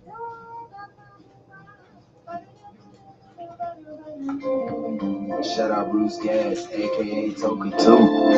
You know I had to drop a track for my boy. Where you at? Yeah, I've been in your rapping boys out here telling favors. I'm the hardest young nigga, I ain't signed to no label. Hey, Brucegas putting up fights on the table. Calling that boxing since Kane versus Abel. Smoking so much gas, you would think that shit was fatal. I don't know if he was champion like Muhammad Ali. Shout out Brucegas, one day we gon' meet. Yeah, we gon' blow it down, we gon' smoke hella weed. Yeah, we gon' blow it down, take a hit out the Toka 2. Slipping hella shots, feel like Tyson with the Pikachu. Little Glock on my side, but it hit just like Isaac Cruz. Shout out man, Jarrell, shit, that's my fucking dude.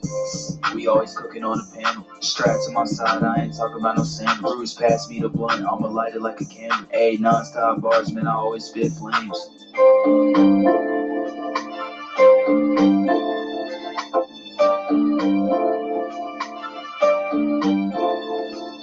Feel like Brucegas always got a different strain. Bitch, you ain't like me, you can never feel my pain. You win and you lose, well, this a fight game. Don't beef on the net and the shit won't change. Said that on the stream, gotta do it for the game. Said that on the stream, gotta do it for the chat. I ain't undisputed, yeah, hold on, I ain't undisputed, but I want all the straps.